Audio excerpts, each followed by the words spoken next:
Ég býð ykkur velkomin á þennan fund í bæjarstjórn Mosfellsbæjar 14. nóvember 2018. Það er fundur númer 728 og ég segi fund settan. Að þessu sinni eru 13 mál á dagskrá sem skiptast þannig að það eru 3 fundargerðir frá bæjarráði Mosfellsbæjar sem við byrjum á og síðan eru 4 fundargerðir frá nefndum bæjarins. Þessu sinni er það fjölskyldu nefnd, fræðslunefnd, íþrótt- og tómstundanefnd og skipulagsnefnd og svo loks 6 fundargerðir til kynningar. Við byrjum þá á fyrstu fundargerð frá bæjarráði. Það voru 3 að þessu sinni. Fyrsti fundurinn var, þessu 3 var formsatriði getum við sagt, tók aðeins nokkra mínútur og það var aðeins 1 mál á dagskrá. Fjárhagsáætlun Mosfellsbæjar og drögum að fjárhagsáætlun var vísað til fyrri umræðu í bæjarstjórn. Ég gef orðið laust. Sveinn Óskar og svo Valdimar. Sveinn Óskar, gerðu svo vel.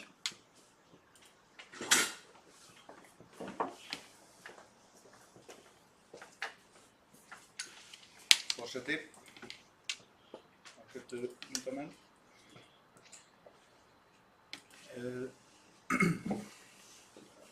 Bæjarráð tók fyrir þetta og ekki búið að vera að vinna í þessum málum nú undanfarna daga. Á þessum fundi hef ég verið að reyna meðal annars og öðrum fundum tengslum við fjárhagsáætlun hef ég verið að fjalla talsvert áætlun og kynningu sem við fengum varðandi fráveitu Mosfellsbæjar.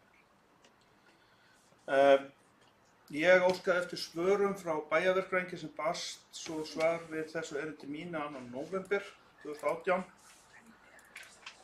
og ég svo sem tek undir auðvitað það sem að þar kom fram utan þess að ég held að tölurnar séu talsvert á skjön við þá kynningu sem bæjarráð fékk á sínum tíma varðandi frárensli og fráveitu. Fyrir ekki að ég velti fyrir mig hvort að við ættum að taka þetta frekar undir fundargerð bæjarráðs það sem þetta var tekið fyrir. Já, ég ætla bara að nefna stutt í þessu tæki. Þar bara vildi ég árétta þetta. Það er þarna munur á milli þess sem ég hef verið að sjá í kynningum frá bæjarráði og ég vildi bara árétta vegna þess að ég var að spyrjast fyrir þetta og svari barst rétt eftir þennan fund. Það er nú það sem ég ætla að koma að þessu og fer að koma það að þessu aftur síðar. Já. Fleiri hafa nú ekki hvað til hljóðs, þannig að við greiðum atkvæði fundargerð bæjarráðs nr. 1372 frá 31. október, þess sem staðfesta hana. Hún er samþykkt með 9 atkvæðum greiddum. Þá koma fleiri bæjarráðs fundargerðir. Það var þarna daginn eftir var haldinn fundur í bæjarráði. 1. nóvember. Það var fundur nr. 1373. Þar voru 11 mál á dagskrá. Reyndar ekki fjárhagsáætlunin en þarna voru 11 mál og ég gef orðið laust þá fundargerð. Steinunn, gjörðu svo vel.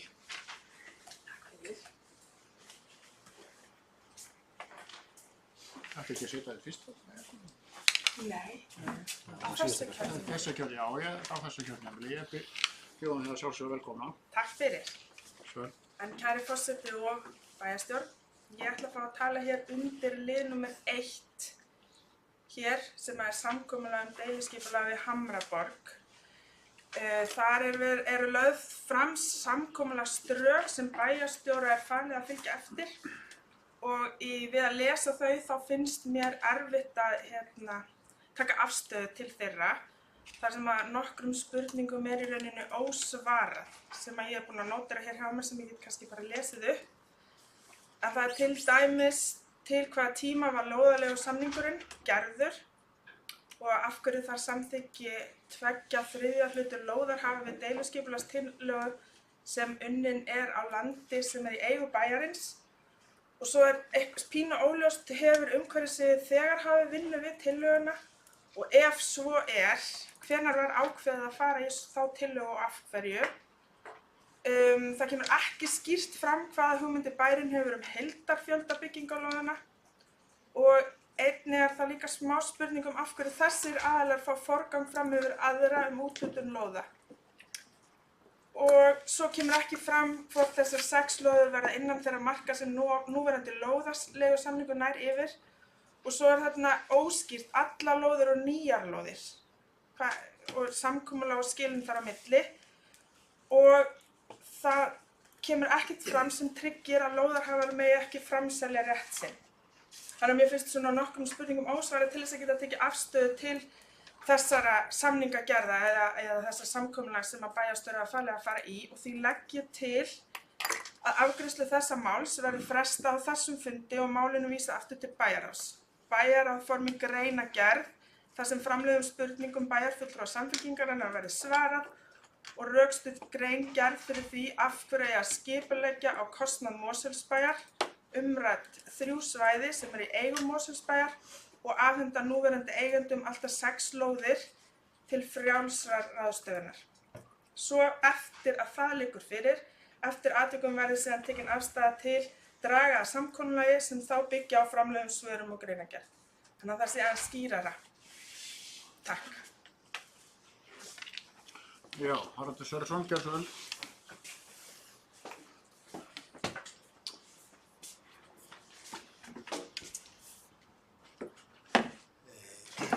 Forseti, ég vil til umræðu og spurt samkomulagsdrög að við lóðarhafa við Hamraborg. Það er svona til glöggunar á því fólk átti sinnur á því hvað Hamraborg er. Hamraborg er lóð með húsi á sem stendur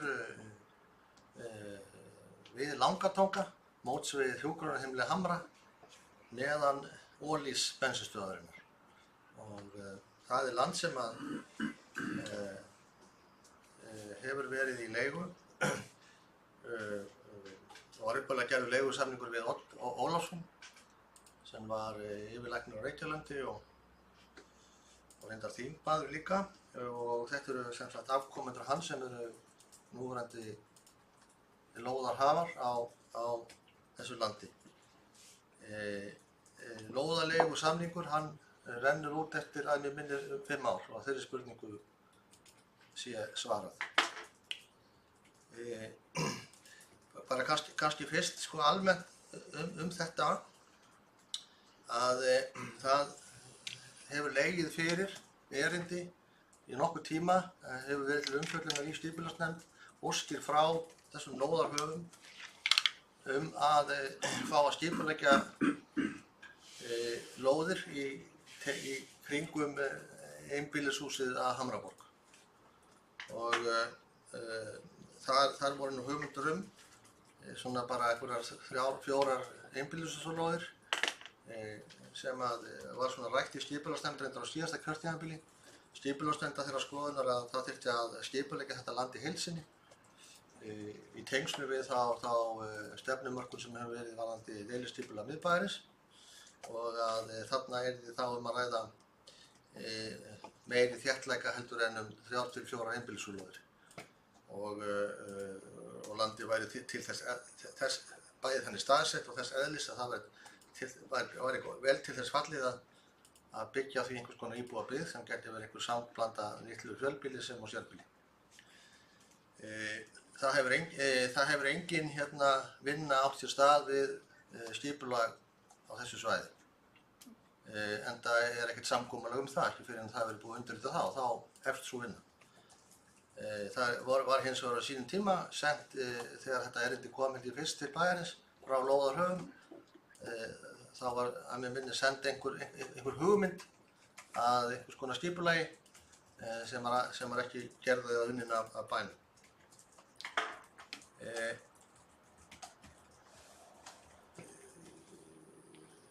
Það var farið ágætlega yfir þetta mál í bæjarráði núna þegar þetta var tekið fyrir þar og þó að Samfylkingin eigi þar ekki fulltrúa þá hefur Samfylkingin aðgang hér bæði að bæjarstjóra og embættismönnum til þess að leita sér upplýsinga þau mál sem þar er til umræðu. Ég sé enga ástæðu til þess að það þurfi að fresta þessu máli að vísa því aftur til bæjarráðs. Það liggur ljóst fyrir hvað hér er að ræða. Af hverju er verið af hverju fá þessir aðilar 6 lóðir, sérbýlislóðir sem þeir geta ráðstafað? Jú, það er vegna þess að það er ákveðin verðmæti í þeim lóðaleigusamningi sem er til staðar. Það er verið að annúllera hann með þessu samkomulagi. Til bæjarins rennur landið. Þessir aðilar fá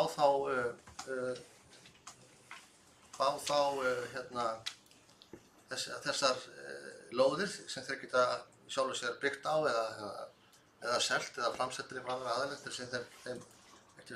sem þeim sýnist, en gegn greiðslu gatnagerðargjalda til bæjarins. Það sem bæjarinn er þá að falla frá og er þá bætur til þeirra, þessar aðila, er þá að það verður ekki lagt á byggingarréttargjald á þessar lóðir. Byggingarréttargjald í miðbænum hefur verið 1,2 milljónir og þannig að það má þá segja að það sinnum 6 sé svona hugsanlega þær bætur sem er að ræða. Það kom líka fram í bæjarráði að ef bæjarinn ætlaði að taka til sín þetta land þá þurfti hann fyrstulega að leysa upp lóðaleigusamninginn sem að borga fyrir þær eignir sem að lóðin eru. Og þar er einbýlishús sem þyrfti þá að greiða út eða yfirtaka og borga samkvæmt mati. Þannig að það var mat okkar hér sem að þessu komum. Embættismönnum bæjarins, þetta væri hagkvæmur samningur fyrir bæinn. Bæjarinn fær þetta land til skipulagningar og getur skipulagt þær lóðir í samræmi við þá stefnumörkun sem hefur verið í miðbæinn og þá niðurstöðu sem skipulagsnefnd kemst að í því sambandi. En þannig líka þá verið að koma til móts við sjónarmið þessara aðila að fá þarna lóðir til uppbyggingar fyrir sína, var nú ræktur fyrir sína afkomendur. Þannig að ég held að allir geti vel við henni og það var nú bara almennt gerður, að mér fannst góður rómur að þessu máli í bæjarráði. Þannig að ég sé enga sérstaka ástæðu fyrir því að það þurfi eitthvað að fresta þessu. Þetta liggur ljóst fyrir. Ég held að það sé líka ljóst að hagsmunir bæjarins eru vel tryggðir í þessu. Þetta er bæði hvað varðar fjárhagslega sem og bara skipulagslega og ég legg til ef þetta er formleg tillaga þá legg ég til að hún verði felld. Sveinn Óskar, gjörðu svo vel.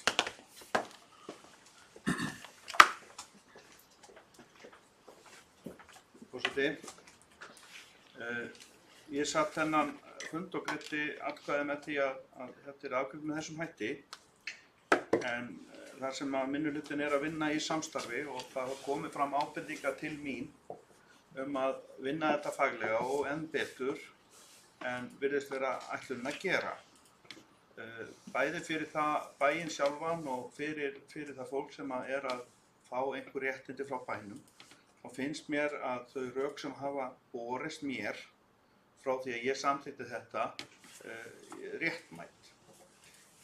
Ekki aðeins fyrir bæinn sjálfan, heldur líka fyrir þá sem að hagsmuna hafa gæta.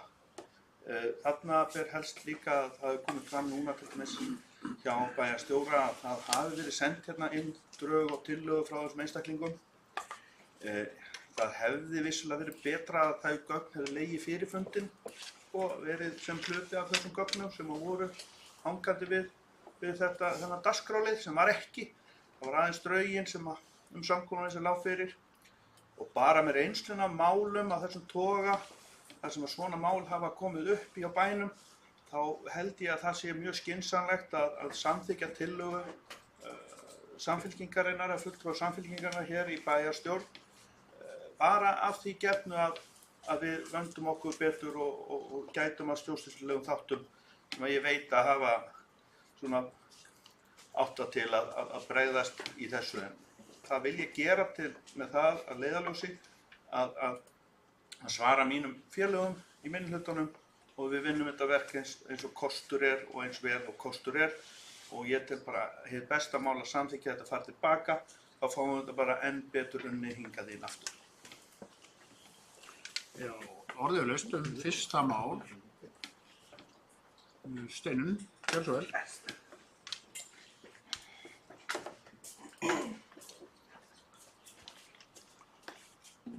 Kæru félagar, ég kem bara örstutt aftur. Mér fannst í rauninni rökstuðningur Haralds að fella tillöguna eiginlega frekar vera rökstuðningur að fylgja henni eða styðja hana vegna þess að hann tekur þarna fram að það eru gögn sem hann vísar í þar sem er óskað eftir því að það liggur fyrir ósk frá lóðarhöfum þessa vinnu og það fylgir ekki skjölunum og því það mjög erfitt að taka afstöðu til þess máls án þess að allt liggi fyrir. Þannig að þess vegna legg ég bara áherslu á málinu sé frestað þannig að það sé auðveldara að taka afstöðu til þessara vinnu sem óskað af hendi bæjarstjóra. Haraldur, gjörðu svo vel. Bara hvað þetta varðar, án einhver misskilningur hér á ferðinni, erindi þessa aðila á síðasta kjörtímabili fylgdi einhver hugmynd að einhvers konar skipulagi á þessu svæði sem voru þarna búnar til einhverja 3-4 lóðir í viðbót. Það ekkert gagn í málinu vegna þess að bæjaryfirvöldum skipulagsnefnd hugnaðist ekkert svo til það og vildi bara láta gera deiliskipulag á forsendum bæjarins. Þannig að sú vinna hefur ekki hafist. Hún hefjast leið að þetta samkomulag frá því hefur gengið. Þá mun skipulagsnefnd hefjast handa við skipulagsvinnu á svæðinu. Og þetta tiltekna gagn ekkert gagn í málinu fyrir bæinn þess að það er ekki ásættanlegt og var ekki talið ásættanlegt sem hugmynd að einhverju skipulagi. Og ekki grundvöllur þessa samkomulags með einum en einum hætti. Já, Stefán Ómar, mál nummer 1. Gjörðu svo vel.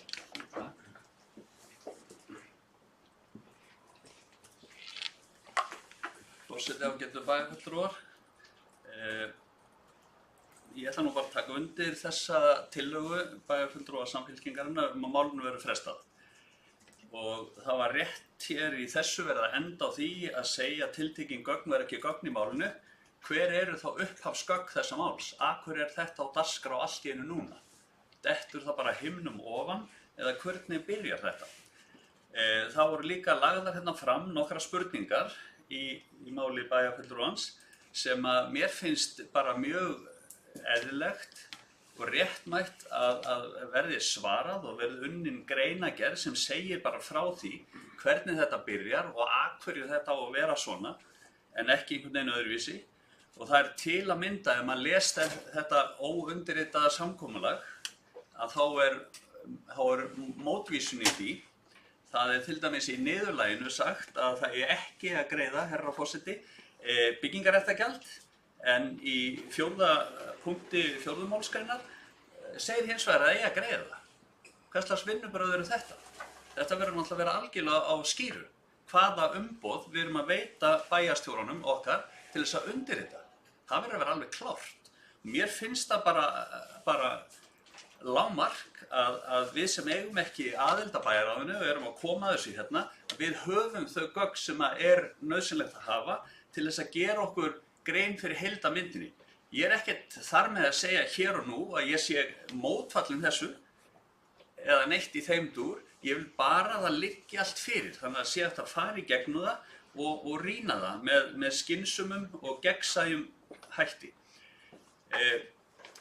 Þannig að eins og ég sagði á hann, ég styð það að þetta farin í bæjarráð aftur og eins og tillaga bæjarfulltrúans gerði ráð fyrir að bæjarráð sem sagt náttúrulega móti svörin við þessum spurningum sem eru komna hérna fram skriflega og rökstyðji sem sagt gerir rökstudda grein fyrir því hvernig sem sagt þetta tilkomið og síðan náttúrulega síðast en ekki síst og það verður alltaf að gilda að við förum ekki í eina deiliskipulagsbreytingar eða neitt annað fyrir þá fyrir liggur samkomulag.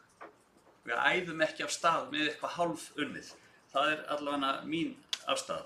Þannig ég ítreka bara og bara eindregið mæli með því að þetta fari inn. Og það svolítið munur á því hvort að bærinn kemur og segir við einhvern sem hefur lögvarin réttindi í því, lóðarlegu réttindi, vilt þú standa af þessum réttindum núna og þá gerum við eitthvað svona samkomulag það. Það liggur bara ekkert fyrir. Ég hef hvergi heyrt það. Eða hvert að lóðarhafinn kemur og segir, má ég standa af réttindunum, en þá vil ég fá eitthvað.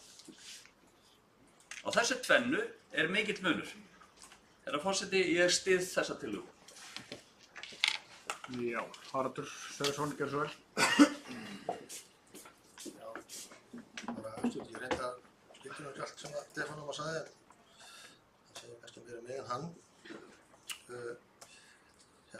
Vildi bara þó útskýra það hér, þar sem að þið talaðu byggingaréttargjald, að þá finnst mér þannig reyndar alveg kristaltært í þessu samkomulagsdrögum að það verður innhent byggingaréttargjald af þessum lóðum eins og bærinn hefur lagt á, þessum lóðum sem öðrum, almennt, en undanskilur byggingaréttargjald þessar 6 lóðir sem þessir lóðarhafar fá.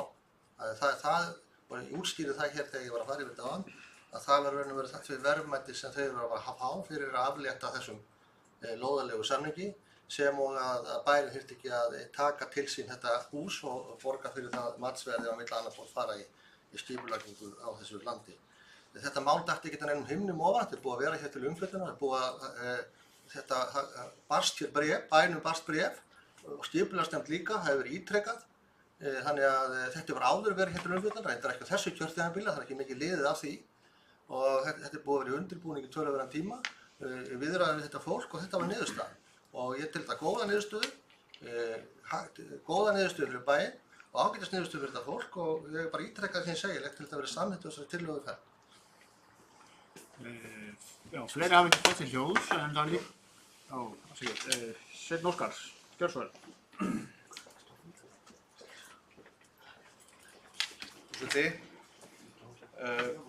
Ég held að Haraldur sé kannski að misskilja þetta og ætli það segi ekki aðeins meira hann en mig. Varðandi þetta mál, þá erum við búin að fara í gegnum sambærileg mál í bæinn. Sjálfur ritaði ég heila skýrslubrotu það sem ég sendi bæinn. Og það skipti mjög miklu máli að þessi mál sem voru þá tekin fyrir og það mál að tekið fyrir, það í raun og veru ástæða fyrir því að við viljum skoða þetta og fara varlega. Ég held að það sé bara einfaldlega fordæmi fyrir því að við verðum að fara varlega í málunum. Varðandi þá hagsmuni sem einstaklingarnir hafa þarna. Það er vel skoðandi þau mál, eins og með aðra lóðarlegu samninga. Ég hef rætt það við félagið mína hér í minnihlutunum. En að það skipti engu máli að við fáum ekki að sjá skjöl sem honum finnst bæjarstjórinn sjálfum vera lítilsvirði eða vera í raun og veru skipti ekki máli. Það bara kemur honum ekkert við að dæma það. Þá bara einfaldlega þannig að við erum óskað eftir því að fá að sjá frekari gögn. Sérstaklega hefur þetta, vegna þess að þetta hefur tekið margoft fyrir. Og við skulum bara meta það sjálf, hvort að okkur finnst þau skipta málið ekki. Og hér bæjarstjóri búinn að ítreka það, að það hafi verið margrætt þetta mál, en hvað með þá aðilar sem voru kjörnir á síðustu kosningum hérna til sveitarstjórnarinnar, að þá að lágmarki að láta þau gögn fylgja málinu inn í bæjarráð og inn í bæjarstjórn. Það var ekki gert. Og mér finnst eðlilegt, sérstaklega að félagið mínir óska eftir þessu og við erum með þetta fyrirkomulag sem við höfum hérna núna út þetta kjörtímabil. Að senda þetta bara aftur til bæjarráðs til þess að við getum afgreidda ásamt þeim gögnum sem fyrir liggja. Gefa þessu betri tíma, vanda okkur vel því að sporin hræða í þessum skipulagsmálum. Stefán Ómar, gjörðu svo vel. Forseti ágætu bæjarfulltrúar. Ég kem aftur að því að mér finnst þetta að hafa pínlítið dottið að heimnum ofan. Síðan kom hérna viðbót rétt áðan að þetta væri margoft búið vel til umræðu. og svo framvegis. Þá vil ég bara spyrja, sko, af hverju með við þá ekki fá að fylgjast með því og sjá hvaða bréfaskipti hafa farið fram. Það bara til þess að hreinsa andrúmsloft og draga úr tortryggni. Það ekki til þess að viljandi miskust ekki af hálfu þess sem hér stendur til þess að skapa einhver leiðindi, heldur bara til þess að við vitum þá nákvæmlega hvað í gangi, hvernig þetta var til. Og það spurning, sko, var bæjarstjóra einhver tímann, einhver staðar, formlega falið að fara í þessar viðræður við fólkið, já eða nei? Haraldur, gjörðu svo vel. Það ekkert leyndarmál í þessu máli. Það alveg sjálfsagt að koma öllum þeim gögnum til bæjarfulltrúa sem þeir vilja. Þetta sé þá rétt að þeir bara óski eftir því við stjórnsýslu bæjarins. Ég bara var að segja það hér og það var sagt hér í pontu að þetta málið dottið á himnum ofan. Ég var að leiðrétta að það var ekki þannig. Málið hefur verið til umfjöllunar hér áður, bæði í skipulagsnefnd og í bæjarráði. Og þær fundargerðir eru opinberar á þau gögn sem þar eru. Þannig allir þeim sem það vilja geta fengið þau gögn. Hvort að það hefði átt að hengja þau gögn við þetta mál, skal ég ekki segja, en það var farið yfir þetta í bæjarráði, það farið yfir forsögu málsins, hún var útskýrt alveg frá A til Ö og hvernig upphafið þessu máli hefði verið. Það kom engar athugasemdir fram það eða málsgögn þess og enda skipta þau engu máli því að það er raun og veru málsgögn eru fyrst og fremst þau að óska eftir því að þetta land verið tekið til skipulagningar. Svarið var það verið ekki tekið til skipulagningar nema það sé búið að gera einhver samning um það hvernig það verið gert. Hérna liggur þá samningur fyrir í drögum. Mér var falið sem bæjarstjóra að undirrita það, ég er ekki búinn að því, því að lögmaðurinn hefur ekki lokið því verki að setja það í endanlegt form, samningsform og hann gerir það vonandi fljótlega og þá er þetta undirritað og bæjarstjórn hér staðfestir þessa afgreiðslu. Þannig að það er bara ekkert sem ekki má líta dagsins ljós í þessu máli, ekki nokkuð skapaðan hlutur. Og ég bara alveg bið ritara fundarins að sjá til þess að öll þau gögn sem þessu máli viðkoma séu þá send á bæjarfulltrúa. Það sé alveg sjálfsagt. En það er það heldur 2 eða 3 bréf í mann rétt og kannski einhver afgreiðslu einhverja nefnda. Ég man ekki nákvæmlega hvernig það var. Já, fleiri hafa ekki passið hljós þetta mál, en það liggur hérna fyrir tillaga frá S-lista sem er rétt að greiða atkvæðum og ég ætla að leyfa bara að lesa hana hérna úr sæti mínu. Steinunn las hana reyndar um áðan en við greiðum atkvæði þessa tillögu, hún er sjóhljóðandi. Afgreiðslu þessa máls verði frestað á þessum fundi og málum vísað aftur til bæjarráðs. Bæjarráð formi greinargerð þar sem framlögðum spurningum bæjarfulltrúa Samfylkingar verði svarað og rökstudd grein gerð fyrir því af hverju eigi að skipuleggja kostnað Mosfellsbæjar umrædd 3 svæði sem eru í eigu Mosfellsbæjar og afhenda núverandi eigendum allt að 6 lóðum til frjálsrar ráðstöfunar. Eftir atvikum verði síðan tekin afstaða til draga að samkomulagi sem þá byggi á framlögum svörum og greinargerð. Svo eru þetta nokkru liðir Steinunn sem en ég líti ekki á það sem hluta af tillögunni eða hvað. Bara upptalning á spurningunum sem ég las. Já, það er ekki beint hluta tillögunni. Nei. Er eitthvað sem ég vilja spyrja því við göngum þá til atkvæðum þessa tillögu? Vilt þú taka til máls akkúrat tillöguna? Já, tillöguna þessa. Gjörðu vel, Valdimar. Ég er í tillögunni aftur, ég ætla að gera grein fyrir atkvæðin. Ég ætla að styðja þá tillögu Samfylkingarinnar að fresta málunum. Ég tók þátt í umræðu í bæjarráði þessa tillögu og gerði engar athugasemdir, það er rétt. Með þessu er ég ekki að segja að ég sé á mótfalli málum, en ég ætla að sé sjálfsagt að taka það upp aftur og fara með það og fá fleiri gögn varðandi málið.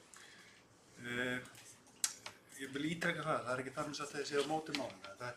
Þetta er snúnara heldur en ég ger mig grein fyrir ég tók afstöðu í bæjarráði.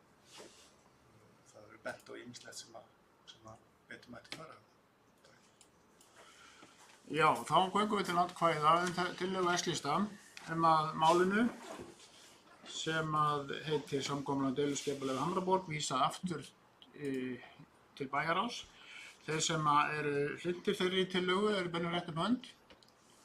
Þeir sem eru á móti. Tillagan er felld með 5 atkvæðum gegn 4. Þá er umræðum þetta mál lokið og það eru önnur mál á dagskrá á þessu fundi. Þetta voru 11 mál á þessum bæjarráðsfundi 1. nóvember og ég gef orðið laust. Það er bara praktískt sko, það er held hérna til að greiða atkvæði um málið. Það er greiða þetta, greiða sérstaklega atkvæði um þetta mál, af því að það bara stað þetta mál ég bara. Já, ég var að hugsa það, við gerum það bara leið þegar við tökum sérstaklega þetta mál úr og greiðum sérstaklega atkvæði um það og síðan hinna. En við höldum áfram með hinn málin öll og Valdimar, það er hérna, þú er orðið, gjör svo vel.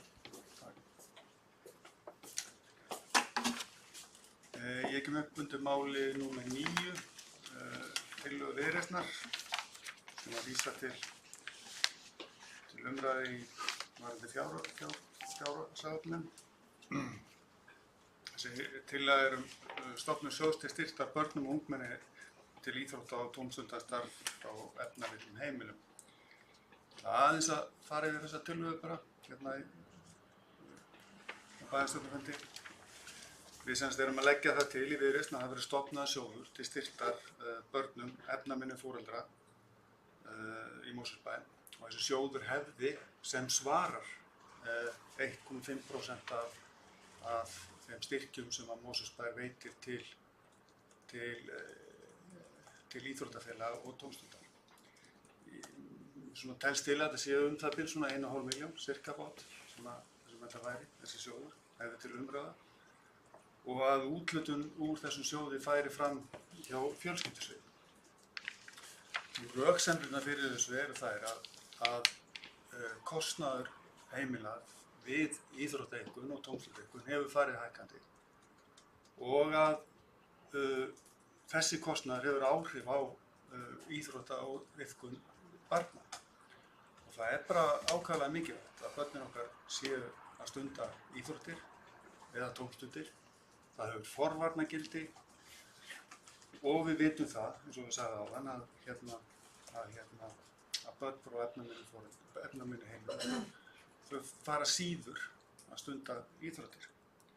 Það er líka, ég veit að það hefur verið bent á það er í afturheldingu til dæmis, það er það sem hefur verið eftirstykki varðandi krakka sem ekki hafa geta greitt æfingagjöld.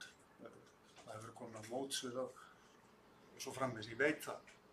En ég held að þetta fyrirkomulag sé mun betra. Að foreldrar viti það, þau geta leita til bæjarins til þess að fá styrk. Fjölskyldusvið hefur þekkingu á þessum málum, veit hvernig á að taka á þeim, þekkir jafnvel aðstæður foreldra og ég veit bara dæmi þess að foreldrar hafa ekki sent börnin sín í íþróttir út af kostnaði. Og það er eitthvað sem við ættum að laga vegna þess að börn ættu öll að hafa jöfn tækifæri til íþróttarinnar. Þannig ég hvet ykkur til þess að taka jákvætt í þessa tillögu og styðja hana. Já. Sveinn Óskar, þú varst búinn að gefa merki þetta málu, ekki þetta málu. Ég held að samt að fólk nefnum þetta. Já, það er orðið laust og gjör svo vel. Við ræðum þá 9. mál, fundi bæjarráðs. Forseti, ég vil fylgja þessari tillögu eftir með aðgerðum hérna í bænum og ég er sammála henni. Það er nauðsynlegt að taka á þeim málum þar sem að viðkomandi einstaklingar sem eru hérna bæði það kallast núna snúbúar og nýbúar og svo framvegis og fólk sem á erfiðleika með að ná hendur saman. Þetta er nauðsynlegt, þetta blandast öðrum þáttum varðandi úrræði fyrir börn og líka það að styrkja viðkomandi íþróttafélög með framlögum sem ráðstafa aðeins í þetta. Þannig að það ekki vera að taka úr öðru þar og ég held að þessi hugmynd Viðreisnar sé bara allra góðra gjalda verð. Árið við löstum 9. mál. Stefán Ómar, gjörðu svo vel. Forseti ágætu bæjarfulltrúar. Ég er mjög bara jákvæður gagnvart þessari tillögu og hún ber það með sér afgreiðsla hennar að það sé óskað umsagnar fjölskyldusviðs á henni og það verður bara mjög spennandi að sjá hvernig sú umsögn verður þegar hún kemur væntanlega fram í tæka tíð fyrir seinni afgreiðslu og þessari á fyrirliggjandi væntanlegri fjárhagsáætlun bæjarins fyrir næsta ár. Þannig að það verður bara spennandi að sjá hvernig hún lítur út en mér hugnast þetta svona í meginatriðum og er jákvæður gagnvart þessu. Já, það kveður sér engin frekar hljóðs þetta mál, þá lítur sér á að mál nr. 9 sé útrætt en orðið ennþá laust. Þú varst búinn að gefa merkja á hann, Stefán, Sveinn Óskar. Gjörðu svo vel.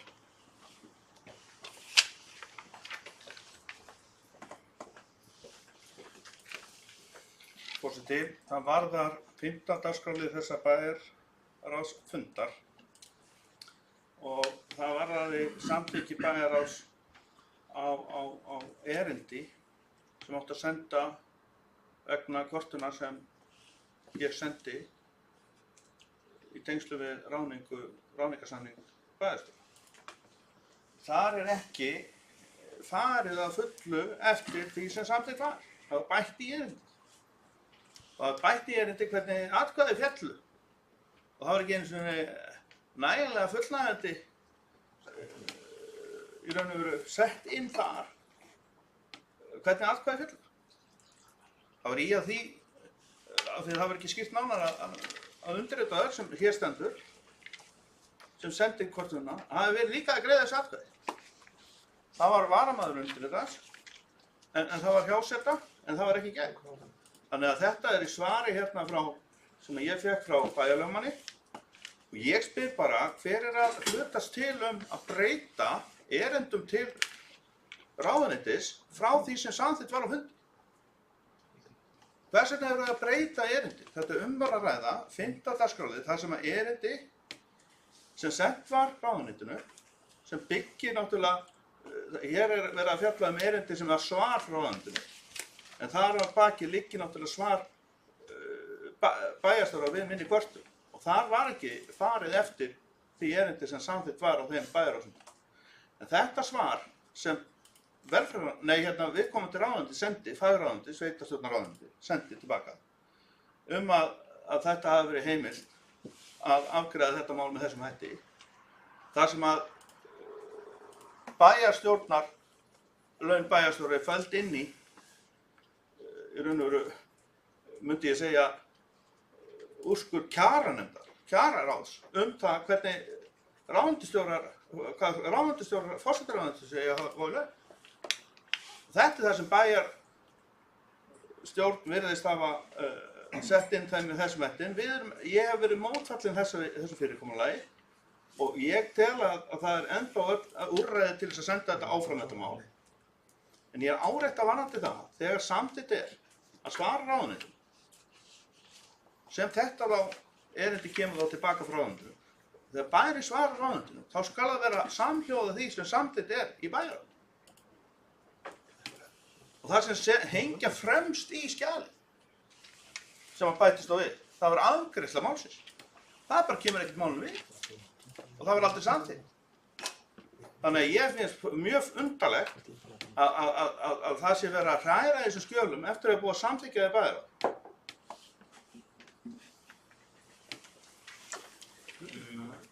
Óskar til fundarhlé? Já, það er óskað til fundarhlé og við gerum fundarhlé.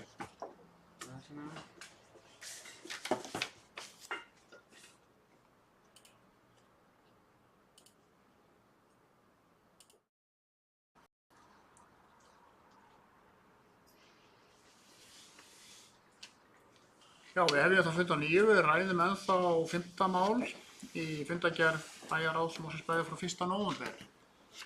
Ásgeir Sveinsson hefur beðið orðið, gjörðu svo vel.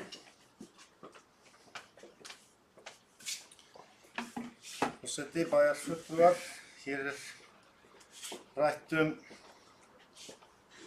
Mál númer 5, beiðni um umsögn bæjarstjórnar varðandi úrskurð frá samgöngu- og sveitarstjórnarráðuneytinu. Var að ræða kvörtun frá bæjarfulltrúa M-flokksins, Sveins Óskars Sigurðssonar, vegna breytinga á launum hjá bæjarstjóra, nýs samnings, þar sem var verið að lækka laun bæjarstjóra frá síðasta kjörtímabili og auk gera breytingar það að laun hans væri felld inn í bæjarstjóralaun sem áður voru greidd út sem bæjarfulltrúi. Þetta töldu menn að væri ekki löglegt að gera og lögðu þá leiðandi fram kvörtun og þar barst þetta bréf og þetta svar frá ráðuneytinu þar sem kom í ljós að þetta var heimilt að gera þetta með þessum hætti og eins og segir í bréfinu að þá mun ekki vera haft meira frá ráðuneytinu hvað þetta mál varðar, þannig að kvörtunin barst, henni var svarað og úrskurðurinn féll á þá leið að okkur var heimilt þeim sem gerðu samning við nýjan samning við bæjarstjóra að gera þetta með þeim hætti sem var gert, auk þessum að launin voru lækkuð frá síðustu kjörtímabili. Sveinn Óskar, þú erum voruð að fylgja þessu vel.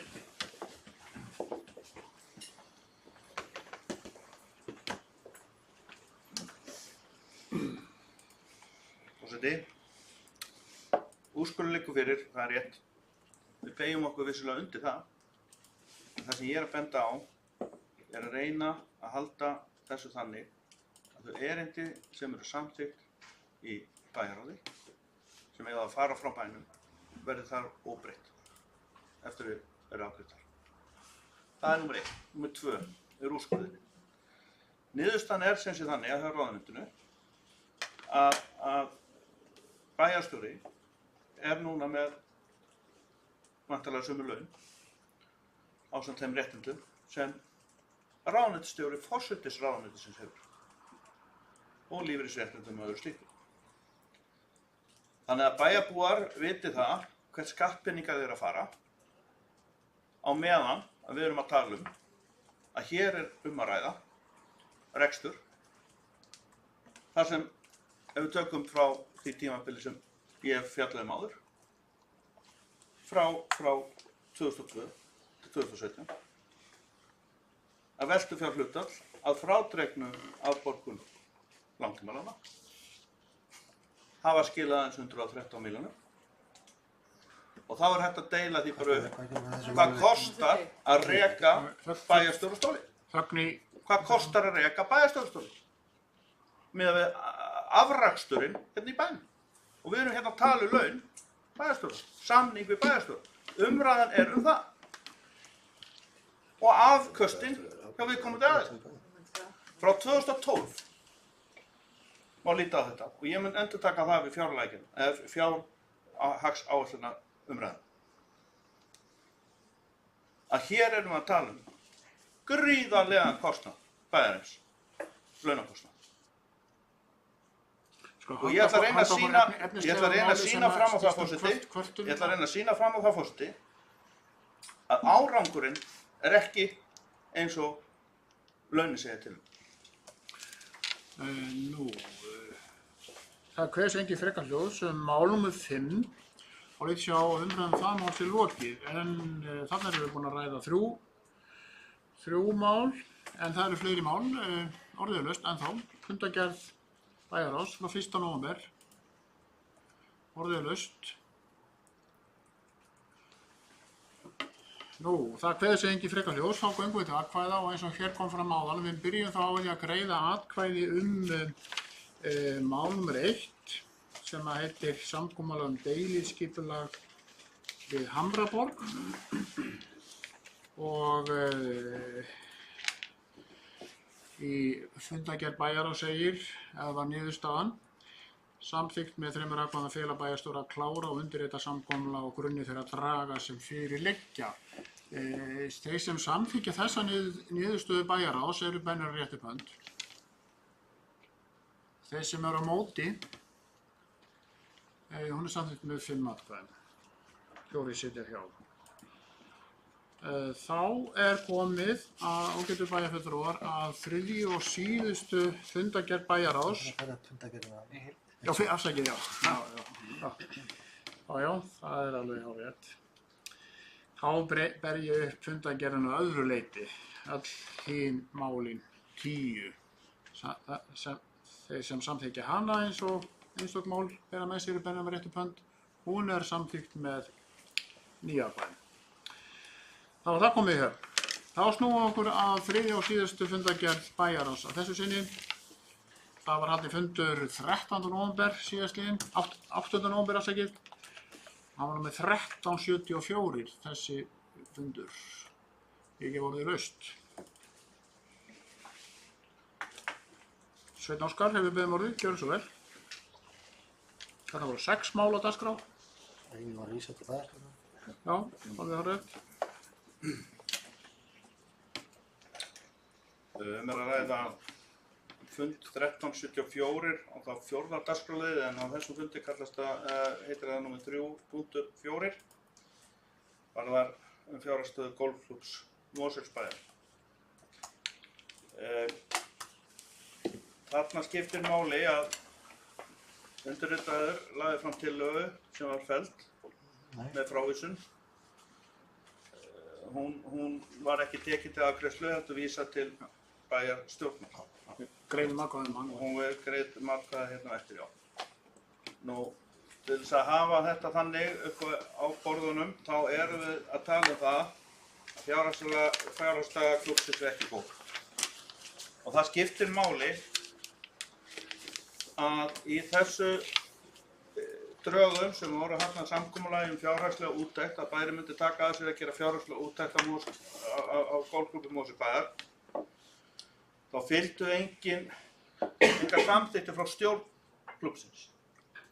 Þá fylgdu engin gögn hvað klúbburinn hefur í raun og veru verið að framkvæma undanfarið, eins og til dæmis ásetningar og úttektir aðila á þeirra hálfu voru ekki þarna. Ekki framkvæmdastjórans eða neitt slíkt. Þannig að mér fannst málið vanbúið og lagði þá fyrir þá tillögu sem var samþykkt að vísa hingað til afgreiðslu. Og ég tel bara einfaldlega að það verði að tryggja það að félagsmenn golfklúbbsins fái eitthvað það að segja hverjir að fara að skoða þeirra fjármagn. Mér finnst það lágmörk kurteisi við þá og það að stjórnin þarf að senda slíkt erindi áður en við förum að taka afstöðu til þess hvað við ætlum að fara að gera í því sem er rætt. Ég ætla ekki að fara dýpra ofan í málið, það er snúið, það er viðkvæmt og það er mikið af góðu fólki sem stundar þessu íþrótt og virðingu það tel ég skynsamlegt að bærinn áður en fari í einhverjar úttektir á þessu, að stjórnin allavega komi með einhvert erindi eða félagsfundur eftir atvikum frá golfklúbbi Mosfellsbæjar, stjórn golfklúbbs Mosfellsbæjar eða félagsfundur klúbbsins, sendi þá erindi hingað inn og óski eftir að bærinn hagi málum með ákveðnum hætti sem að henta í þessu máli. Haraldur, þú beðum orðið, gjörðu svo vel.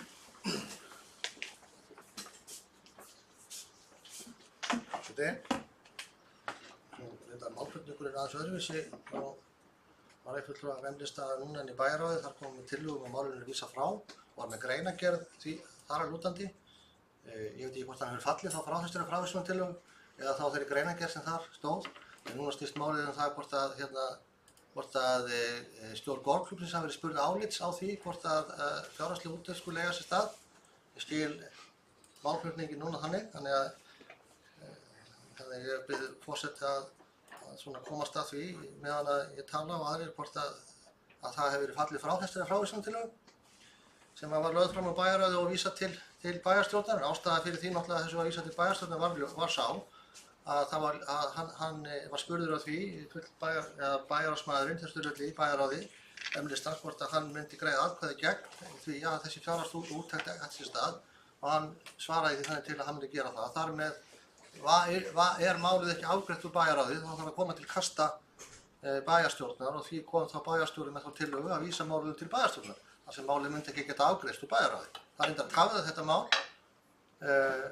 núna rúma viku, eða vikur, skulum við segja, og sem er vont því að það kom líka fram í bæjarráði og þess vegna kemur mér líka þessi vangavelta afstöðu klúbbsins á óvart. Það kom fram í bæjarráðsfundinum að bæjarstjóri að beiðni bæjarráðs hafði átt fundi við forsvarsmenn golfklúbbs Mosfellsbæjar, bæði við formann og aðra stjórnarmenn. Og niðurstaðan úr þeim fundum var svo að þessi málsmeðferð skyldi við það, þar að segja að gera fjárhagslega úttekt á stöðu klúbbsins. Og forsvarsmenn klúbbsins töldu það fagnaði efni að slíkt yrði gert. Ástæða fyrir því að það er verið að leggja það til er svo að það er búið að leggja töluvert mikið fé úr opinberum sjóðum og skattfé Mosfellinga í uppbyggingu af golfaðarstöðu, æfingaaðstöðu, íþróttaaðstöðu við Hlíðarárvöll hjá golfklúbbi Mosfellsbæjar. Það eru 2 samningar, eða raunveru 3 samningar sem hafa verið gerðir á undanförnum áratugum uppbyggingu á alla svæðum og íþróttamiðstöð þar. Samningur sem var gerður að mér minni 2003 eitthvað svoleiðis stækkun Hlíðarvallar úr 9 holum í 18. Sá samningur var kostar í kringum 100 milljónir á frávirði. Það var síðan gerður samningur árið 2013 við nýsameinaðan golfklúbb Mosfellsbæjar, eða raun og veru var það gerður með því skilyrði að golfklúbbi Bakkakoss og golfklúbbinn Tjörn sameinuðust við einn golfklúbb og þá var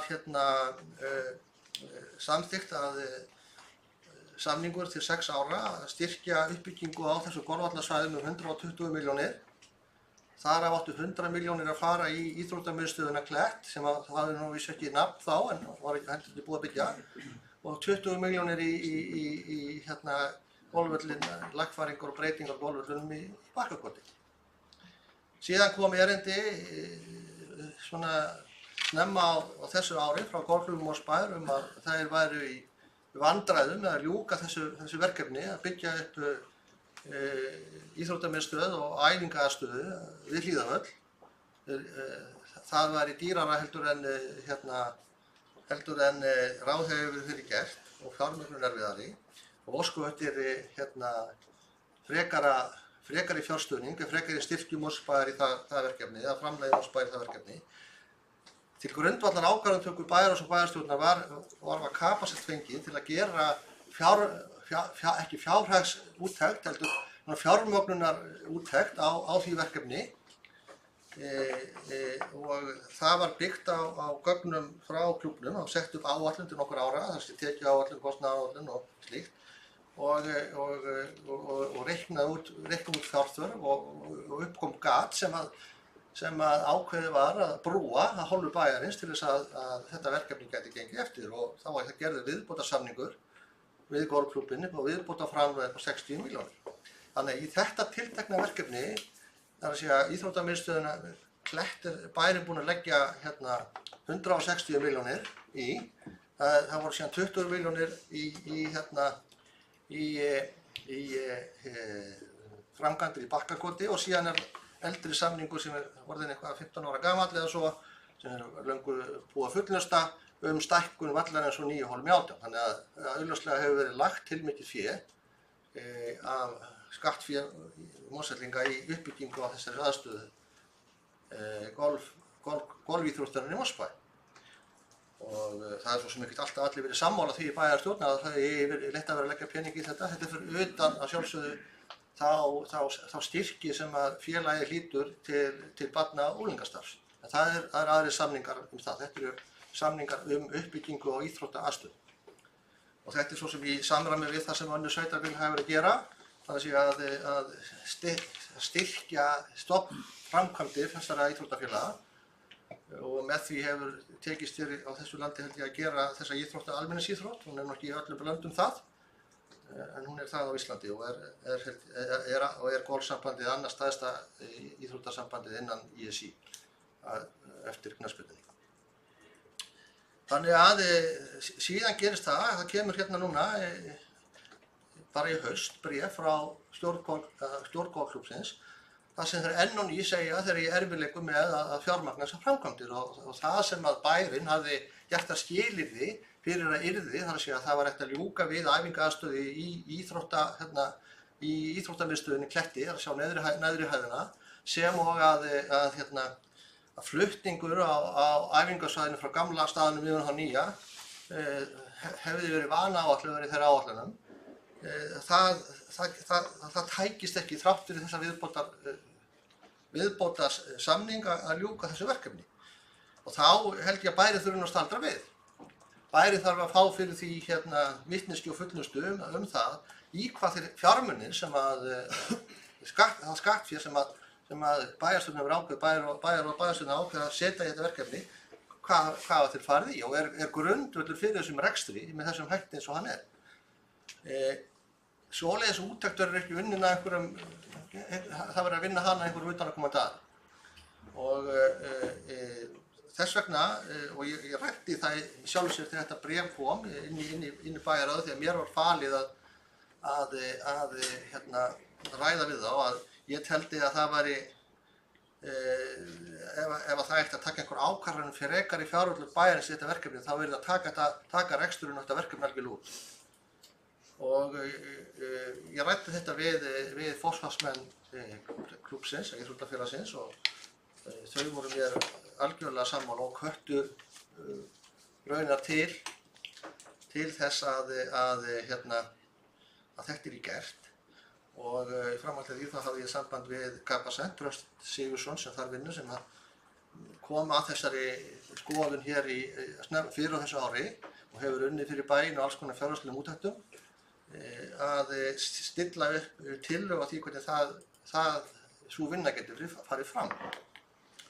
Og það það gagn sem lá fyrir bæjarráði til samþykktar þar að segja að taka ákvörðun að þessi vinna yrði gerð.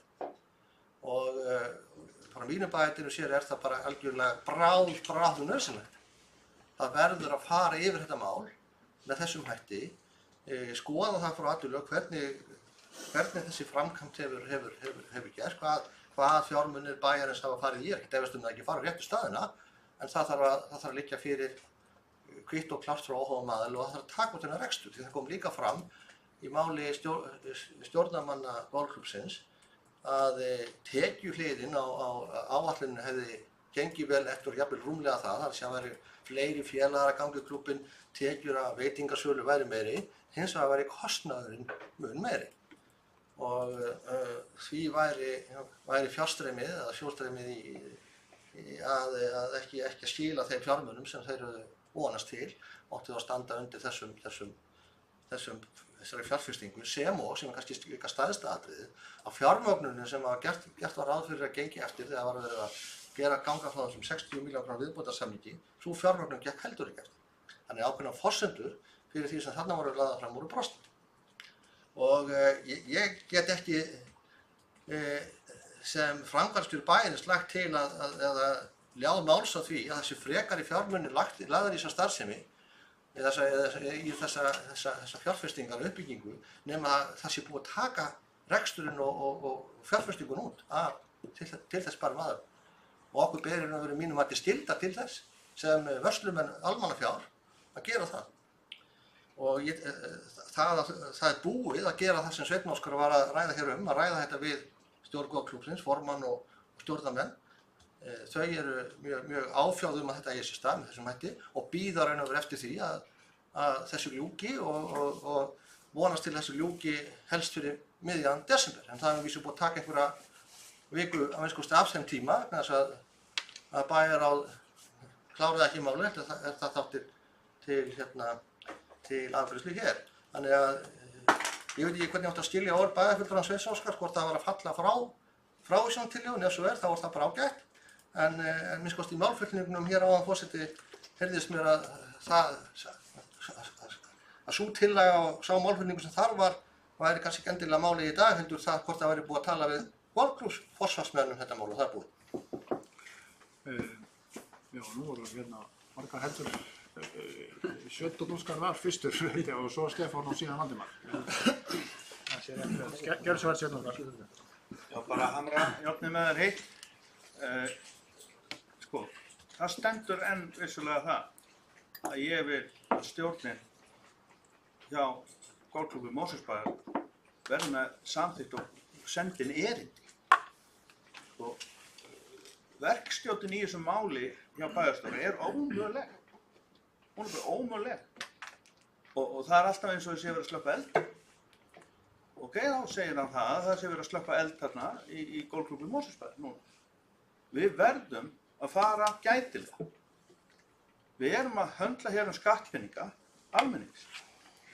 Eins og þú kemur að. Við erum að því.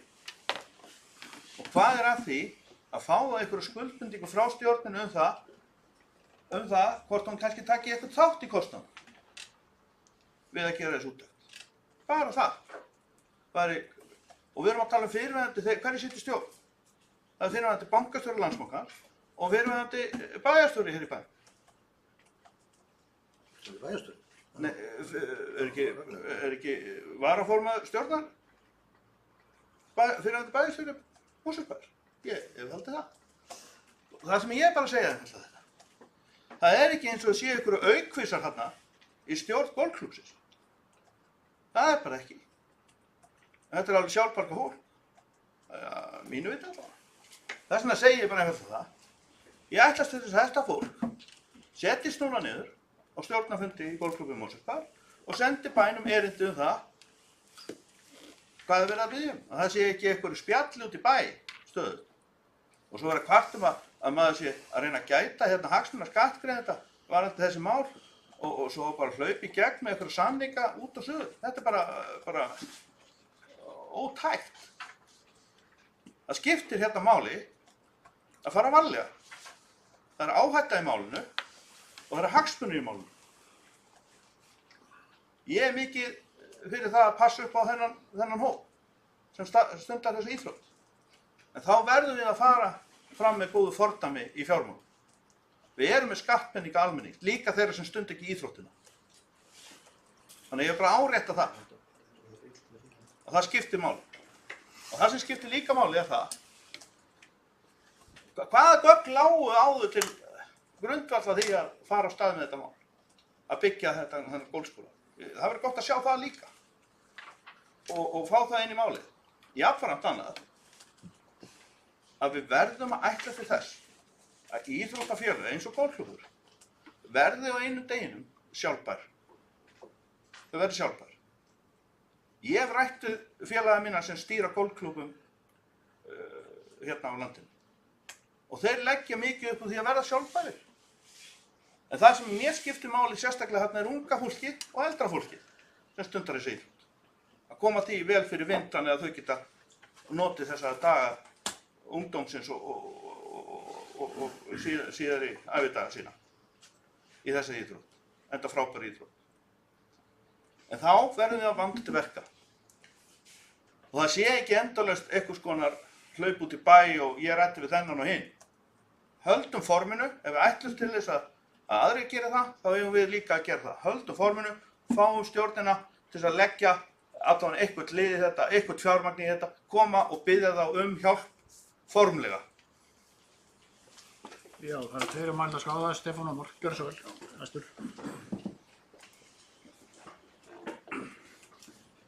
Forseti, ágætu bæjarfulltrúar.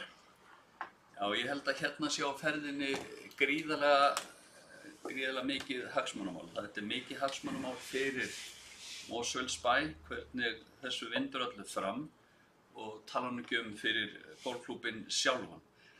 Þannig ég ætla nú ekkert að vera langorður í þetta sinn, en mig langar varðandi þessa verkefnistillögu, verksamning, þannig verður þá verksamningur við Capacent ef og þegar, varðandi þessa verkefnistillögu, þá sem liggur fyrir þessum fundi bæjarstjórnar, leggja þá tillögu hér fram að sem sagt að það verði sem sagt að tillagan að styðja framkomna tillögu þessa verkefnistillögu með smávægilegum breytingum sem ég ætla að fá að gera grein fyrir. Styðja hana í meginatriðum með smávægilegum breytingum sem ég ætla að fá að lesa, forseti, ef ég má, stutt. Kaflinn afurð verkefnisins hljóði svo: afurð verkefnisins verði greinargerð til bæjarráðs þar sem vandanum lýst og settar fram hugmyndir lausn í fjármálum golfklúbbs Mosfellsbæjar. Kaflinn nálgun við verkefnið. Við fyrstu málsgrein bætist: kalla verði eftir því við stjórn GM að hún lýsi því yfir að henni sé kunnugt fyrirhugað úttekt Capacent á stöð og starfsemi GM sem unnin verða á kostnað Mosfellsbæjar og að stjórn GM muni aðstoða Capacent með alla upplýsingagjöf í sambandi við úttektina eftir bestu getu. Það bætist þetta smávægilega við og þá fyllum við í þetta atriði sem hér hefur verið talað að allir séu þá upplýstir. Og mér finnst það bara mjög gott að þetta sé þá inn í þessum verksamningi eða verkefnistillögu að það sé bara ljóst að það liggi fyrir. Það þarf ekki annað en að vera lítill tölvupóstur frá stjórn GM. Kaflinn verkþátt 1 upplýsingaöflun við fyrsta punkt bætist: varðandi þennan verkþátt verður lögð áhersla á að Capacent komi fram með greinagóða sundurliðun á tekjuliðum GM. Það liggur fyrir að fara í aðalbókin og allt þetta, en bara svona til að árétta það að við fáum þá að sjá með skýrum hætti hvernig tekjumyndunin hjá klúbbnum Áfram varðandi kaflan verkþátt 2 stöðusýn, hann hljóði svo: ráðgjafar Capacent leggja fram yfirlit yfir stöðu GM á fundi með bæjarráði.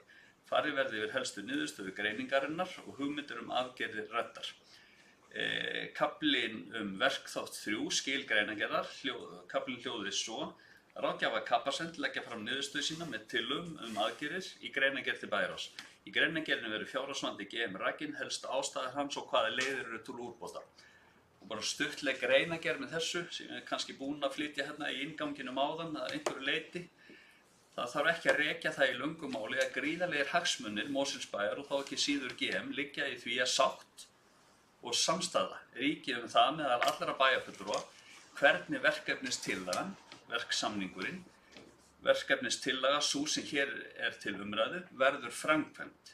Í því ljósi því lagt til að það sé bæjarráð fyrir hönd verkkaupans Mosfellsbæjar sem beint og milliliðalaust móttaki og vinni úr tillögum Capacent og eigi framhaldinu samtal við GM.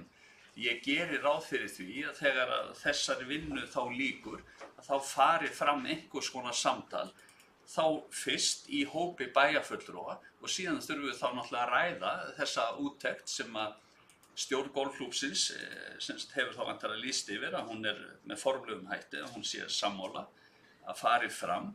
Það þurfum að eiga eitthvað samtal niðurstöðuna, hversum hún verður við stjórn GM. Þannig ég vil leggja þetta bara formlega til að þetta verði gert með þessum hætti og ætla bara að senda þetta forseti til ritarans. Já, takk fyrir það. Við höldum áfram umræðum. Það þeirra maður þetta núna. Valdimar næstur, gjörðu svo vel.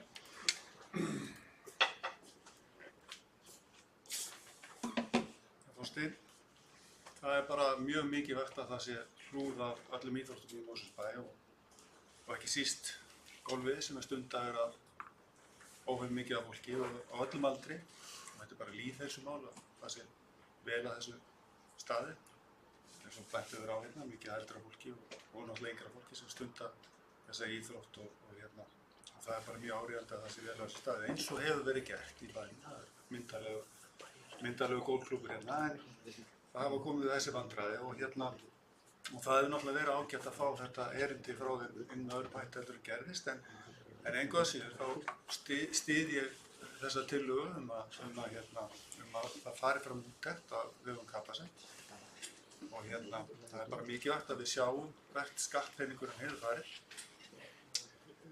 og að við sjáum að það sé bent á einhverja leiðir, hvort að þessar leiðir þeirra séu raunhæfar eða ekki og þá jafnvel einhverja aðrar leiðir sem gætu verið til tekjuöflunar og til þess að þessi rekstur getur verið meira sjálfbær eða sjálfbær. Það er líka liggur á að fá þessu niðurstöðu. Það eru ykkur eldar sem loða, en það má líka bæta við þessa tillögu og ég held að við höfum alveg tækifæri til að búa til einhvers konar sátt þetta. Að það verði farið og leita til Capacent að fá úttekt. Það má bæta því við að það er að setja tímamark á þessa úttekt, það er að segja hvenær henni lýkur. Og fyrir mitt leyti finnst mér ekkert af því að það kom einhvers konar beiðni frá golfklúbbnum. Það væri allt í lagi að það væri gert eins og það hefur verið bent hér. Og það myndi hjálpa líka við það að það væri formlega forminu til það kæmi beiðni hjálp frá þeim. Já, það er að tegja mældaskránu en þá það er Ásgeir næstur. Vel.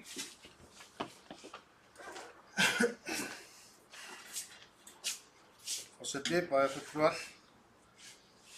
Við erum að tala hér málefni golfklúbbs Mosfellsbæjar. Þessi umræða margt merkileg. Ég vil byrja á því að vekja athygli á því að málið snýst ekki það að menn sé að detta í kaffi út í bæ hjá golfklúbbnum eins og var talað hér í málflutningi Sveins Óskars. Málið byrjaði, eins og kom fram í útskýringu bæjarstjóra, að golfklúbburinn sendi bréf til bæjarráðs sem að tók málið fyrir og afgreiddi það þannig að við fólum bæjarstjóra að funda með golfklúbbnum, stjórn golfklúbbsins, til þess að fá frekari upplýsingar málið. Þannig að hann var með okkar, við báðum hann að gera það, þannig að hann var ekki á einhverjum kaffifundum út í bæ. Það er mjög athyglisvert líka að þegar komið tilbaka í næsta skref málsins, sem það að út úr þessum fundum kom að það vandræði í gangi varðandi fjárhagsmál golfklúbbsins sem eru af ýmsum toga eins og búið að fara í gegnum og þá var talið að það væri skynsamlegt sem næsta skref í málinu að það yrði gerð úttekt óháðra aðila þar sem að bæjarstjóri eins og hann kom fram í hans máli myndi ekki treysta sér í það, eðlilega ekki, að fara að taka ákvarðanir frekari fjármögnun eða styrki eða hvað sem það nú endar í án þess að það liggi fyrir nákvæm staða hvernig hún hjá golfklúbbnum. En það sem kemur svona mest á óvart og mér finnst það eiginlega bara svona, ég veit það ekki, svona lítillækkandi umræða, það það að hér kemur nánast allur minnihlutinn upp og dregur í efa í rauninni það að bæjarstjóri hafi fengið þetta frá golfklúbbnum að hann megi óska eftir þessari úttekt. Mönnum fyrst hafa verið aðalatriði málsins að það liggi ekki fyrir bréf frá golfklúbbnum að þessi úttekt megi fara fram. Menn eru að halda því fram hér að bæjarstjóri komi hér á bæjarstjórnarfund og telji það gáfulegt að fara fram á úttekt sem að stjórn golfklúbbsins á móti. Og svo skreita menn umræðinu með því að segja, ekki fyrirverandi bankastjóri Landsbankans í stjórn og fyrirverandi bæjarstjóri og hvað? Þannig að bæjarstjóri á að koma hér upp og hann á ekki hafa leyfi eða vitund golfklúbbsins að taka út þessa fjárhagsstöðu og svo talað við þurfum að fara varlega. Bæjarstjóri einmitt að gera þá tillögu að fara varlega með því að fá þessa úttekt upp á borðið til þess að sjá í hverju þetta liggur og auðvitað kemur þar fram tekjur, skuldir og annað slíkt. Hvað annað ætti þessi fjárhagslega úttekt að snúast. Þannig að þessi umræða hún eiginlega með ólíkindum. Og síðan það þannig að ef að þessi úttekt verður samþykkt, sem að ég sjálfsögðu vona að hún taki stuttan tíma, að þá kemur hún tilbaka til bæjarstjóra sem að við fólum að reka málið fyrir hönd bæjarráðs og þegar hún komin tilbaka að þá leggur hann ásamt mögulega embættismönnum bæjarins einhverja niðurstöðu úr þeim umræðum og eftir þá könnun málið fyrir bæjarráð sem að síðan tekur á málinu. Á að fara að kúpla bæjarstjóra út úr málinu, út í miðri á og út af hverju. Ég skil ekki alveg málflutning. Það er verið að fara mjög varlega, það er verið að óska eftir þessar úttekt, það er ekki verið að hlaupa inn eina samninga og þetta er ekki einhverjir kaffifundir. Bæjarráð fól bæjarstjóra að skoða málið og það er það sem er verið að gera og hluti af því var að óska eftir þessari úttekt til þess að við værum með allt upp á borðum. Já, ég hef náttúrulega sjáða mig hérna á mældarskrá þetta mál. Þetta er númer 5 í dagskrá. Það er fyrirgefið 4.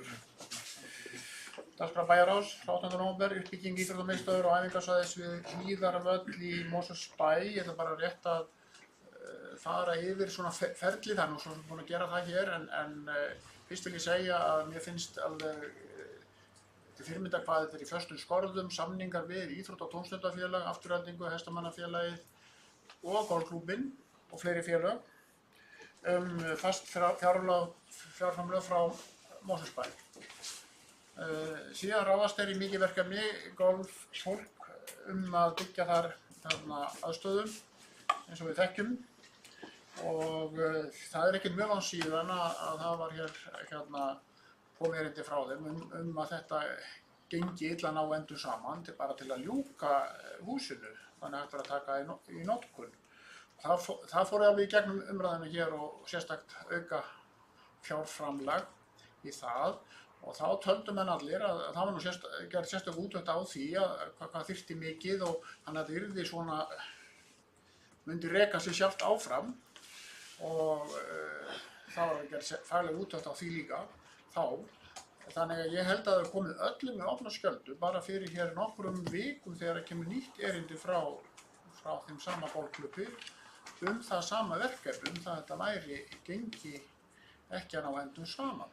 Það kom bara fólki að opna skjöldum. Og hvað er til ráða? Það er nú kannski engin kostur góður, en versta kannski ekki neitt. Og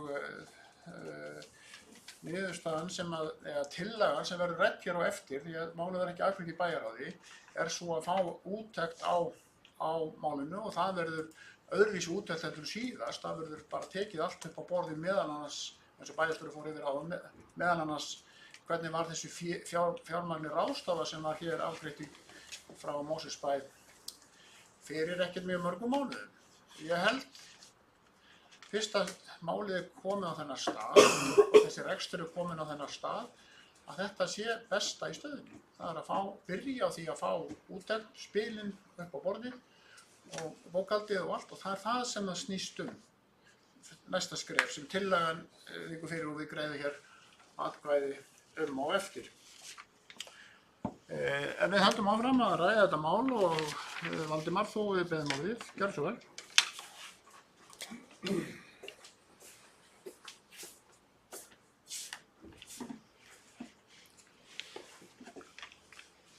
Já, mér finnst þess að þú séum að rífast eitthvað sem við erum nokkuð með samfélagum. Ég bæjarfulltrúi Ásgeirs að þetta var lítillækjandi umræða. Mér þykir það leitt og hann upplifði það. Að minni hlutans hefði sagt að þetta takit af bæjarstjóra, ég að segja það. En það er alls ekki það sem þeir eru að leggja til. Það er alls ekki. Hér eru flestir sammála því að gera þessu úttekt. Og ég vona að hún verði gerð. Og bæjarstjóri semji við Kapasund það. Það er ekkert verið að taka þetta úr höndunum á bæjarstjóra.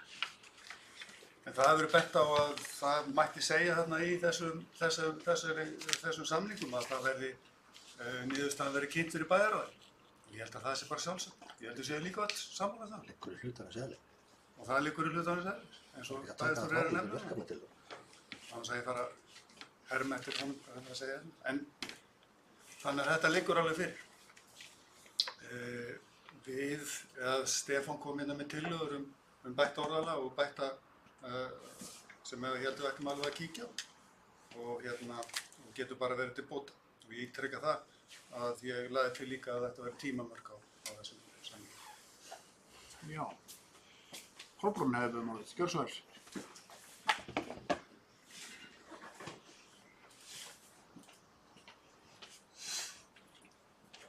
Já, forseti, bæjarfulltrúar, ég vil líka koma hérna upp undir máli varðandi golfklúbbinn og fjármálin sem við stöndum frammi fyrir sem þarf að koma til, þarf að skoða og ræða, sem sannarlega hefur komið fram.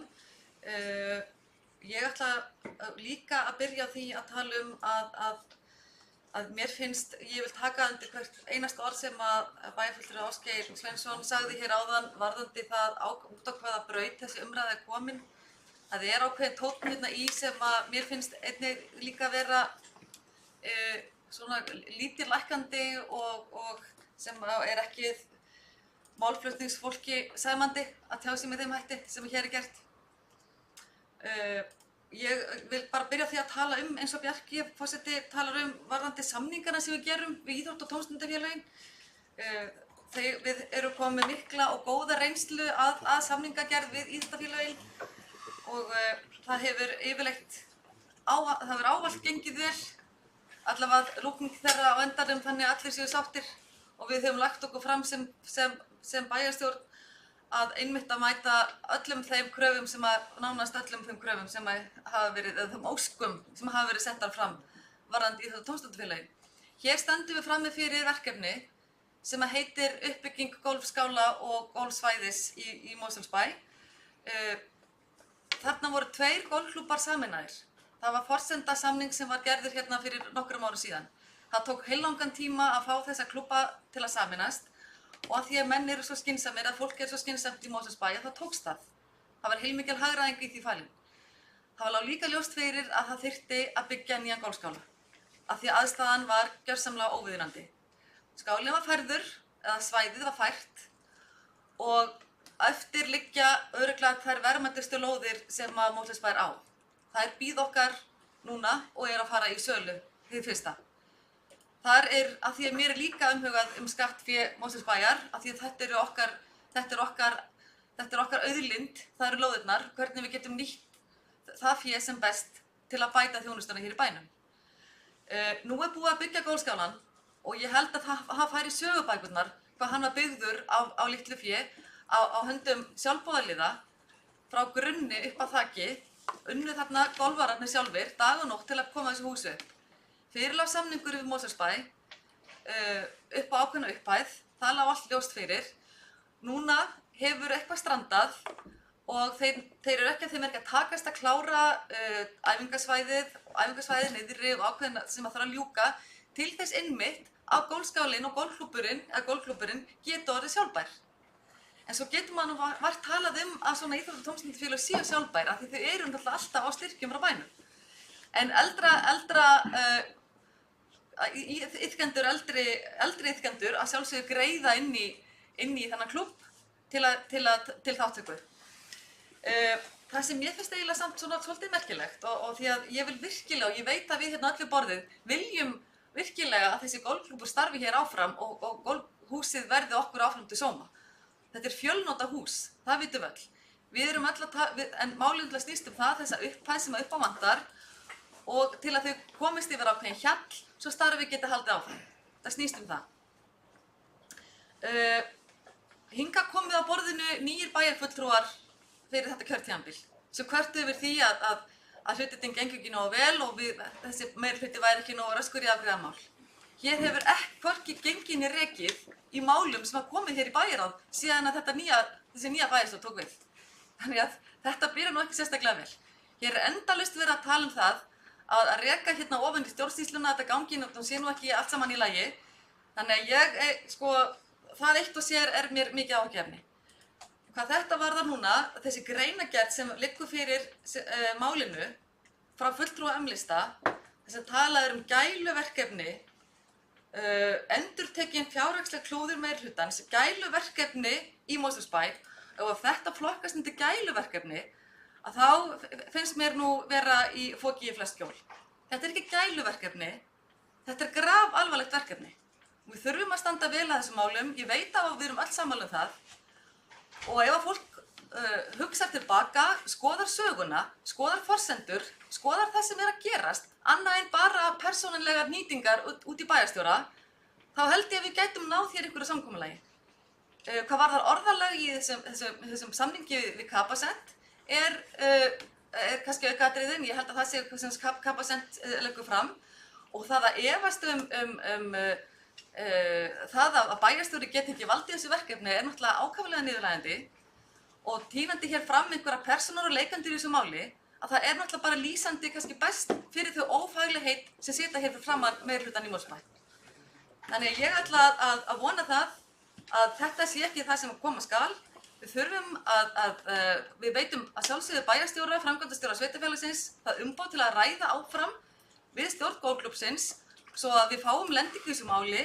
Niðurstaðan liggi fyrir þegar Capacent hefur gert þessa greiningu og ég ætla ekki að láta mig detta í hug eitt augnablik að golfklúbburinn sjálfur geti greitt þessa milljón þar sem hann stendur stendur í miklum fjárhagsörðugleikum. Þannig að sjálfsögðu þegar bærinn er að veita fé í verkefnið að þá gerir bærinn úttekt af þessu tagi og vill það óháð úttekt að sjálfsögðu. Það vita allir menn sem að standa í einhvers konar rekstri. Þannig ég vil bara ljúka máli mínu með því að ég bara skora okkur öll sem að bera nú höfuðið hátt, sýna hér manndóm og tala hér að virðingu hvert við annað, þannig að og koma málunum áfram heldur en að endalaust að hnýta hér í bæjarstjórann og hans persónu og það hvernig málum háttar. Ég held að við förum í þetta mál, við styðjum við baki á golfklúbbnum, við náum hérna einhverju niðurstöðu og endanum verður golfklúbburinn sjálfbær, getur rekið sig áfram, hann þarf að komast yfir ákveðin hjall og að lokum þá verður hann hérna þessum bæjarfélagi til sóma. Takk fyrir, forseti. Já, fleiri hafa ekki hvatt sér fjóðs. Ég ætla að byrja hann ámæli. Ámæli sem snýst á hvað ég vil fá svona útskýringa. Þetta að maður sé að ráðast á bæði. Og tekur þú það til þín? Já, ég tekur það mín. Já. Það segir fórsetið. Ég segi nú alltaf gett, en ég fyrst á það að þú fáir að tala þá beinskeitt bara þetta, ekki mjög löngu máli, bara þennan punkt og ég mun takmarka ræðið þína. Gjör svo vel.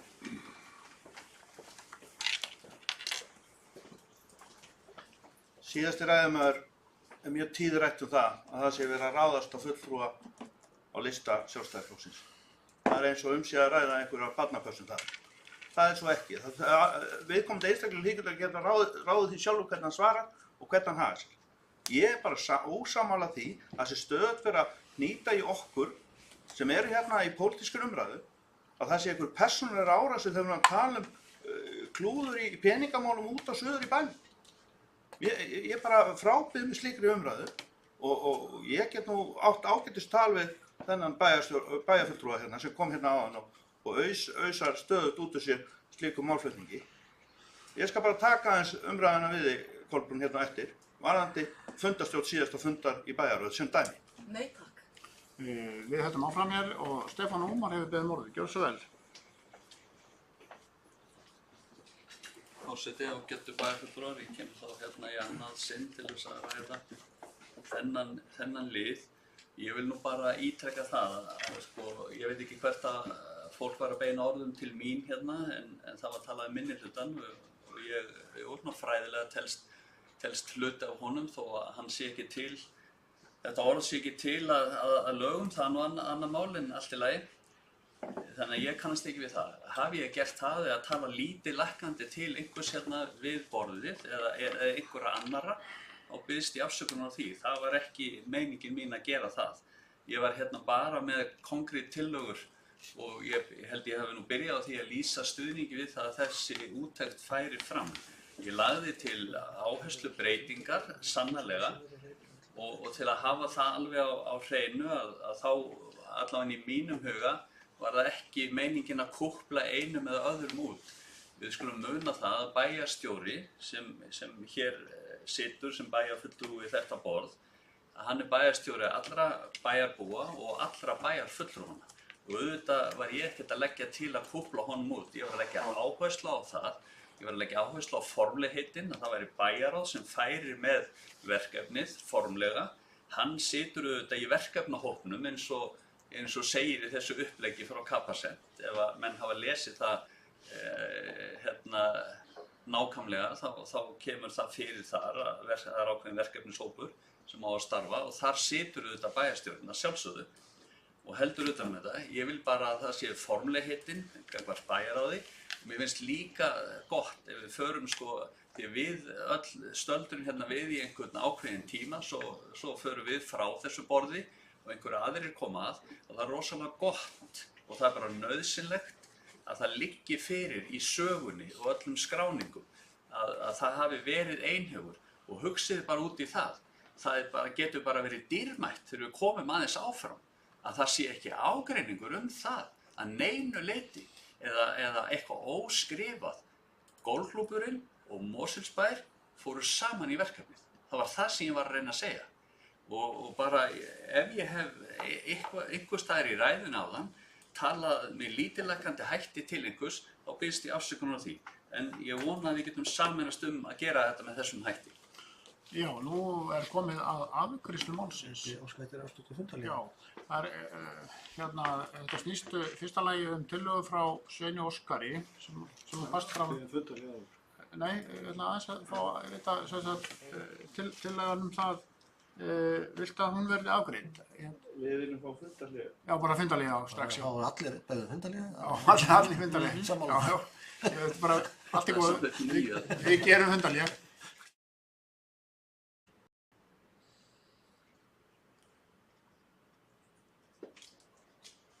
Já, við hefjum þá funda nýju, við ræðum ennþá fjórða mál í fundargerð bæjarráðs frá 8. nóvember. Sveinn Óskar Sigurðsson var með tillögu í fundi bæjarráðs sem að vísa til bæjarstjórnar. Hann hefur fallið frá þeirri tillögu, þannig að það bókast hér. En fyrir liggur ákveðin breytingartillöga frá Stefáni Ómari sem hann gerði grein fyrir áðan. Og ég reikna með að allir séu með það á hreinu hvernig hvað það snerust, eitthvað sem menn vilja spyrja eða ræða þar áður en við greiðum næst atkvæði breytingartillögu Stefán Ómars. Það eru fundarmenn tilbúnir í atkvæðagreiðslu. Þeir sem samþykkja breytingartillögu Stefáns Ómars fulltrúa L-lista þetta mál eru mennur rétt upp hönd. Þeir sem eru á móti, breytingartillögurnar eru felldar með 5 atkvæðum gegn 4. Óskar fundarmenn eftir því að vera gett sérstaklega atkvæði þetta mál eða bara það er enginn sem óskar eftir því. Þá verður þetta bara afgreitt með þegar fundargerðir verður borin upp í heild sinni. Þarna voru 6 mál á dagskrá. Við hefum rætt 1 mál af þeim og það er útrætt. En orðið er ennþá laust. Þetta er sem sagt fundargerð bæjarráðs frá 8. nóvember, fundur númer 1374, orðið er laust.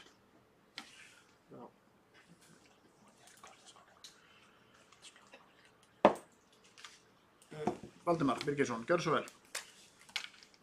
Þetta er semst fundur, það ekki... Þetta er hann var haldinn 8. nóvember, hann er númer 1374 og 6 mál á dagskrá.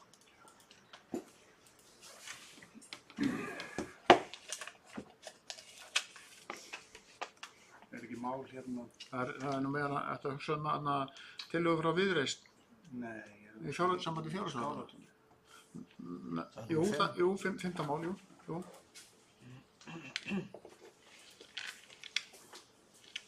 Gjörðu svo vel. Það segir þetta. Kemur upp undir máli númer 5, Skálatúni. Þetta mál hefur komið oft upp hérna og ég reikna með að vera áfram einhver umræða það. Það held ég að við verðum ekki að fara mikið yfir þetta mál hvað það snýst. Það snýst náttúrulega það að Skálatún þeir hafa komið hérna með beiðni það að fá aukinn fjárstuðning til rekstur Skálatúns. Það hafi verið gerðar nokkrar skýrslur þetta mál og þetta mál núna snýst það að það var gert minnisblað skýrslu ráðgjafar sem var gerð á síðasta ári Skálatún og held ég að hún hafi verið birt í janúar þessa ári eða eitthvað slíkt sko. Og er núna eiginlega til efnislegar umfjöllunar hérna inni hjá okkur og hérna ég held að sé hafa brýnt að það sé farið að taka á þessu máli og það sé komist einhver niðurstaða í það hver framtíð Skálatúns verði og að við ræðum svona okkur grundigt þetta mál. Það hafa verið látin stór orð falla reksturinn og hvert hann stefnir. Það kemur fram tillaga frá Heimilista það að greiða skuld sem að Skálatún telur sig eiga inn hjá bænum på 280 milljónir. Bærinn hins vegar ósammála því að þetta sé skuld. En hins vegar að þá liggur það alveg fyrir að það vantar fjármagn inn í Skálatún. Og það vantar ekki bara fjármagn, það vantar stefnu á það hvert þessi rekstur eigi að fara. Í dag þá skal segja, getum við sagt að starfsemin,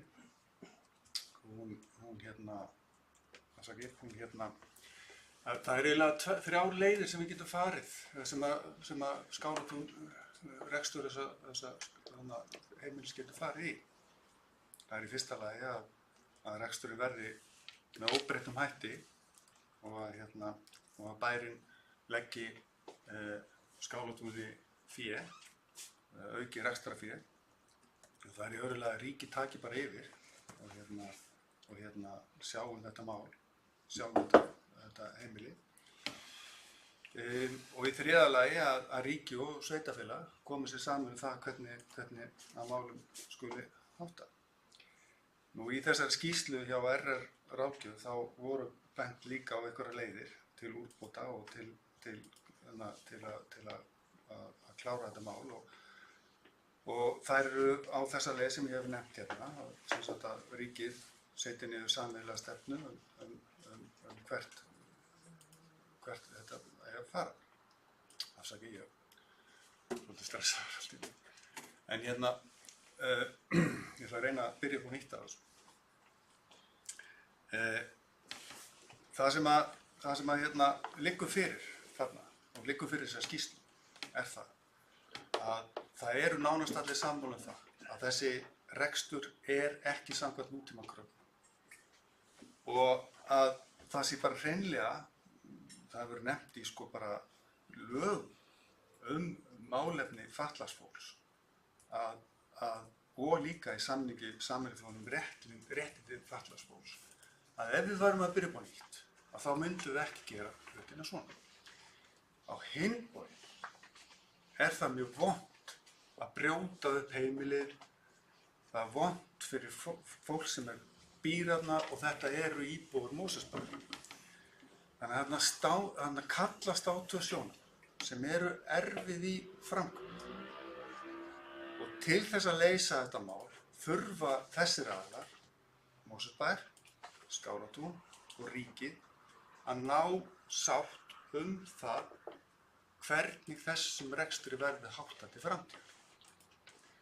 Hvort sem það verður að áframhaldandi núna verður þessir aðilar þarna inni í óbreyttri mynd þangað til það hættir eða það verður fundin önnur úrræði eða önnur úrræði á staðnum.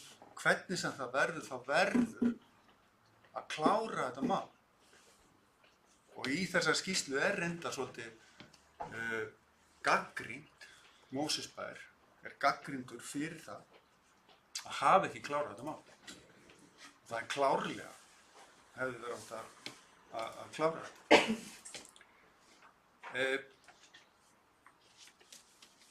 Ég held að það sé bara komið að því að við eigum að einhenda okkur í þetta með einum öðrum hætti og að bara gera þá kröfu á Mosfellsbæ að þetta verði klárað, að gera þá kröfu á ríkið líka að þeir komið að þessu og standi við sína plikt. Það eru uppi alls konar sjónarmið. Það alveg ljóst að það líka rétt að það vantar peningi inn í þennan rekstur. Hann þarf einhver leyti að koma frá Mosfellsbæ. Og ef þið lesið líka tillögu M-listan þá hann líka, þá segir að það er að ganga til samninga við Skálatún greiðslu þessara skuldar.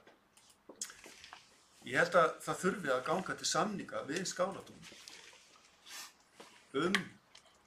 aukið fé, reksturinn til framtíðar og til þess að svo sé, þá þurfum við líka að vera komin með stefnu það hvert við viljum að þessi rekstur fari.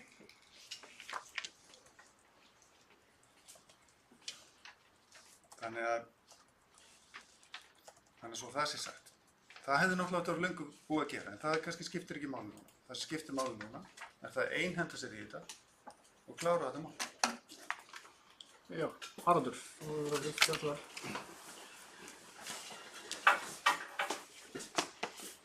Ég ætla bara að taka til máls út í þessu sagamáli, það er að segja með Skálatóns heimilisins, sem hafa nú verið hér töluvert til umfjöllunar og ekki af ástæðulausu. Sko, það var margt ágætt sem kom fram í málflutningi bæjarfulltrúa Valdimars Birgissonar. Ég vildi að hann hafi hitt alveg naglann á höfuðið þegar hann sagði að það fyrirkomulag sem er á þessum heimilisrekstri sem einu sinni hét stofnun er ekki í samræmi við, að fullu leyti samræmi við þá hugmyndafræði sem í þessum málaflokki er í dag. En svo sagði hann líka að það býr þarna fólk og búið að búa þarna frá barnsaldri. Það fólk hefur á við fötlun að stríða, það er ekkert leyndarmál. Fatlað fólk sem að hefur margt hvert verið þarna alveg bara nánast já, bara mjög lengi. Og það er meira en að segja það að hræra upp í lífi slíkra einstaklinga með það fyrir augum að fara kollvarpa eða endurskipuleggja búsettu og daglegu lífi þess. Það sé líka alveg hægt að segja það hér að þessi fötlun, hún hefur líka það í för með sér að það er ábyggilega viðkvæmara fyrir öllum slíkum breytingum heldur en þeir sem ekki hafa búa við þessa fötlun og því þarf að fara mjög varlega og dæmin kenna okkur það. Það var annað sambarilegt heimili í Mosfellsbæ, reyndar bara fyrir drengi sem hét Tjaldanes, var hér staðsett í Mosfellsdal fyrir nokkrum áratugum. Það var einmitt brotið upp og íbúar þar voru sendir í annars konar, búsettuform sem er í anda þeirra hugmyndafræði sem þessi málaflokkur svona stendur á bakvið núna og nú er ég ekki með þeim hægt að gagnrýna þá hugmyndafræði en þessir íbúar, þessir einstaklingar þar bjuggu, þeir áttu í miklum erfiðleikum með að aðlaga sig að nýjum lífsháttum, voru vanir hinnu og urðu hræddir og það voru gerða hér og það hafði mjög alvarlegar afleiðingar fyrir þá einstaklinga. Þannig að ég held að við verðum að horfa á þetta frá tvennum hætti, annars vegar er þetta faglegt mál og hins vegar fjárhagslegt mál. Faglega máli snýr að þessum þáttum og ég vil ekki samþykkja það að það sé engin stefna þessi faglegu mál. Stefnan er sú og ég held að séu bara allir sammála það. Bæði þeir sem að reka Skálatún, félagsmálayfirvöld og bæjaryfirvöld í Mosfellsbæ og og stjórnsýslan hjá ríkinu, að ráðuneytið,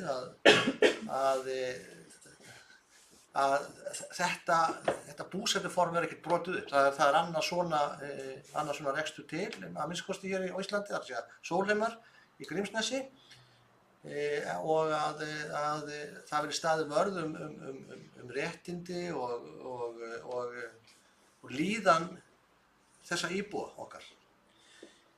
Hins vegar hefur Skálatún tekið mjög miklum breytingum í áranna rás. Búsetuform þessara einstaklinga var með allt öðrum hætti, þar að segja svona hér fyrir nokkrum áratugum heldur en í dag. Í dag þetta þó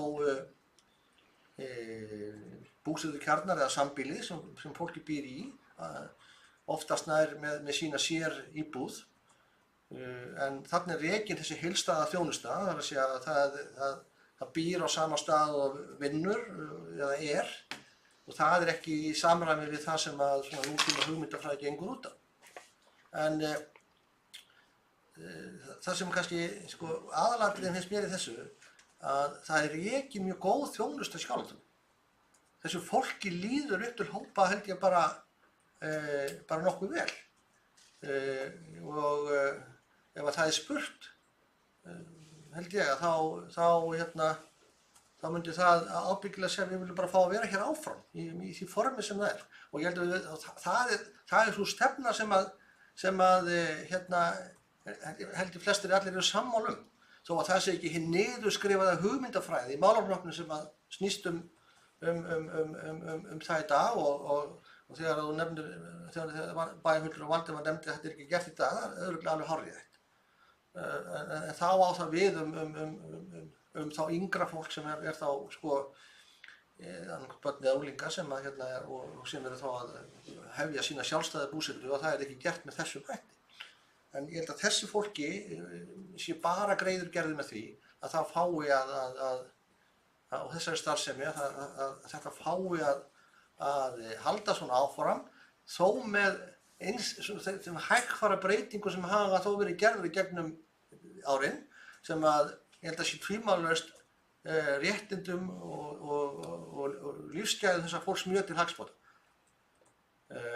Og þannig að mér finnst í sjálfu sér að svona faglega, þó að kunna að vera einhverjir sérfræðingar af málaflokknum ekki 100% sammála mér í því, þá bara sagt það, þá held ég að það hefur tekist að láta þessa starfsemi ganga vel í tengslum við það hvernig lífsgæðum þessa fólks háttað. Og ég held að það sé svona flestir sammála þannig. Ég er ekki alveg sammála því að það vanti einhverja stefnu í því. Og þá er ég að tala faglega þátt. Það vantar kannski hugsanlega að skýra það betur hvort að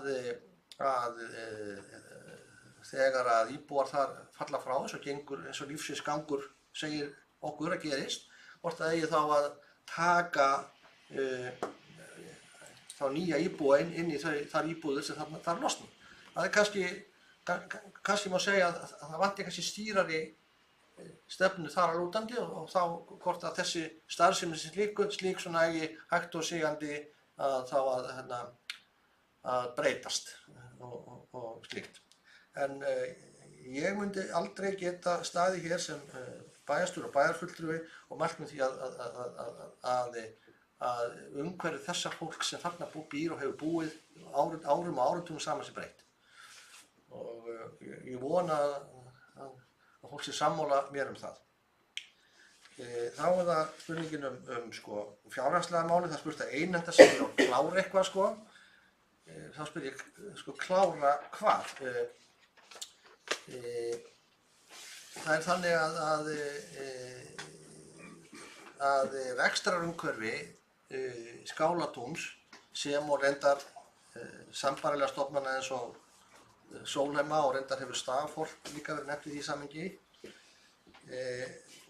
Það eru að mörgu leyti ólíkar því sem annars staðar og það ástæðan þessi sem ég var að nefna hérna áðan að þetta eru sjálfseignarstofnanir sem að voru og hafa verið reknar af félaga og góðgerðarsamtökum og sem að hefur verið safnað fyrir gegnum áran rás og það sem eiga til að mynda sitt húsnæði og inn í reiknimódulinu og öllu því sem því fylgir og þegar þessi málaflokkur var fluttur til sveitarfélagana vantar að taka á því tiltekna máli. Það er að segja að það eru þarna húseignir sem þarf að halda við og reka og módelið sem að var búið til og hefur unnið eftir og sem að kemur inn í jöfnunarsjóð að það tekur ekki á þessu tiltekna máli. Mosfellsbær hefur algjörlega verið með þá hreinu hvað sé næsta skref í því. Það þarf að gera nákvæmlega það sama og var gert við Sólheima og verið að ljúka við að gera. Það er að gera sérstaklega fjárhags- og rekstrar úttekt á þessum forsendum hvað þetta heimili varðar, eða hvað Skálatún varðar. Og Mosfellsbær hefur ítrekað rætt það við ráðuneytið að bæði ráðuneytið, það er að segja að það er samgöngu- og sveitarstjórnarráðuneytið sem hefur gert úttektina en ákvörðunin þarf að koma frá félagsmálaráðuneytinu. Og ég átti nú síðast fund með félagsmálaráðherra á 50 daginn í síðustu viku þar sem ég ræddi þetta við hann og hann lofaði mér því, hans orð voru þau, að hann skyldi ganga í málið að fá ráðuneytið til þess að óska eftir því við samgöngu- og sveitarstjórnarmáli að þetta gert. Samgöngu- og sveitarstjórnarráðuneytið hefur sagt mér, bæði ráðherra og embættismenn þar og fleiri bæjarfulltrúar að leið á þessi beiðni best, þá munir gangi þessa úttekt á sambærilegan hátt og Sólheima. Það er það sem þarf að gera næst. Þannig að Mosfellsbær hefur gengið í málið. En það þarf að umgangast þetta með þeim hætti og þar er okkar skyldur líka mjög skýrar að við þurfum að sjá til þess að það fé sem og svo fjármögnun sem þessi málaflokkur byggir á að það sé rétt gefið í því og það er okkar skoðun að svo sé ekki. Og Skálatúns forsvarsmenn við erum alveg sammála það. En þannig að ef að Mosfellsbær ætti að vera fé í þennan rekstur bara sér svona núna, þá erum við að taka fé sem ekki er ætlað í þennan málaflokk heldur einhvern annan málaflokk, til dæmis fræðslumálin, og setja hann þarna. En ég held að það verði svo, ég gerir nú bara langa sögur stutta, ég held að það verði ráðist í þessa úttekt sem við höfum óskað eftir. Þannig að innan einhverja tiltölulega skamms tíma muni liggja fyrir niðurstöður í því.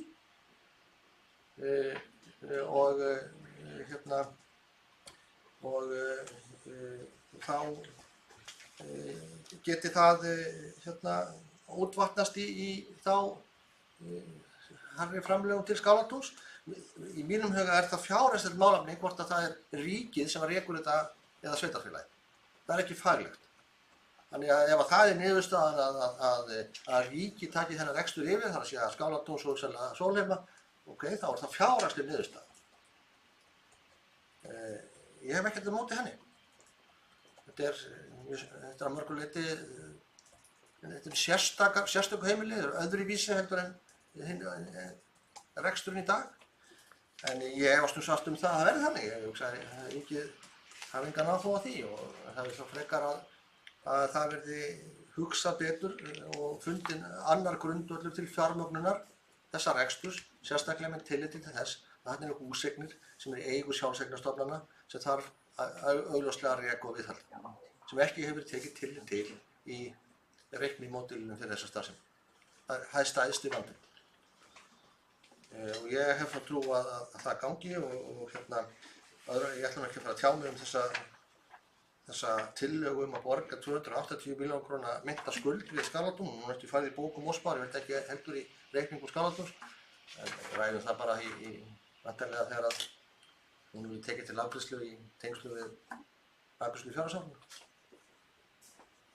Já. Sveinn Óskar, gjörðu svo vel.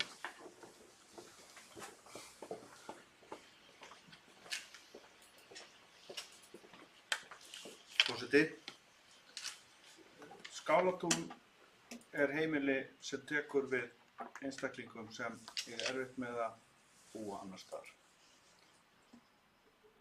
Mér þætti vænt líka ef að þeir sem eru að fjalla málið fari á fund þeirra starfsmanna sem starfa í Skálatúni núna þessum vikum eða dögum til þess bara að sýna stuðning og fjalla þær kröfur sem lögmaður Skálatún sendi í mars 2017. Svo vil ég árétta eitt, hvers vegna við erum að ræða núna þetta mál.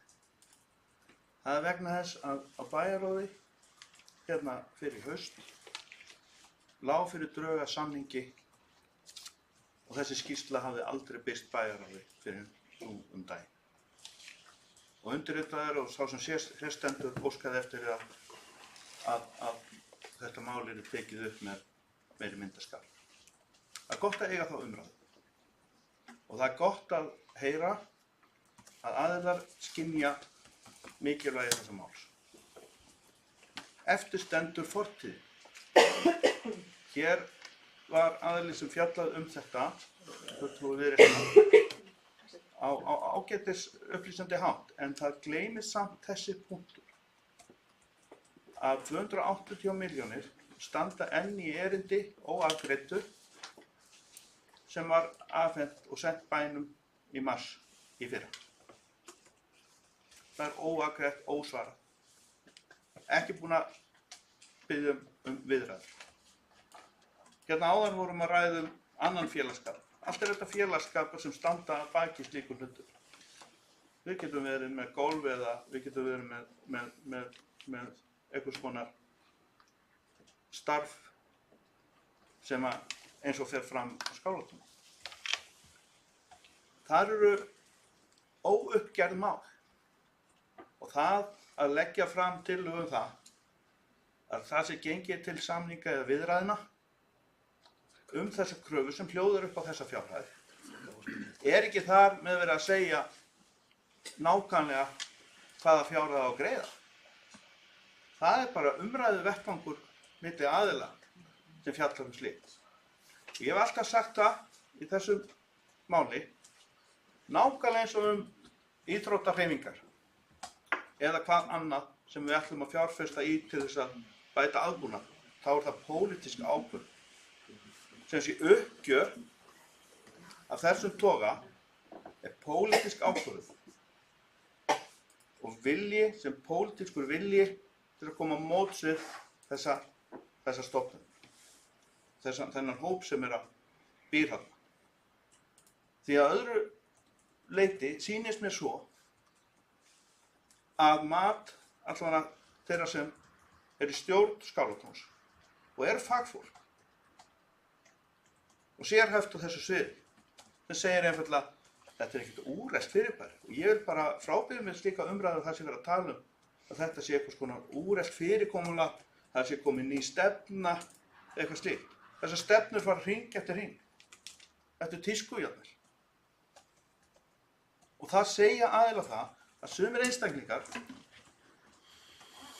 eins og bara við hin, getum ekki endilega búið á stöðum þar sem okkur er ætlaði staður af einhverjum opinberum aðilum. Það eru mismunandi þarfir og þess vegna þurfum við að hafa valkost í boði, fleiri en einn og fleiri en tvo og fleiri en þrjá. Fyrir fólk sem þarf aðstoð að halda á þessum toga. Þess vegna skipti ég þessu tvennt. Það er fortíðarvandinn sem byggist í raun og veru og er innifalið í kröfugerð sem senda bænum í mars frá lögmanni Skálatúns. Og hitt, það er þessi umræða sem á sér stað núna. Varðandi að ríki komið ákveðnum þáttum vegna þess að þetta er sérstaklega stór stofnun eða stór umönnunar aðill fyrir þroskahamlaða. Og svo eru tveir þættir sem þurfa að bætast við, það er heilsugæsluhlutinn og öryggisþátturinn. Það er sjálfsagt að halda þeirri umræðu áfram, sjálfsagt mál. En öll umræðan það það gæti hugsanlega verið þessi leið eða annar skóli í varðandi ummönnun þessara einstaklinga sem þarf að ræða. Þá erum við einfaldlega að tala um það, klárum fortíðina, ræðum þetta mál og leitum leiða til að koma á móts við þennan hóp. Því að í raun og veru, með því sem gert var, er fjárhagslegt súrefni dregið af þessari stofnun eða þessu ummönnunar fyrirkomulagi sem er á Skálatúni. Fjárhagslegt súrefni er dregið hægt og bítandi vegna þess hvernig málum var háttað í þessu. Annað sem við ræða. Þegar litið er á skýrslu verkefnahóps sem settur var saman, sem gaf út skýrslu velferðarráðuneyti birti, kemur fram að það er náttúrulega samningar talsvert flóknir, en í grunninn er verið að tala um þar að til þess að dekka skekkjumörk og áhættu í flutningnum, þá fengu sveitarfélög heimild til þess að hækka hámark útsvar sitt árið 2011 og svo aftur 2014. Mosfellsbær nýtti sér þetta og þetta er áttið ykkur á því. Þessi heimild til þess að fara upp í hámarks útsvarið á þessum tímabili var vegna þessa málaflokks. Og Mosfellsbær nýtti sér þetta hámark til 2017 eða fyrir fjárlagagerðina fyrir áramótin 2016-17 var ákveðið að lækka útsvarið. Þetta stendur í skýrslunni er mjög skýrt sagt til þess að dekka ákveðin hluti. Vissulega er hægt að flækja þetta meira.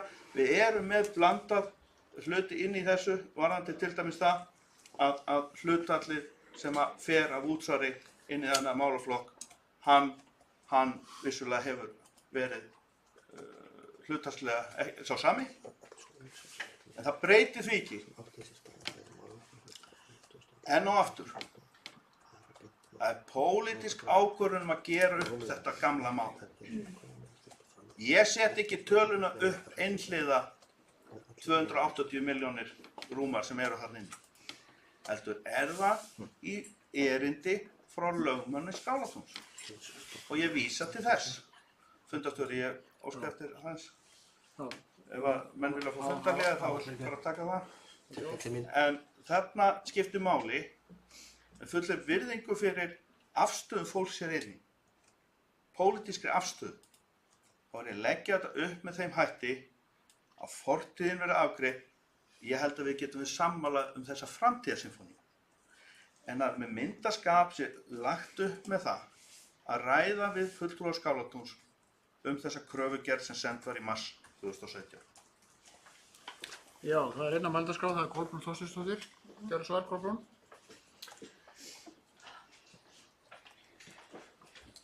Forseti, bæjarfulltrúar, það er mál varðandi Skálatún og þessa skýrslu sem liggur nú fyrir málinu sem er í rauninni ættum að vera fjalla sem var gerð hér að beiðni Jöfnunarsjóðs og hefur verið mikið og gott vinnuskjal hér inn á fjölskyldusviði, einmitt sem varðar málefni Skálatúns. Ég held að það margt gott búið að koma hér fram og ég tek undir margt af því sem að bæjarfulltrúi Valdimar sagði hér í sínum málflutningi og það sem bæjarstjóri sagði varðandi hvaða sýn við höfum á Skálatún. Ég held við getum öll verið sammála það að þarna er viðkvæmur íbúahópur. Þetta er ekki eitthvað sem að Skálatún tekur við. Þarna eru íbúar sem þarna búa, sem þurfa þjónustu og við hefum öll fullan skilning á því og hér allir sem á þessum málaflokki koma og við hér í bæjarstjórn. Við skynjum fullkomlega alvarleika þessa máls og ég vil líka leiðrétta það að allir þeir fjármunir sem að sveitarfélagið hefur fengið úr Jöfnunarsjóði og hvað varðar útvarpsstofnun hver einasta króna hefur farið í rekstur Skálatúns. Í málaflokkin og hvað varðar rekstur Skálatúns. Það sem út af stendur er náttúrulega það að í húsnæðið hefur ekki farið það fé sem að þarf. Þarna er hópur sem við viljum halda vel utan um, við getum líka öll verið saman um það, að málefnið er viðkvæmt. Við ætlum að veita þessum íbúum Mosfellsbæjar, góða þjónustu. Við þurfum meira fjármagn til þess og ég held að öllum sé það alveg skýrt og ljóst. Ég vil alls ekki bera þetta saman við einhver verkefni eins og varðar til dæmis golf eða golfklúbbsrekstur eins og kom hér í málflutningi fulltrúa M-lista. Ég held að sé fráleitt að fara að líka því saman.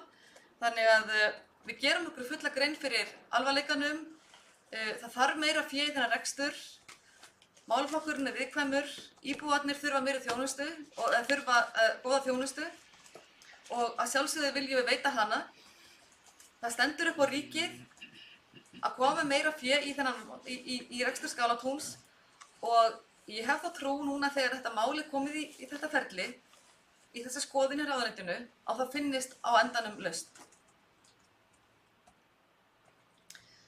Þannig að ég held að við ættum ekki að standa hér mikið lengur að þrasa um þetta málefni.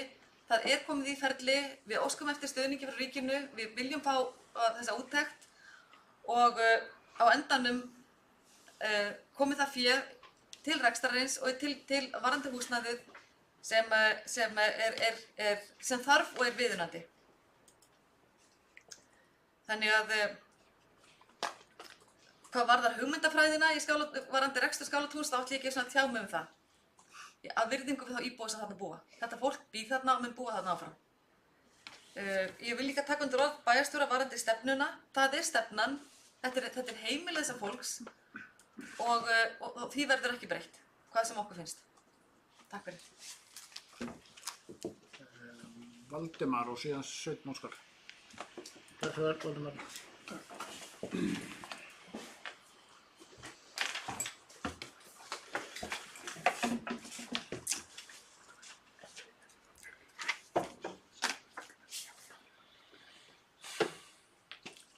Ég vil bara ítreka það að ég er náttúrulega sammála því að það eru hagsmunir íbúa Skálatúns sem skipta öllu máli, ekki IOGT eða Mosfellsbæjar eða ríkisins. Og þá líka við fortíðaruppgjörið, það sem skiptir máli í þessu sambandi öllu saman eru hagsmunir íbúanna. Ef ykkur á rétt á því að þá er það að renna til þeirra og til umönnunar þeirra. Að það sé tryggt með þeim hætti ef ráðast verður slíkt. Og ég ítreka aftur að ég var ekki að leggja til að það veri hreyft við þessari starfsemi eins og hún er. Alls ekki. Ég held að við séum bara öll sammála því að það sé hættulegt og við viljum það ekki. En við erum að ræða hérna skýrslu RR og þær voru setta fram 3 tillögur og lausnir og mér heyrist það sé svona verið einblína það sé, númer 2, með leyfi forseta, ég má lesa það. Að samningar og svo þjónusta sem veita á samkvæmt þeim verði endurmetin á grundvelli kröfulýsingar og sveitarfélögum þjónustusvæðum bættu sá kostnaðarauki sem framfer nemur slíkum framlögum. Það er að segja að við erum að sækja peninga til ríkisins til að standa betur að þessari starfsemi. Ég held að það er ekki rétt skil í hjá mér að Mosfellsbær hefur lagt einhvern auka pening í það undanfarnum árum. En það var kannski að ég spurja því líka, af því að það má lesa úr gögnunum, að það hefur verið reynt að ná samtali við ríkið án árangurs í talsvert langan tíma. Og það er nú ekkert langt niður í miðbæ, vakt 15 gengur þangað. Það er alveg hægt að ná sambandi þarna, en það hefur ekki verið og það tekið mjög langan tíma. Og þessi samningar líka við Skálatún hafa verið lausir í 3 ár. Það er kannski það sem ég er að gagnrýna, að það hefði átt að vera búið að loka þessu máli fyrr. Það er 2 til. Já. En það er kannski rétt að spyrja þá, hver er staðan á því máli? Það er gott að það kom fram hérna áðan, máli bæjarstjóra, að það er komið á samtal við ráðherra og það er vonandi að það vita á gott og það verði þá að fara að hreyfa við málum. En þá kannski ástæða að spyrja, hver er þá staðan á viðræðum við Skálatún? Og hvers má vænta líka í þessari úttekt sem að væntanlega verður gerð sambarlegu það sem var gert í Sólheim. Og ítreka það, í Sólheim þá kvörtuðu þeir í Bergvinnshafi yfir því að þeim fannst þeim vera að leggja ómikið af peningum í það úrræði sem þar voru. Fannst það ekki réttlátt, en þeir gerðu það. En það má kannski spyrja bæjarstjóra því hver er væntanlega niðurstaða þessu út, hverju megum við búast við? Takk. Já, Sveinn Óskar var reyndar á undan, en Haraldur var fyrir þín, það er eitthvað þú voru að ríkja svo. Já, forseti, ágætt spurningar. Að ræða við ríkið og ræða við ráðuneytin er langhlaup, mjög langhlaup. Það er eiginlega meira en maraþonhlaup. Það er eiginlega svona 400 km hlaup sem að fara hérna í Gópi eyðimerkinni einhvern tímann daginn.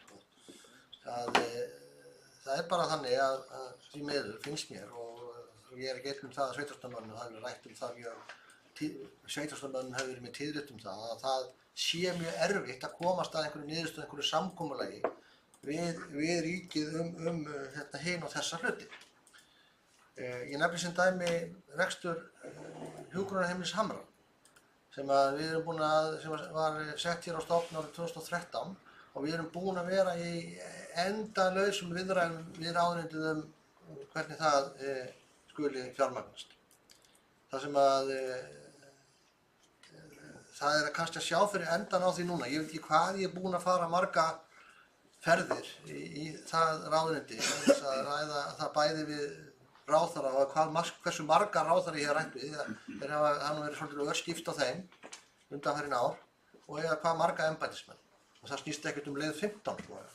Ég er reynda að fara oftast á bíl en bara því að tíminn er dýrmætur en ég hef örugglega komið samt fyrir að ég fari í strætó. Leið 15. Það er orðið ansi margir klukkutímar sem við hér í þessum húsi, bæði ég sem bæjarstjóri, embættismenn fjölskyldusviði og líka bæjarfulltrúar, einhver leyti hafa þeir verið að fara líka, þetta notfæra okkur líka sjálfsögðu, var ekkert leyndarmál, ef það er einhver pólitískt hengsl skiljið inn í ráðherraliðið að reyna að nýta það, að fá málum okkur framgengt, það bara virkar stundum svoleiðis kerfið og ég kannski vant að segja það. En þetta tekur ótrúlega langan tíma. Alveg sama með málefni Skálatúns. Þetta er búið að reynda sko, ef við tökum bara kannski stóru myndina, sveitarfélögin og sambandslíka sveitarfélag hefur í viðræðum þessi mál við ríkið alveg síðan að málaflokkurinn fluttur yfir. Og það hefur verið haldið fram hverju einasta landsþingi, hverju einustu fjármálaráðstefnu af málaflokkurinn sem var fjármagnar. Það er búið að ræða þetta 100 milljón sinnum við ríkið á alls konar plattformum í formlegu samráðsnefndinni fjármál samskipti ríkis og sveitarfélaga af einstökum sveitarfélögum, af einstökum landhlustasamtökum og svo framvegis, einstökum bæjarfulltrúum örugglega og svo framvegis og framvegis. En þetta tekur allt mjög langan tíma og bara sjáu til dæmis framgang þessa Skálatúnsmáls varðandi sko fyrst þarf að fá jöfnunarsjóð til að samþykkja það að gera úttekt á Skálatúni, bara fjárhagslegri stöðu Skálatúns og svona samskipti við Mosfellsbæ. Sú skýrsla leit dagsins ljós í ársbyrjun þessa árs. Það er ekki ennþá búið að fara í gegnum svona tillögurnar eða taka niðurstöðu tillögunum sem í þeirri skýrslu eru. Þráttur það Mosfellsbær og Skálatún líka og við staðið saman að því að fá niðurstöðu í máli. Það er vonandi að gerast loksins núna. Það er búið að gera þetta hvað var þar Sólheima. Það er ekki búið að gera það úttekt, það er að segja sko fjármögnun Sólheima vegna þess að það er sama vandamáli þar og með Skálatún og það komið niðurstöðu það og tillögur það að það þurfi að fjármagna þennan húsnæðisþátt með öðrum hætti heldur en gert í dag.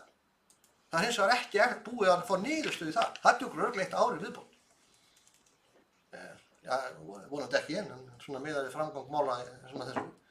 Og þannig að við erum vonandi að komast að þann stall að fara í samskonar úttekt og gera Sólheimum með Skálatún. Það ætti nú að taka styttri tíma.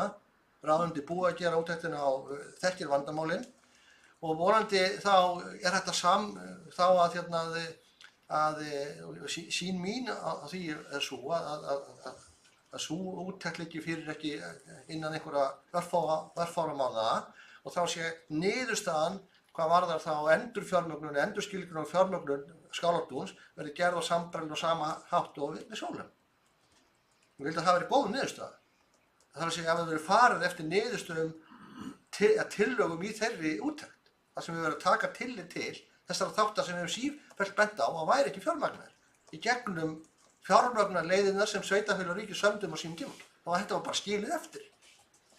Vegna þess að þetta voru sjálfseignarstofnanir ræðar sem var sagt bara því þið eigið ykkar eigið húsnæði, þið verður bara að reka það og viðhalda því sjálf. Þeir sem eiga það, gera það. Það hefur örugglega verið hægt hérna fyrir einhverjum árum síðan, áratugum síðan, þegar að svona samfélagsumhverfi var með öðrum hætti en í dag. Það er bara breyttir tímar og með verða að horfast í augu við þetta. Þannig að ég vona það og trúi því að dropinn hol í steinin að við náum að leysa þetta mál á farsælan hátt. Við erum allavega með að skýra sína hvernig að gera það, en það er mjög mikilvægt í því sambandi að sé samstaða um. Það var það á síðasta kjörtímabili þetta mál. Það hefur alltaf því verið samstaða um samskiptin varðandi rekstur hjúkrunarheimilisins hér og það hefur hjálpað okkur mjög að fá framgang í því máli og það er líka mikilvægt að það sé samstaða um þetta því að í mínum huga er alveg augljóst það þarf meira fé og öðru sér skilgreiningar á því hvernig eigi að fjármagna þennan rekstur heldur niður í dag. Já, í nokkuð. Óskandi fundarlið. Óskandi fundarlið og við gerum fundarlið.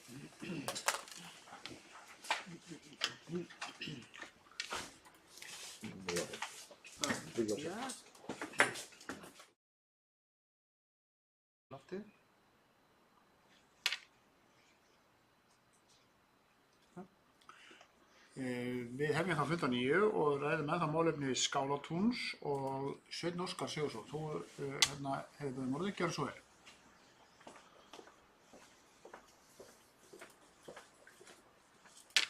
Forseti, við höfum tekið okkur saman hérna að reyna að finna einhverja lendingu í málinu og afgreiða frá okkur. Ég er með tillögu sem hljóðar svo. Bæjarstjórn leggur til að máli verði afgreitt þannig að skýrsluritari kynni máli fyrir bæjarfulltrúum og nefndarmönnum fjölskyldunefndar. Þetta er í samræmi við umræður á fundum bæjarstjórnar og ég legg hann allt svona til og óska eftir því að hún er tekin til afgreiðslu. Já, við tökum hana strax til afgreiðslu og þeir sem eru samþykkir því þessar tillögur sem Sveinn Óskar kynnti, eru bara rétt hönd. Þeir sem eru á móti, hún er samþykkt með 8 atkvæðum, er það ekki rétt? Og 1 situr hjá. Þá er málefni, eða umræðan með málefni 5 lokið og reyndar 4 líka. En orðið er þá laust, bæjarráð 8. nóvember. Menn vilja ræða það eitthvað þar. Ég langar bara að þú þeim voru stjórn. Já. Forseti, ég bara rétt úr seti mínu. Ég ætla að fá bókuninn við afgreiðslu golfklúbbsins. Stutta bara bókun. Já. Heyrðu, og ætlar að senda hana hérna? Já. Ég óska eftir því hún verði lesinu, það setja það aftur til hana. Það hefði reynda verið betra að fá hana þegar við vorum að taka það mál. Búin að afgreiða málið? Nei, við erum ekki búin að afgreiða það mál. Erum við ekki ennþá í fundargerðinni þar? Jú. Það mál var borið sérstaklega ekki? Nei, það er að gera lokinn. Heyrðu, við tökum það þá fyrir og eftir, en orðið er ennþá laust og ég ætla þá að gefa sjálfum mér orðið og ræða mál nr. 1. Stutt og laggott, það er eins og það heitir hér á fundarbúði, bréf varðandi aðstöðumál Skógræktarfélags Mosfellsbæjar. Bara að rekja rétt fyrir þá sem að þekkja það ekki, þá hefur þetta mál verið í deglunum dálítið síðasta kjörtímabili, komið erindi frá Skógræktarfélaginu að fá aðstöðu. Það var nú ákveðin svæði sem að þau hefðu þá í huga.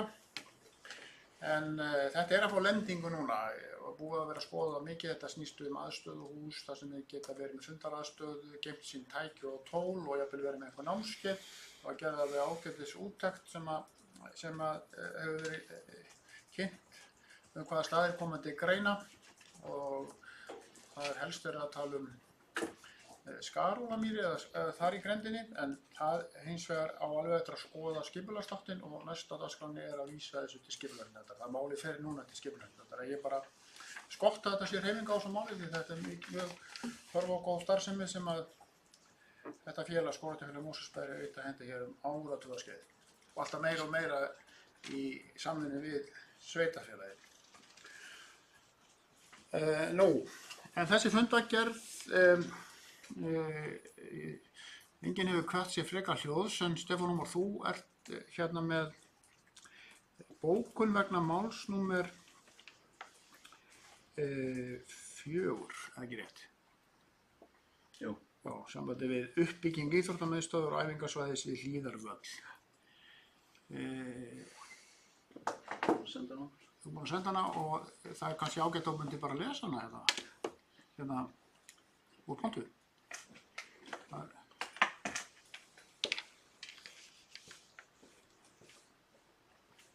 Forseti ágætu bæjarfulltrúar. Við stuttarlagbókun fulltrúi L-lista vinna Mosfellsbæjar greiðir atkvæði með því að Capacent verði falið að vinna úttekt á fjárhagsstöðu golfklúbbs Mosfellsbæjar í samræmi við fyrirliggjandi verkefnistillögu þrátt fyrir að tillaga mín lítils háttar breytingar á henni hafi verið felldar á meirihlutanum. Haraldur, þú ert með núna Ég óska að taka til máls vegna þessara bókunar. vegna þessar bókunar, það er konar heimilt, gjörðu svo vel. Forseti,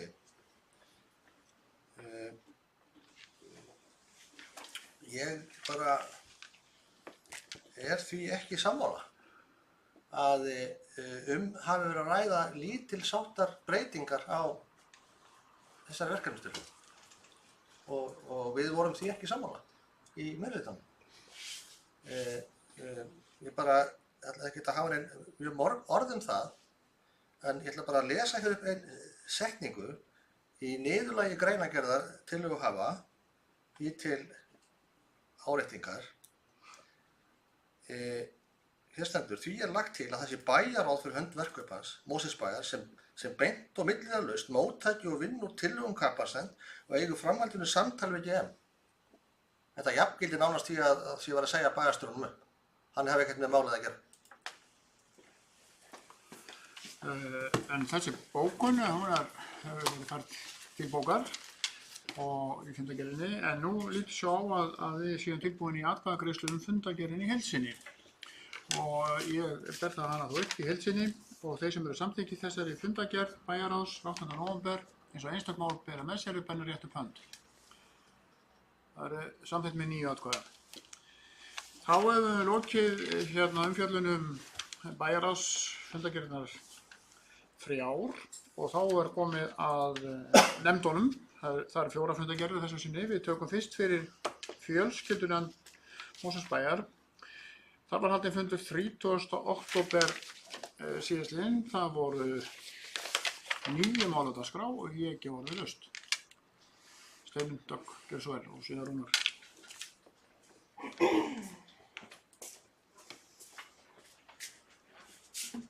Forseti, bæjarstjórn og kæru vinir. Ég vil bara hafa þetta stutt. Við lestur og undirbúning fyrir fundinn þá sá ég að aðgengi að gögnum er ábótavant sem er hjá fjölskyldunefndinni. Til dæmis undir lið 1, 2 og 3 þau gögn eru ekki sýnileg almenningi en ég sé ekki ástæðu fyrir að það sé svo. Hafandi sagt það, þá veit ég að það er oft viðkvæm málefni í hjá þessari nefnd sérstaklega og því svona vil ég bara varpa því fram að það væri kannski ágætt að nefndir spyrðu alltaf hvort að það sé ástæða fyrir að gögn fari leynt eða ekki. Og ef svo er ekki að þau séu þá birt. Og ég veit til þess að í öðrum nefndum er það gert og það hefur bara farnast vel. Þannig að nefndarmenn séu þá kannski upplýstir og geti upplýst sitt fólk þegar að ákvörðun að gögn séu leynt að það liggi bara fyrir. En þetta er bara svona til umhugsunar. Takk fyrir. Já, Rúnar, þú hefur beðið morðið, gjör svo vel. Forseti og kæru bæjarfulltrúar. Kannski bara svara þessu varðandi mál 1, 2 og 3 ef það leið. Gjör svo vel. Það kannski eins og gögn bera mál með sér þarna þá í raun og veru enda hefur málunum verið frestað þeim sem þarna eru og eins og bæjarfulltrúar sjá þá og ég ætla aðeins að renna yfir bara létt varðandi gögnin sem að síðan eru til staðfestingar bæjarstjórnar að þá hefur þetta verið vinnugögn og eins og þið sjáu þá eru þar leiðréttingar á gögnunum sem að kannski hafa ekki endilega átt heima út á veraldarvefnum strax. Heldur þá kannski frekar niðurlagið og síðan samþykkt drög sem þá samþykkt hér og þá myndi það birtast á vefnum. Þannig held ég að það verið litið á það en það rétt að það örugglega einhver mál og örugglega fleiri en færri sem hafa mátt fara og það var rætt á þessum sama fundi og það mun vera að sjálfsögðu reynt eftir mestu getu að hafa öll mál upp á borðanum sem eiga að vera þar, að sjálfsögðu. En ég ætlaði kannski að öðru, ég ætlaði kannski að ræða ef ég mætti, kannski þarf að taka það bara mál 1 fyrir fyrst, en ég ætlaði að ræða mál 1 og 2. Já. Ef ekki. En fyrir liggur þarna stefna og framkvæmda á þeim Mosbæjar í barnaverndarmálum og þarna lítisháttar breytingar að ræða þegar að fjölskyldunefnd kom saman fyrst.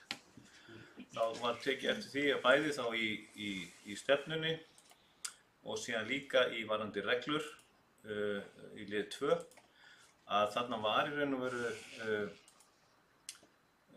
svolítið getum við sagt gamlar reglur og eldri stefna og starfsmönnum fjölskyldusviðs var falið á fyrsta fundi að fara yfir þetta og koma með í raun og veru breytingar. Sem að síðan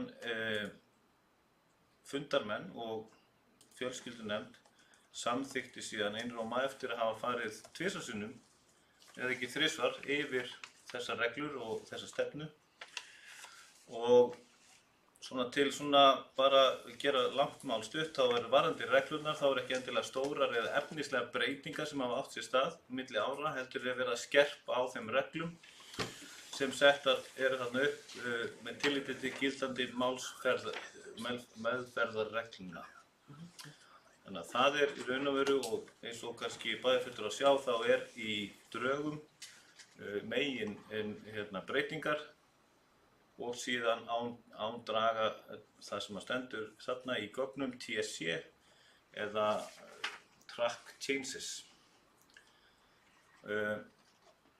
Fjölskyldunefnd leggur til við bæjarstjórn að samþykkja þessa stefnu og eins og lög gera ráð fyrir og ásamt reglum og könnun við meðferð einstakra mála.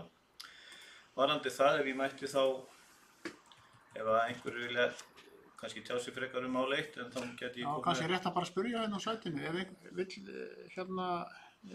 einhver bæjarfulltrúi annar ræða mál 1. Já, þá kannski rétt að bara klára það. Síðan kemur þú aftur Rúnar. Gjör svo vel, seinna svar. Þetta mál 1, stefna og framkvæmd áætlun Mosfellsbæjar í barnaverndarmálum 2018-2022 heitir það. Forseti, þetta bæjarfulltrúar. Við myndum hérna fyrir 1 varðandi fjölskyldunefndina. Þarna drög að stefnu og hérna svona track changes eða svona breytingar inn í skjalinu. Það búið að taka út setningu hérna sem ég ætla bara að spyrja hvers vegna hún tekin út undir markmið, fyrstu blaðsíðu. Framtíðarsýn Mosfellsbæjar meðal annars að það sé eftirsótt bæjarfélag til búsetu þar sem fjölskyldan í fyrirrúmi. Stjórnsýsla og þjónusta sé skilvirk, ábyrg, vönduð og í fremstu röð á Íslandi. Hvers vegna var þetta tekið út?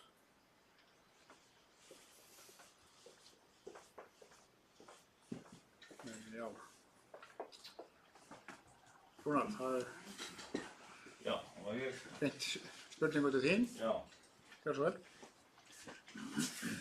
takk fyrir það, forseti.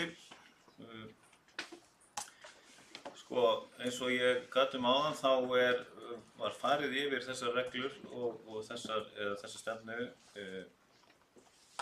á nokkur fundum. Þetta kannski helst orðalag sem verið að breyta.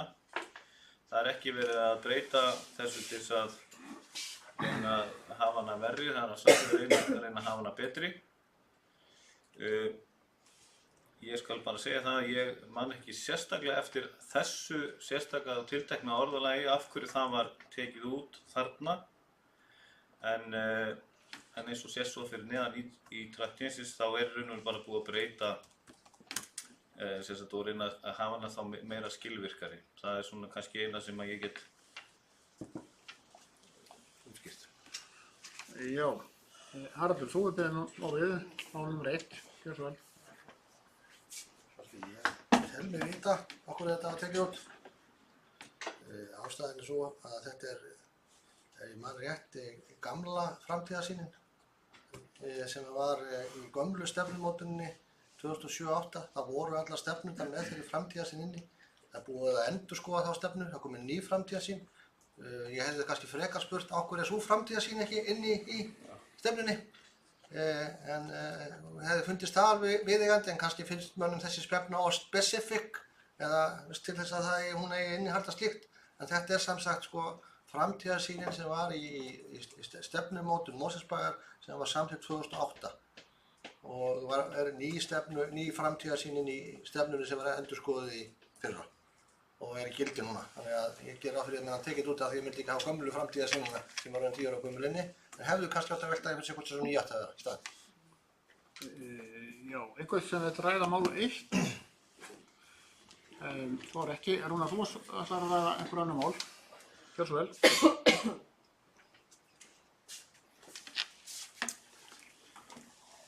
Já, takk forseti, fulltrúar. Veit ekki hvort það þurfa að greiða eitthvað sérstaklega atkvæði þessa stefnu eða hvað, ég bara ekki viss. En mér langar að fjalla þá reglur og könnun meðferð einstakra barnaverndarmála sem þarna liður númer 2. Þar sami háttur hafður á og við fórum yfir þetta og sáum það á fyrsta fundi að þarna var bara greinilega gömul stefna en varðandi þessa stefnu í barnaverndarmálum þá má benda á að aðgerðir varðandi snemmtæka íhlutun, það stofnun ráðgjafarteymis fyrir leik- og grunnskóla í samvinnu við fræðslusvið. Svo má einnig benda á innleiðingu svokallað Signs of Safety, en Mosfellsbær fyrsta sveitarfélag á Íslandi, svo vitað sé, sem að fer í innleiðingu á þessari vinnu aðferð. Þetta stefna sem hefur verið þá í raun og mörkuð til þess að bara aðgreina og gera betri skil og fjölskyldunefnd var sammála því að leggja hana fram svona. Já. Þannig að þú ætlar að ræða málum bara örstuð úr sæti. Já, betra að koma hér. Gjörðu svo vel. Það semst mál nr. 2, reglur könnun og meðferð einstakra barnaverndarmála. Ég ætla nú bara að benda á það að það stendur í niðurstöðu fundar fjölskyldunefndar þarna að það sé samþykkt með 5 atkvæðum að fara með drög að stefnu og áætlun Mosfellsbæjar í barnaverndarmálum 2018-2022 og vísar þeim til bæjarstjórnar. Þar fór að afgreiða þetta mál sérstaklega þessari lið 1. Já. Vísa til bæjarstjórnar til afgreiðslu eða bara til umræðu? Rúnar, þú kannski getur svara því hver hugsunin var. Það kom nefnilega þessi umræða upp á fundinum og að samkvæmt reglum Mosfellsbæjar þá getur fjölskyldunefnd ekki samþykkt einhliða þessar reglur og þessa stefnu en bæjarstjórn þarf að samþykkja þetta sem fyrir liggur, þessar breytingar. Þannig að þess vegna var bókunin á þann veg að fjölskyldunefnd búin að samþykkja fyrir sína hönd, þeir fulltrúar sem þar sitja, en vísar í rauninni þá til bæjarstjórnum til endanlegra samþykktar. Og það kannski þá gerist þá formlega? Já, bara með því að afgreiða fundargerðina móta það Virðing gagnvart málinu, það ber það sérstaklega upp. sérstaklega. En við skulum klára, er einhver sem ræða þetta mál, númer 2, frekar. Þá er best að ljúka því bara, eins og kemur fram í fundargerð, að hvernig getum orðað að bæjarstjórn samþykki þessa stefnu fyrir sitt leyti, eitthvað svoleiðis, bara svo ég segi þetta svona munnlega. Þannig að við gerum það svona formlega, við staðfestum ekki bara fundargerðina, við gerum það á eftir.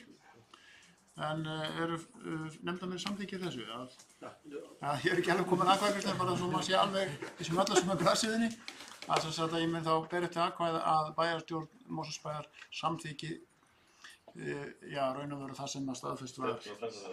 Staðfesti samþykkt. Sem að greiða alltaf sérstaklega það. Það er samþykkt með nýja ákvæðum, þannig að það er nú alveg formlega gert. En orðið er ennþá laust fundargerð fjölskyldunefndar. Þetta við taka þá sömu aðferð upp í máli nr. 2. Þetta var mál nr. 2. Þetta var mál nr. 1. Nei, 1 fyrirgefðu, já. Já, það var sama orðalag í fundargerðinni þar, já.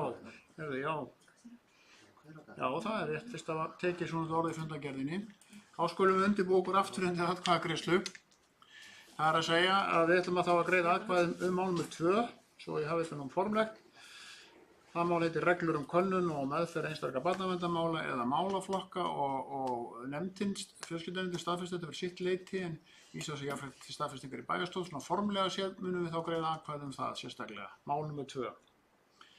Eru eftir bæjarfulltrúar sem eru samþykki því, það er sömuleiðis með 9 atkvæðum. Þá hefum við gert þetta eins formlega og hægt er að sinni. Við erum þá búin að ræða 2 mál í þaula.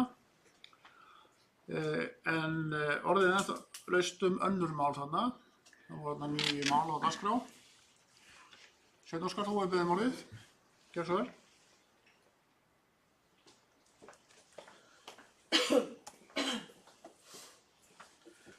Já, ég vildi kannski fá örlítið inngang frá stjórnarmanni Strætó varðandi þetta Strætó-verkefni sem er kynnt þetta fyrir í fjölskyldunefnd. Málefni 3. Fjórði liður, ekki þriðji liður. Þetta tala ferðarþjónustu fatlaðs fólks, já. Á smá skýrslu frá stjórnarmanni varðandi þetta atriði og þá opinber umræða sem hefur verið í gangi út á þessum samningum og svo framvegis. Fá smá innlegg þaðan. Já, það er verið að beina spurningar til Ásgeirs Sveinssonar, fulltrúa Mosfellsbæjar í stjórn Strætó. Gjörðu svo vel, Ásgeir. Takk fyrir það, forseti, bæjarfulltrúar. Fyrir liggur í bæjarráði í fyrramálið, þar sem að verður fjallað þetta mál, endurnýju samnings á ferðarþjónustu fatlaðra. Sá samningur sem að nú er í gildi, rammasamningur, hann gildir út árið 2019 og það er í undirbúningi núna útboð á nýjum samningi sem að verður kynnt í bæjarráði á morgun, eins og ég segi, hugmyndir að breytingu á þeim samningi sem að verður síðan ákveðið í framhaldi þegar að það er búið að kynna það á þeim vettvangi sem þarf að gera.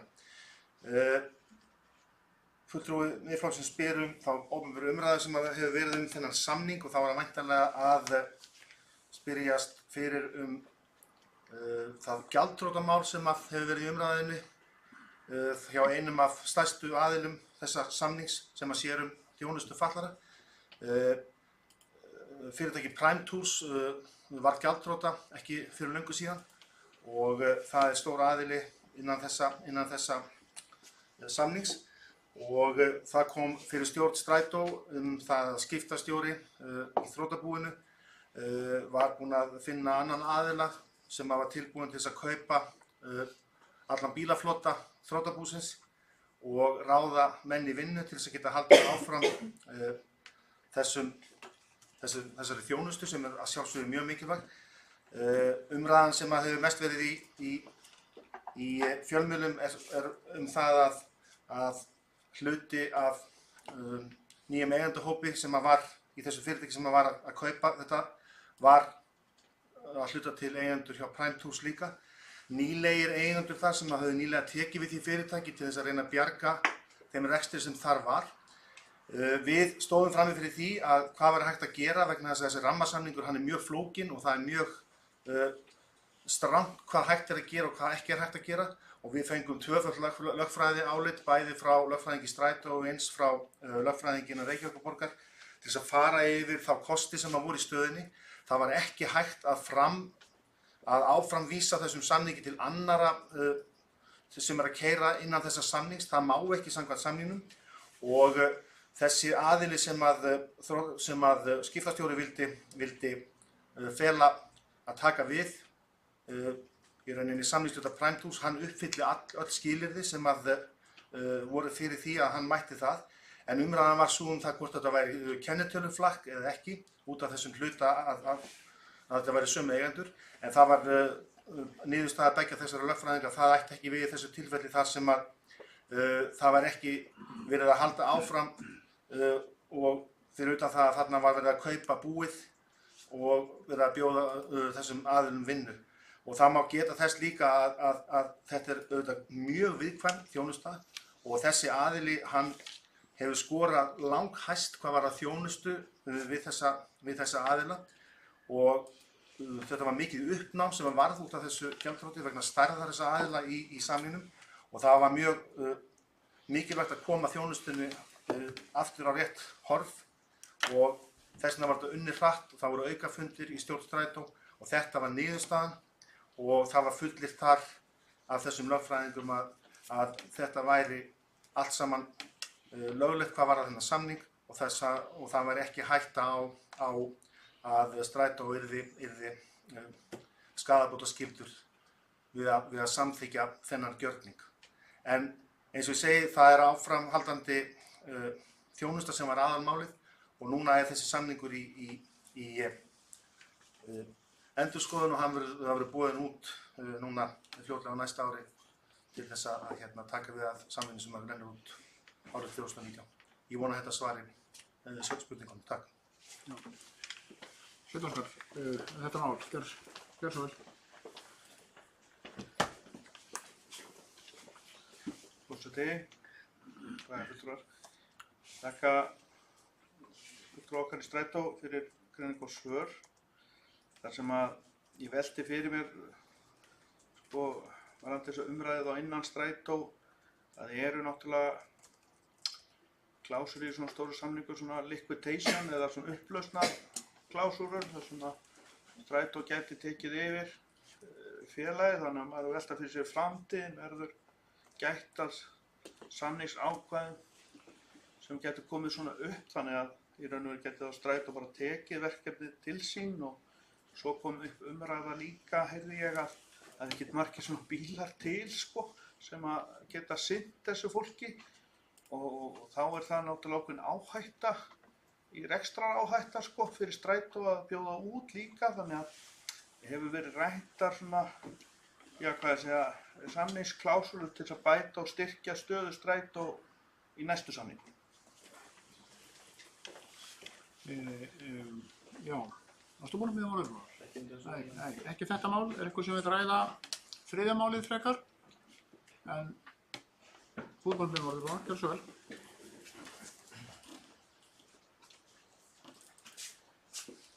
Já, takk forseti. Bæjarfulltrúar, mig langaði aðeins varðandi mál nr. 4 þar sem að þar liggur fyrir skýrsla Ungt fólk 2018 sem liggur fyrir. Þar er í niðurlagi nefndarinnar að fela starfsmönnum að gera eina niðurstöðu skýrslunar og vísa til frekara umræða á næsta fundi.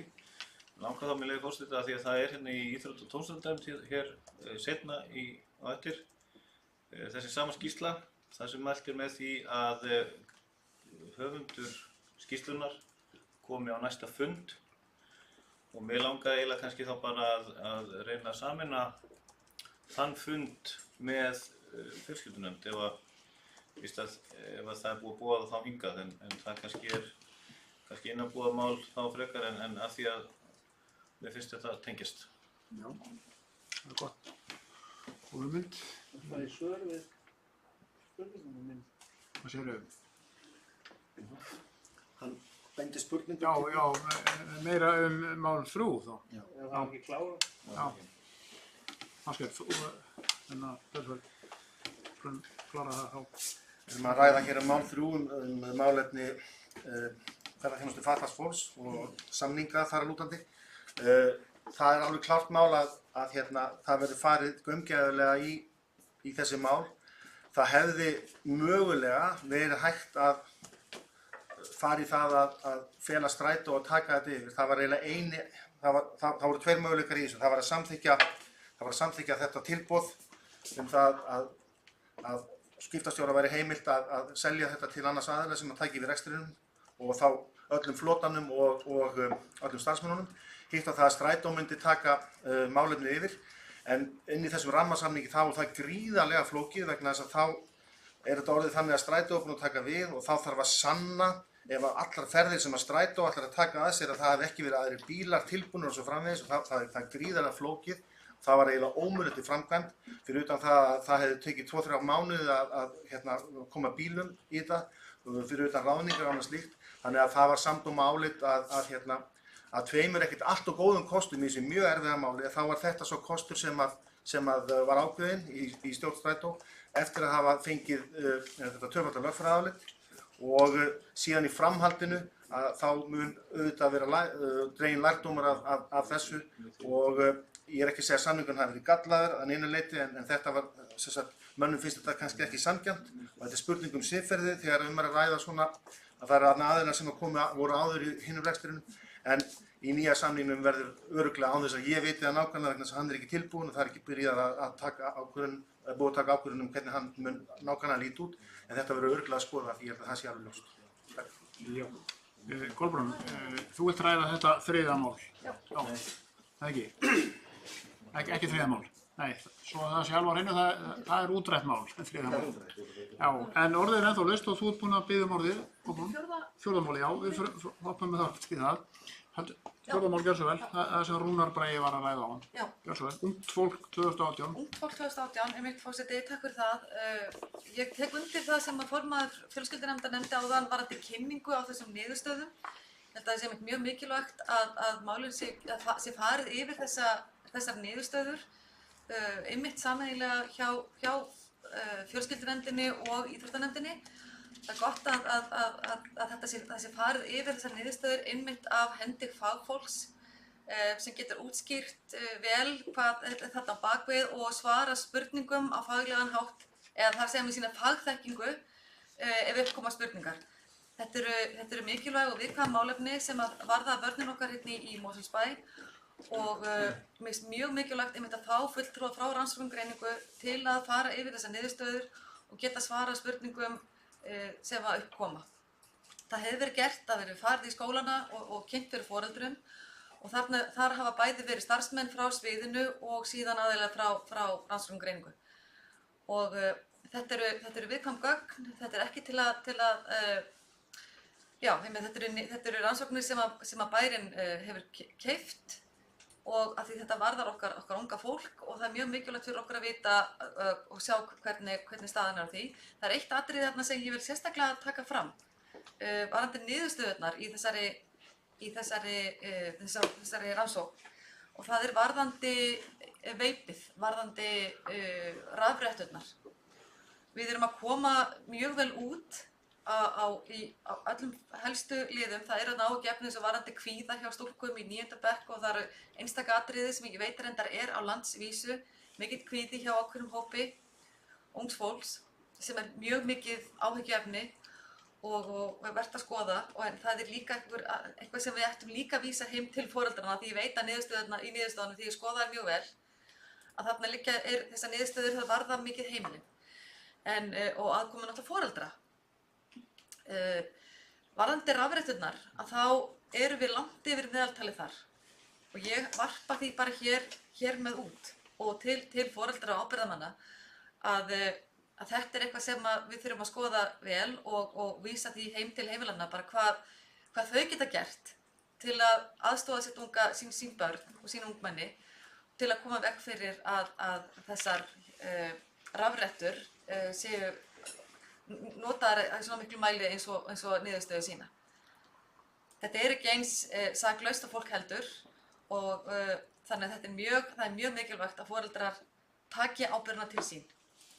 Og ég ítreka það líka að öll þessi gögn, allar þessar niðurstöður, þetta eru gríðarlega viðkvæm gögn og það er ekki á hendi hver sem er að útskýra hvað þarna er á bakvið.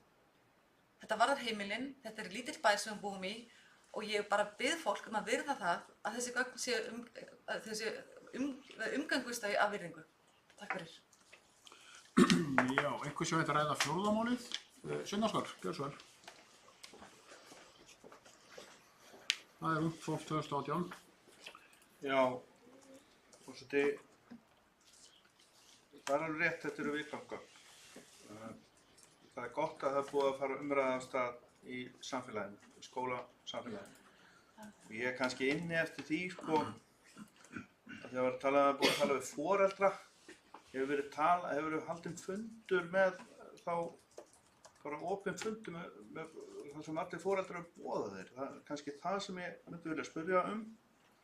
Svo hitt atriði, það er bara umræðuefnið neyslu hér í bænum á ýmsu og meðal annars sko, finnst mér mjög sérstakt að þar sem að ungt fólk hérna áður gat svona hangið í sjoppu og eins og maður gerði sjálfur þegar maður var ungur og var flækjast í kringu sjoppur. Það er bara þannig. Þetta var nú ekki mikið félagsmiðstöðvar á þessum tíma, en þannig er það hérna í Mosfellsbæ að ein sjoppan hefur fengið vínveitingaleyfi. Ef ég skil það rétt. Má ég trufla aðeins? Já. Má ég biðja um eitt fundaleyfi? Ánum það til þetta? Bara... Biðjum fundaleyfi núna? Nei, ég ætlaði bara að klára þetta. Já, lefum að klára þetta. Já, ég er bara að tala um það sem skiptir máli. Er það að mér finnst að samfélagi í heild sinni, að því að var rætt um veipið og aukna veip, neyslu,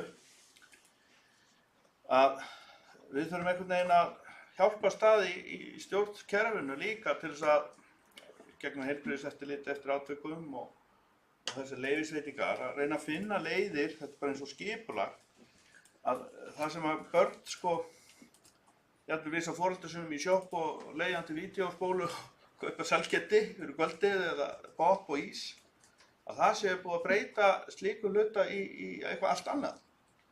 Og ég vil bara varpa þessari spurningu fram og við verðum að gæta varúðar í málunum, en við verðum líka að upplýsa þetta og bregðast við. Við verðum að bregðast við með virkum aðgerðum. Þannig að sko, það kemur að því að rannsóknir eru góðra gildar, en svo kemur hvað ætlum við að gera.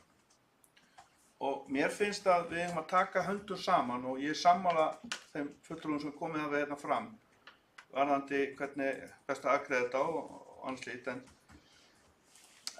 og vissulega getur vel verið að þetta fer eftir árgangum og allur gangur af því og það er mikið álag af foreldrum í vinnu og foreldrar hafa mismunandi getur til þess að bara sinna eftirlitinu.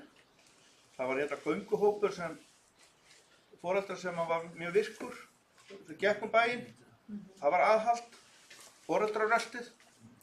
Ég bara vil reyna að átta mig á því sko hvort að við getum fundið leiði til þess að bara með virkar aðgerðir til þess að draga úr allavega dreifingu á þessu fyrirbæðum, vegna þess að dreifingin er sú sem er í gangi hérna allt og nálægt okkur og þá á ég við að reyna að vinna áfram lögreglan að keyra hérna í gegnum bæinn. Það verður að tala um foreldrar að leggja inn erindum eftirlitsmyndavélar. Við verðum að taka þessa heild og afgreiða þetta með virkum aðgerðum. Já, þá var eitt beðin fundarlega og við gerum fundarlega.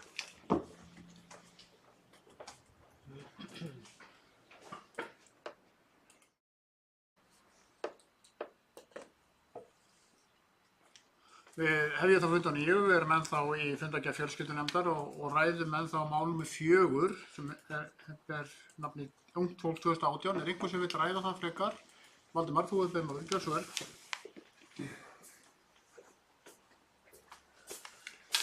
Við kemur það undir máli númer 4 á fjölskyldunefnd, ungt fólk.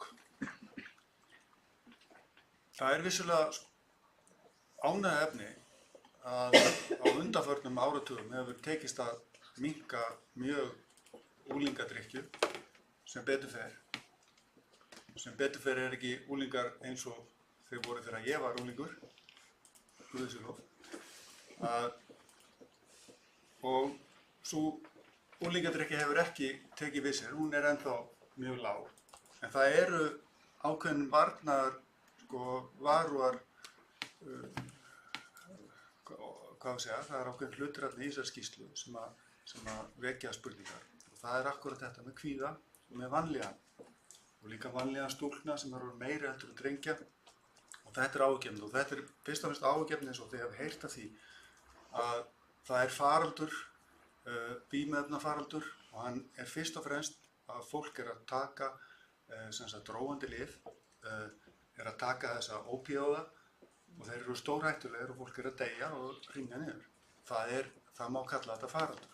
Ég held ég að við lesið það að það er 27 ungmenni sem eru undir 40 sem hafa dáið bara þessu ári. Og þetta er gríðarlegur fjöldi og ef þetta væri 27 ungmenni sem hefur farist í bílslysum á þessu ári, þá væri búið að eyða milljörðum í það að laga það ástand. Það þarf gríðarlegt átak til að laga það. Og þetta er grunnurinn, að það er vanlíðanin sem veldur því að fólk fari að taka róandi lyf. Þessi lyf eru fyrst og fremst notuð af krökkum, af ungu fólki sem á við kvíðavandamál að stríða. Þess vegna er það gríðarlega áríðandi að þetta sé skoðað vel, eins og kom fram hérna á málefni bæjarfulltrúa Kolbrúnar, að við leysum þetta, hvernig sem það er gert. Að við förum inn í skólana, að við förum inn í heimilin, förum að skoða þetta, hvað er það sem veldur kvíða. Og ég held að þetta sé bara einn stærsta áskorun sem við stöndum fram fyrir í dag, varðandi ungt fólk. Rúnar Bragi, þú hefur beðið maður, mál númer 4, gjör svo vel.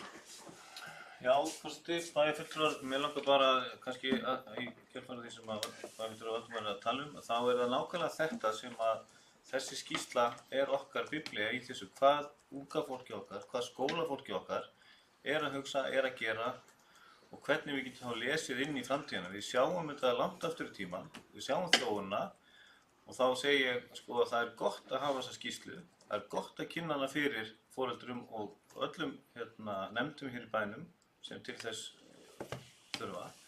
Þetta er okkar leiðarvísir til að sjá fram í tíman líka.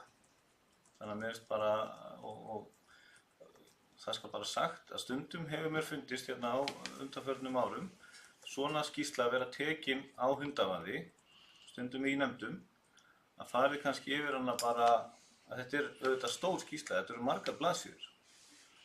En þetta er skýrsla sem að skipti máli. Já, orðið laust mál númer 4 ennþá, Kolbrún. Þú hefur beðið maður, gjör svo vel. Já, takk forseti. Ég tek undir öll orð, málflutning Valdimars Birgissonar, fulltrúa Viðreisnar, allt það sem hann hafði að segja hér þetta mál. Tek hjartanlega undir það. Ég vil líka taka undir það varðandi það að allar tölur og allar niðurstöður síðust ára sýna það að okkur er að fara fram. Börn í dag eru mun heilbrigðari en kannski ekki heilbrigðari en þau eru ábyrgari í sínu líferni en oft áður. Þannig að þetta sýna allar tölur en varðandi kvíðan sem er einmitt áhyggjuefni og ég bara held að ég taki það líka bara mjög mikið, kannski svona svolítið nærri mér, af því það stendur mér mjög nærri varðandi þetta málefni.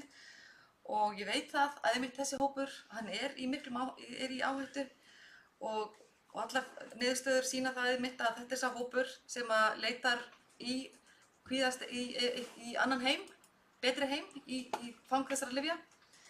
Og það okkur mjög mikilvægt einmitt og þá það ekki bara skólinn og bærinn sem getur brugðist þetta við. Það sannarlega eru það heimilin og einmitt þetta góða samstarf heimils og skóla sem hefur verið hér í þessum bæ sem á endanum skilar okkur bestu niðurstöðunni.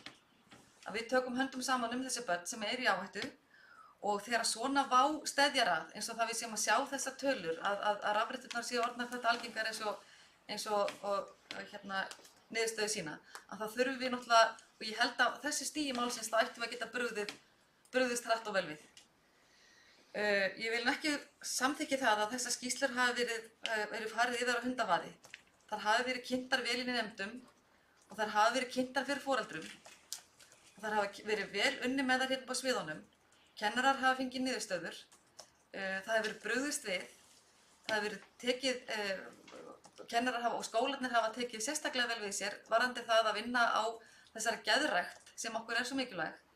Þannig ég held að við erum búin að stíga mörg skref í þessa áttina, einmitt brugðist við þessar niðurstöður hafa komið fram áður, ekki bara í þessari skýrslu, að því að allar tölur hafa verið okkur í hag, allar tölur sem hafa sýnt það að við erum að réttri leið með unga fólki okkar. En svo kemur þetta varðandi kvíðan og varðandi veipið eða rafretturnar að þá þurfum við náttúrulega að bregðast við. Við höfum bregðast við varðandi kvíðan, við erum að vinna með þessu, þetta landlægt ástand, þetta faraldur varðandi neysluna og við eigum að bregðast við þessu á mikil alvöru en þetta sannarlega þetta ávallt samstarf heimilis og skóla. Þannig ég held að það sé vanlegast að gera að vinna það þannig en skólarnir okkar og skólafólki hefur tekið í sér og algjörlega brugðist við þessu og upplýst sérstaklega unglingana varðandi hvernig maður lærir að þekkja tilfinningar sínar og líðan og bregðast við því. Þannig að við erum að stíga þessi skref og erum að vinna með þessi niðurstöður. Takk fyrir. Ég lít svo á að umræðum mál með 4 sé lokið. Veistu ennþá fundargerðina? Fjölskyldunefnd 274. Það kveður svo engin frekar hljóðs, þá umræðum lokið og við göngum til atkvæða. Þeir sem samþykkja þá fundargerð eins og einstök mál bera með sér bennir eftir hönd. Hún samþykkt með 9 atkvæðum. Þá tökum við næst fyrir fundargerð frá fræðslunefnd. Þar voru 2 mál á dagskrá. Ég vil geta því hérna áður en ekki orðið laust að seinna málinu sem heitir Fjárhagsáætlun Mosfellsbæjar 2019-2022 kom tillaga frá fulltrúa Miðflokksins í fræðslunefndinni sem snerist skólamáltíðir, gjaldfrjálsar skólamáltíðir. Það var samþykkt að vísa þessari tillögu til 2. umræðu fjárhagsáætlunar en það láðist að bóka það í fundargerðina. Þannig að það fylgir ekki með niðurstaðan eins og þið sjáið í gögnunum. Tillagan þarna en það var ekki, afgreiðsla hennar var ekki, en hún var þannig. Þannig að það spurning hvort að bæjarstjórn taki þá bara ekki á skarið og gæði atkvæði þessa tillögu. En áður en við göngum... Með þeim hættir það ekki, málsmeðferð á henni, ekki hvort það borga skólamaltíðir eða ekki fríðar. Nei, það er sagt að það verði borið upp. Það er mikil munur á því. Já, en áður en við göngum förum í það verkefni þá ætla ég nú bara að gefa orðið laust. Það voru 2 mál þarna á dagskrá, 17 var sjónarminn á undan, eins og ég á Kolbrún.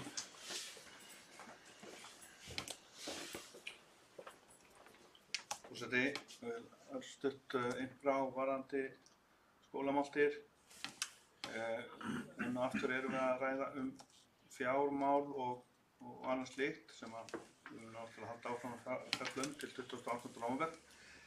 En þarna erum við að tala að í grunninn að tillagan gengur út á það að það sé einhver ákveðin viðmið höfð það að fólk frá efnaminni heimilum fái einhvers konar fjárframlög til þess að dekka skólamáltíðir þeirra.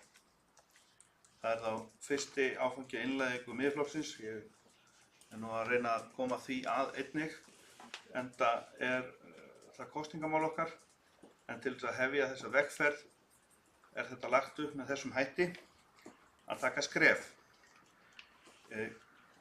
Þetta gengur út á það í grunninn, eins og við vitum, að þá eru allir að fá mat í skólum bæjarins. Hins vegar gengur þetta til þess að það séu tryggðar fjárveitingar þannig að það gangi ekki með óskilgreindum hætti á það fjármagn sem skólinn hefur og eldhúsin hafa til ráðstöfunar í mat. Það þýðir þannig að það sé tryggt að einhvern áhætta á því að ákveðin stór fjöldi barna þurfa á þessu að halda muni bætast bara við það sem að fyrir var áætlað í mat fyrir hópinn sem er að greiða.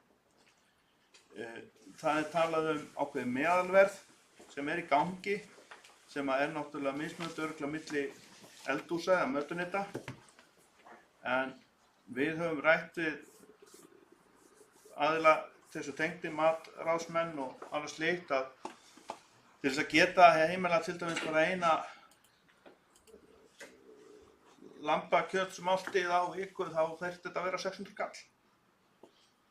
En það sem við lögum upp með að hafa fjölbreytni í fæðu eins og tískan í dag og vilji foreldra þar sem sé blandað grænmeti og svona vegan fæði inn í máltíðirnar.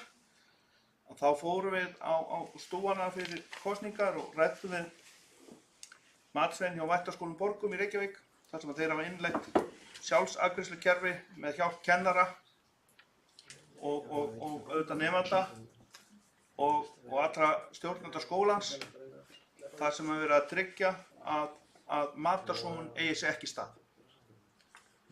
Og þetta vídeó má nú finna á vef okkar Facebook-síðu Miðflokksins en ég get deilt því með öllum sem velja og það er náttúrulega alveg geta kynnt sér þetta frekar þar ef þið vilja líka. En þar hefur komið fram mikill sparnaður sem þá kemur bara beint inn í möguleika að kaupa betra hráefni. Þessi matarsóun minnkar við þetta fyrirkomulag, sjálfsafgreiðslukerfi og þetta tengist allt sama hugmyndafræðinni. Það er það að gæði matar verið meiri, að sóunin minnki og það mun ekki vera sóun með því að heimila foreldrum að fá greitt eða ráðstafa fé beint í mötuneyti sem tilheyrir ákveðnum tekjuhópi. Þess vegna skiptir mjög miklu máli að líta út úr því að það er verið að styrkja gæðin með þessu, að fjárframlagið sé skilgreint almennt miðað við tekjumörk sem dæmi þegar viðmiðið hjá velferðarráðuneytinu varðandi húsaleigustyrki sem dæmi. Aðferðafræðin kann að þróast í málefninu sem við erum með hérna. Við erum ekki að leggja línurnar nákvæmlega þó að við komum með tillögur að hugmyndum þar að baki. Megin markmiðið er að stækka þann hóp sem hefur þessa heimild sem miðast við tekjumörk.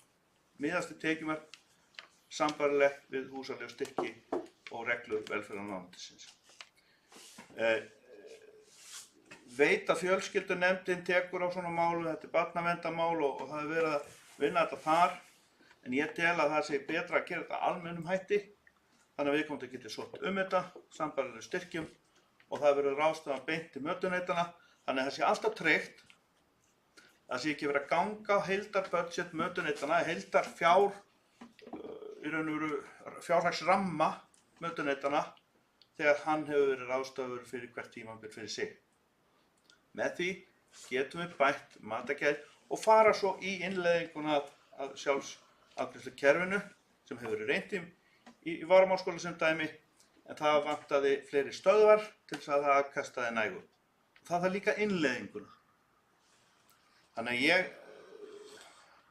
vil bara fylgja þessu hlaði með þessu innleggi í umræðuna og þakka fjölskyldunefndinni fyrir að hafa afgreitt þetta með þessum hætti og við afgreiðum þetta bara áfram inn í fjárlagagerðina.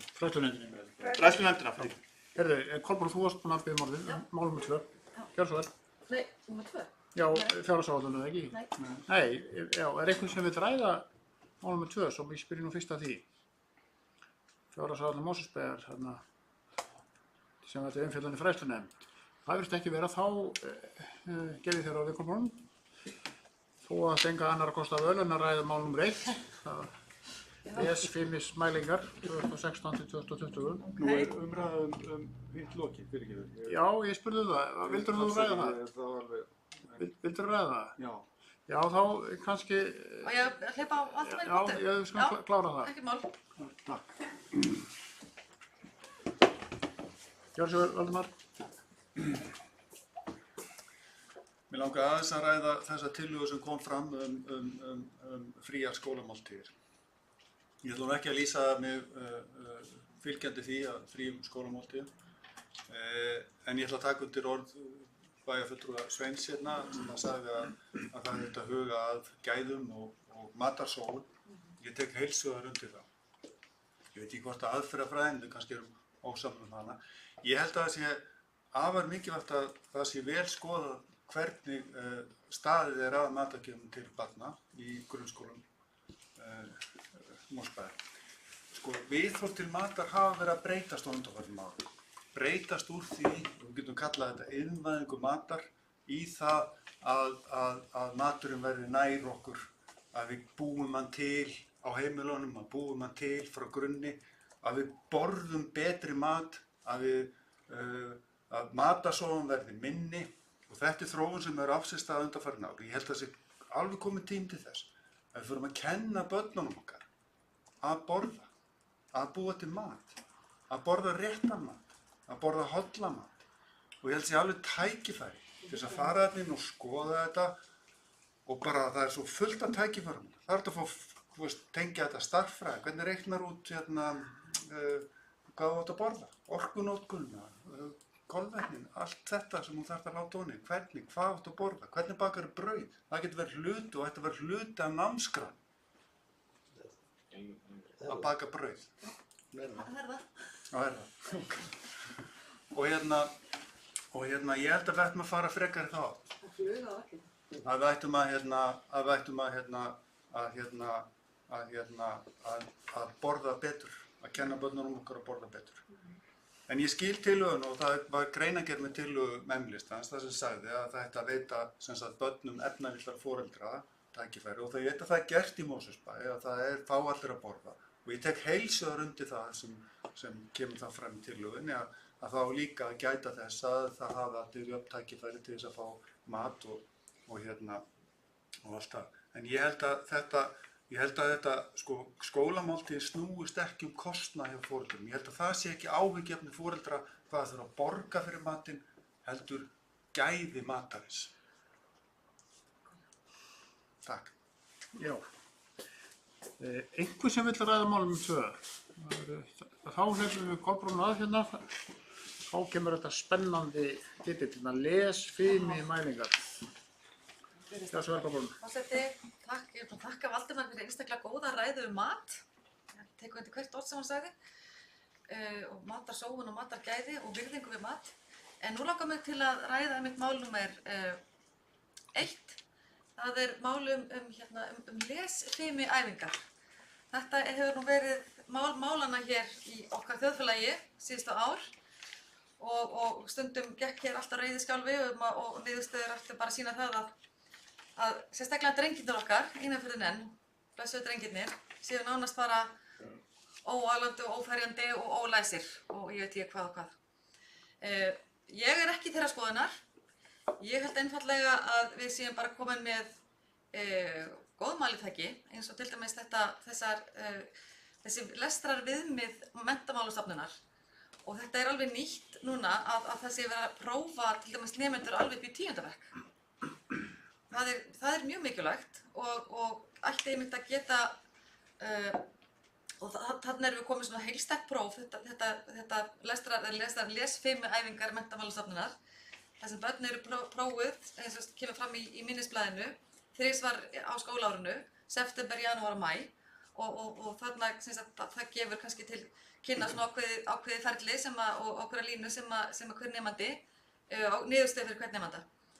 Þetta er mjög gott samstarf og það er að segja góða mælingar og gott innlegg frá Menntamálastofnun og svo náttúrulega vildi ég líka nefna samstarfið og þann samning sem var skrifað undir hér í þar síðustu viku varðandi samstarf Mosfellsbæjar og Menntamálastofnunar lestrar stuðning eða svona aðstoð inn í leikskólana sem er mjög gott og þannig að við erum að færa okkur enn neðar og mér finnst niðurstöðurnar úr þessum 3 skólum okkar gefa til kynna að það er gríðarlega mikill metnaður og gott utanumhald utanum okkar nemendur.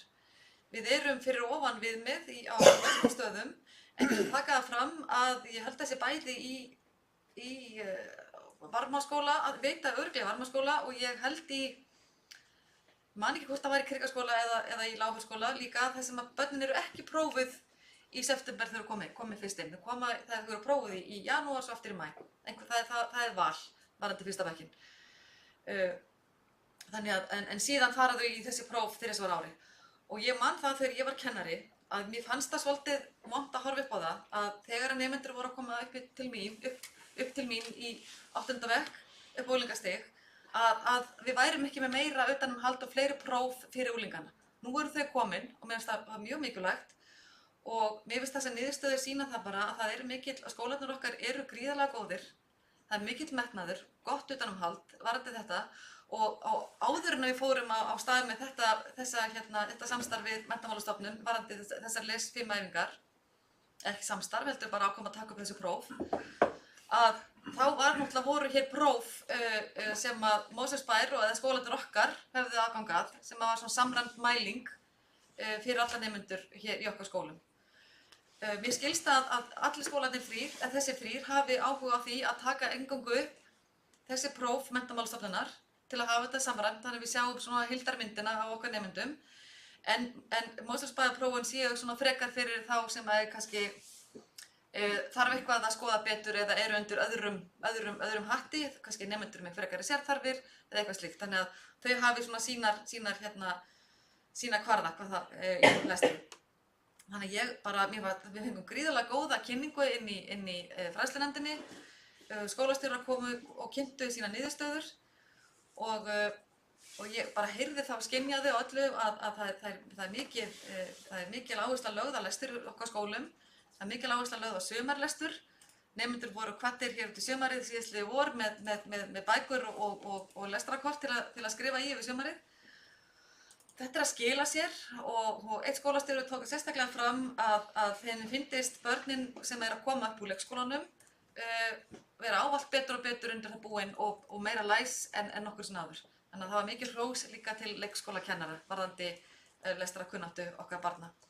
En þetta er bara mjög ánægjuleg kynning, mjög góð. Við erum að koma vel út á flestum stöðum. Það eru einstaka bekkir sem kannski þarf að fylgjast betur með einhver árgangar sem kom ekki nógu vel út síðast og þá náttúrulega er það bara lagt meira púður í þá og aðstoð til þeirra sem þurfa á henni að halda og síðan eru bara mælingar teknar aftur og sjá hvort að nemendur þessir sé ekki á réttir leið.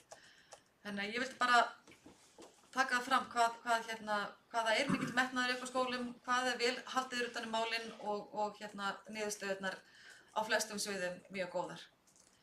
Þannig að þetta er það bara sem ég vildi tala forseti. Já. Nú, það hefur sér ekki frekar ljósum þessa fundagerð. Þá er komið að afgreiðana formulega og eins og ég gerði grein fyrir hérna áðan þá láðist að geta þess hvernig tillaga fulltrúa Miðflokksins í fræðslunefnd var afgreidd. Það var samþykkt að vísa til þessari tillögu til annar umræðu fjárhagsáætlunar þegar við gerum þetta nú formulega til ég rétt að bera það upp hérna við bæjarstjórn til atkvæða. Og það er sem sagt snýst tillögu fulltrúa Miðflokksins í sambandi við fjárhagsáætlun og það er lagt til að vísa henni til annar umræða fjárhagsáætlunar og þeir sem samþykkja það er samþykkt með 9 atkvæðum, þá var það komið á spjaldsögunar. Þá hefum við eftir að afgreiða hana formlega, fundagerðinni í heild og þeir sem samþykkja hana er bennir rétt upp hönd, hún er samþykkt með 2 atkvæðum, nei 9 atkvæðum ætlaði ég að segja. 2 mál með 9 atkvæðum, sem að þetta nú rétt. Þá förum við í íþróttir og tómstundir. Það er íþrótt- og tómstundanefnd hélt fund 8. nóvember síðastliðinn. Það voru 7 mál á dagskrá, ég gef orðið laust. Íþrótt- og tómstundanefnd, Mosfellsbæjar, fundur númer 224, 8. nóvember. það kveður sér engin hljóðs. Og þá umræðan lokið. Og við göngum til atkvæði. Þeir sem samþykkja þá fundargerð eins og einstök mál verða með sér rétt upp hönd. Hún samþykkt með 9 atkvæðum. Þá kom að síðustu fundargerð frá nefndum. Það skipulagsnefnd. Viðamikil fundargerð að venju. Skipulagsnefnd hélt fund 9. nóvember síðastliðinn og sá fundur var nr. 771. Ég gef orðið laust. Nú, Sveinn Óskar, þú beðum orðið, gjör svo vel.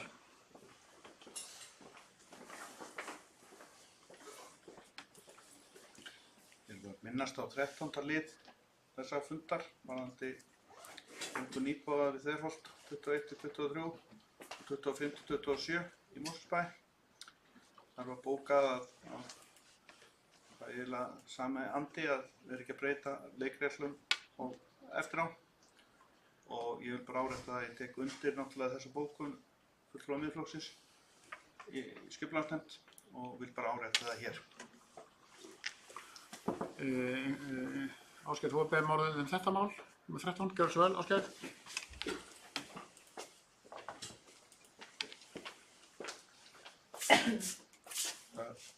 Forseti, bæjarfulltrúar, varðandi 13. mál, varðandi breytingu á deiliskipulagi í Þverholti.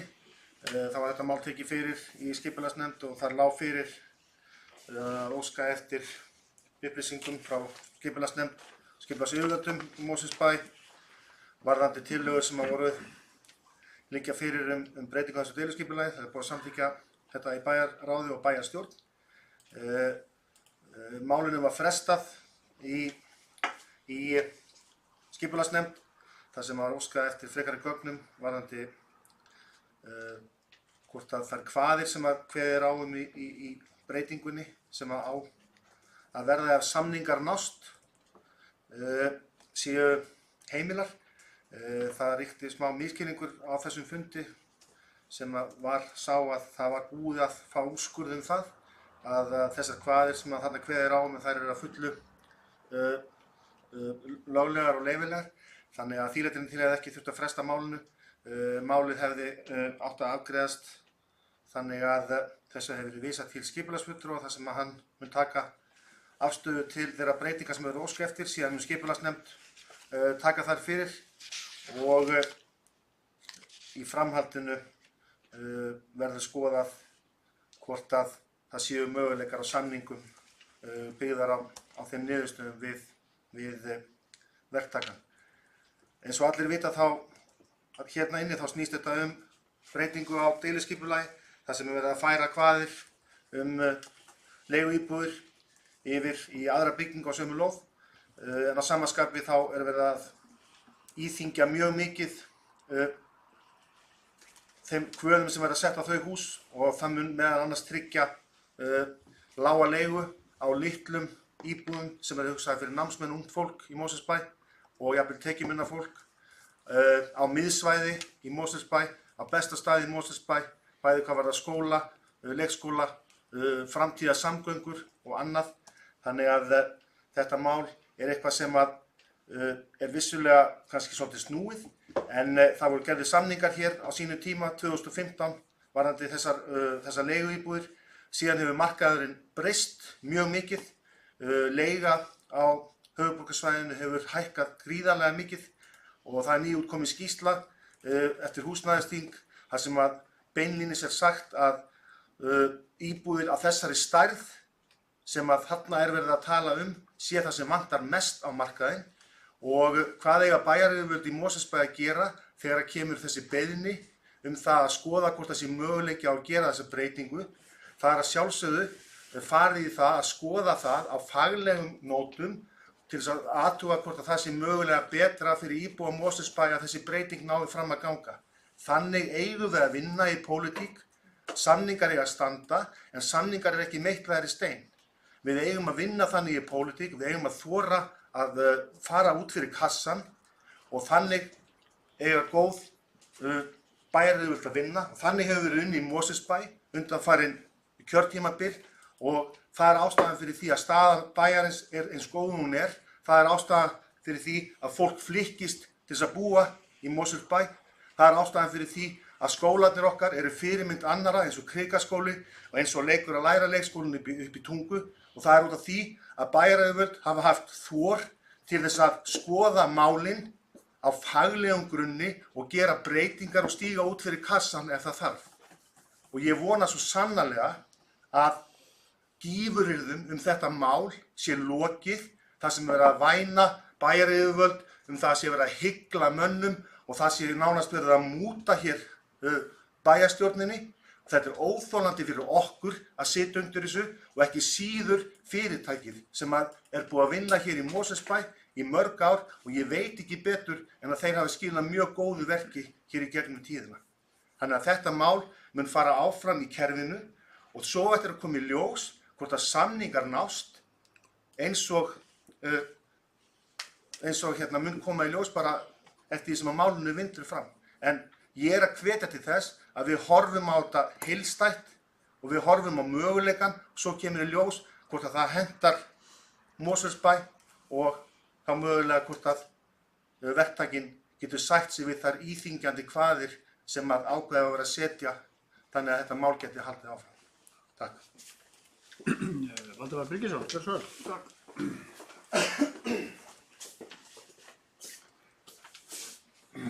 Takk fyrir þetta. Ég ætla að taka undir bæjarfulltrúa Ásgeir sem nefndi það að það væri ástæða til þess að fjölga leiguíbúðum í bænum. Það er svo sannarlega ástæða til þess og ég styð það heils hugar að það sé fjölgum leiguíbúðum í bænum. Það er skortur á leiguíbúðum alls staðar og við erum náttúrulega að gera okkar besta til þess að mæta þeirri þörf eins og hægt er. Þess vegna hefur ágætt að fjölga þeim og það vantar alls konar íbúðir, ekki bara fyrir einstaklinga, heldur líka fyrir fjölskyldur. Það er búið að fjalla mikið þetta mál, þannig ég ætla ekki að fara beint efnislega í það, en það ég tók því, sko, það kemur fram hérna í niðurstöðum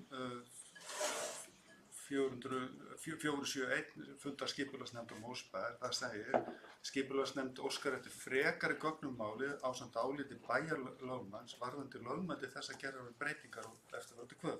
Nú fylgir ekki, bæjarfulltrúi Ásgeir sagði að það væri komið fram þetta álit. Það fylgir ekki hérna með gögnum málsins, en það kannski óskar eftir því að fá það. Ásgeir, gjörðu svo vel. Takk fyrir það. Það er hárrétt, bæjarfulltrúi Valdimar, að það fylgir ekki málinu vegna þess að þessi fundur í skipulagsnefnd hann fór fram síðastliðinn föstudag. Næsti fundur skipulagsnefndar verður á föstudaginn eftir 10 daga. Það er verið að vinna að þessum upplýsingum sem beðið var á síðasta skipulagsfundi og þar verður aflað þessar upplýsingar meðal annars það að hvort að þessar kvaðir sem er kveðið þarna á varðandi þessar breytingar séu löglegar. Það sem ég var að segja var það að áður en að bæjarráð fjallaði málið og áður en þetta var samþykkt í bæjarráði þá var búið að fá álit, lögfræðileg álit það hvort að þetta væri löglegt vegna þess að það var kannski forsendan fyrir því að það væri öruggt áður en að við myndum fara á stað með málið. En það komst því miður ekki til skila á þessum skipulagsnefndarfundi. Ég er formaður skipulagsnefndar og ég var erlendis og því miður þá verð ég bara að taka það á mig að upplýsingaöflunin mín til þeirra sem voru þar. Hún hefur ekki verið betri en það að þetta var ekki á hreinu en þetta var því frestað og beðið þessi frekari gögn sem er auðvitað ekkert nema sjálfsagt að verða við og þau munu þá liggja fyrir undir málinu í þeirra fundargerð næsta fundar skipulagsnefndar liggur fyrir. Valdimar, þú ert með því, gjörðu svo vel. Já, bara að stutta því að ég hjó eftir því að þegar þú komst upp áður þá hérna sagður að þessi afgreiðsla skipulagsnefndar, nú skil ég þú varst ekki þarna, en hérna hefði verið á misskilningi byggð vegna þess að þetta lögfræðiálit lagi fyrir. En það finnst ekki í gögnum málsins, þannig að ég gerir ráð fyrir að þetta finnst í bæjarráði. þegar mann var tekið fyrir það. Já. En það er ágætt að fá álit bæjarlögmanns á þessu og ég er nú ekki að fara að halda því fram að þetta sé ólöglegt, heldur að bara fá hann reyfið málið og ég hvet til þess að það verði ítarlegt og það verði líka komið það fram hvort að hugsanlega getur skapast skaðabótaáhrif á ábyrgð á þessu máli. Bæði varandi þessi sem er bauð í verkið og hætti við. Mér skilst að hann hafi nú hætt við út á öðrum ástæðum en maður veit ekki, það er ágætt að fá álit lögmanns á því og hvort að fleiri gætu haft slíka kröfur uppi. Sveinn Óskar, og þeim að gjörðu svo vel.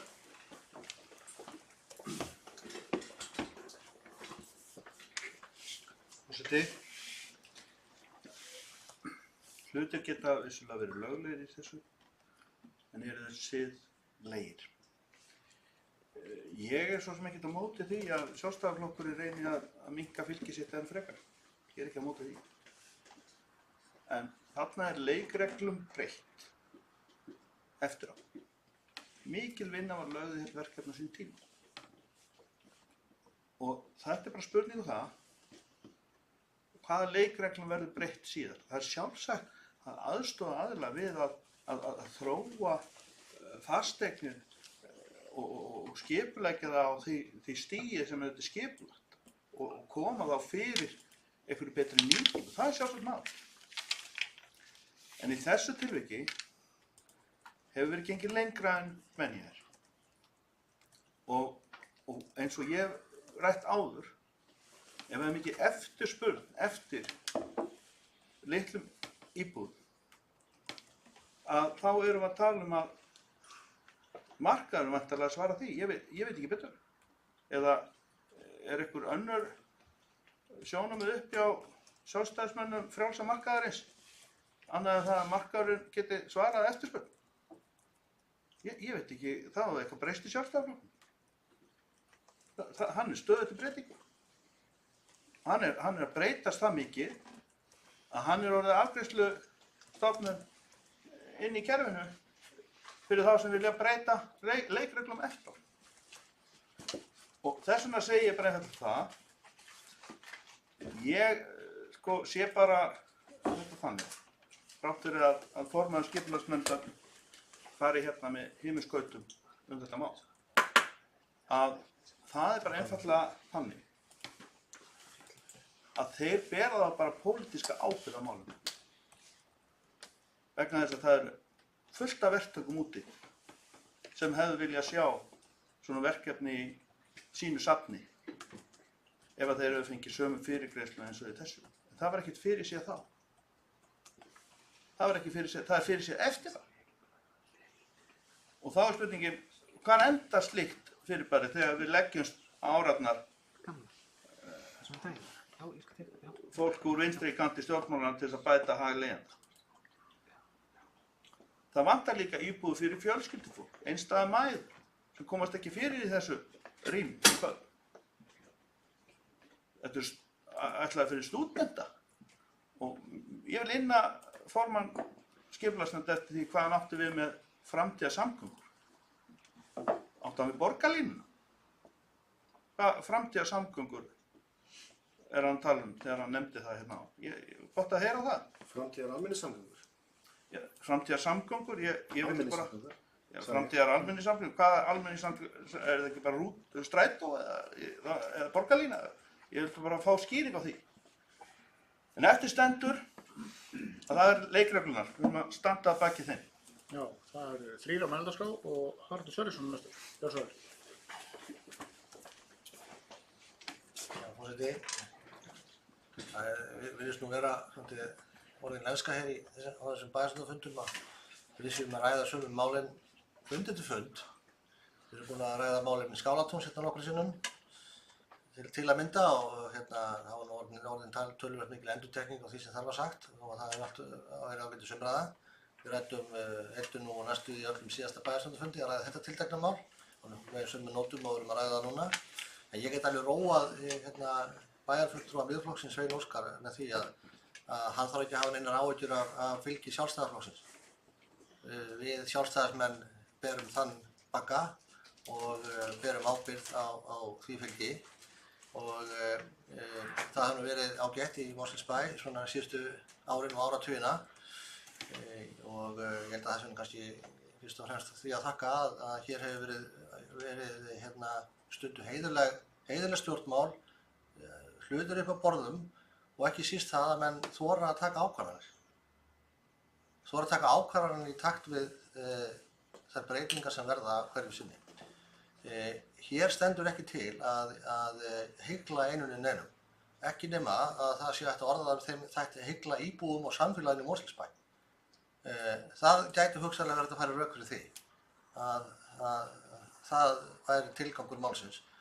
Við höfum samning þetta tiltekna verkefni.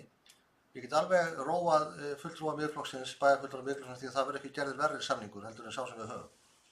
Ef þessum samningi verður breytt, þá er hann breytt í þeim tilgangi, hann sé betri fyrir samfélagið í Mosfellsbæ, betri fyrir íbúana í Mosfellsbæ og kemur meira til móts við þarfir sem eru núna upp á borðum.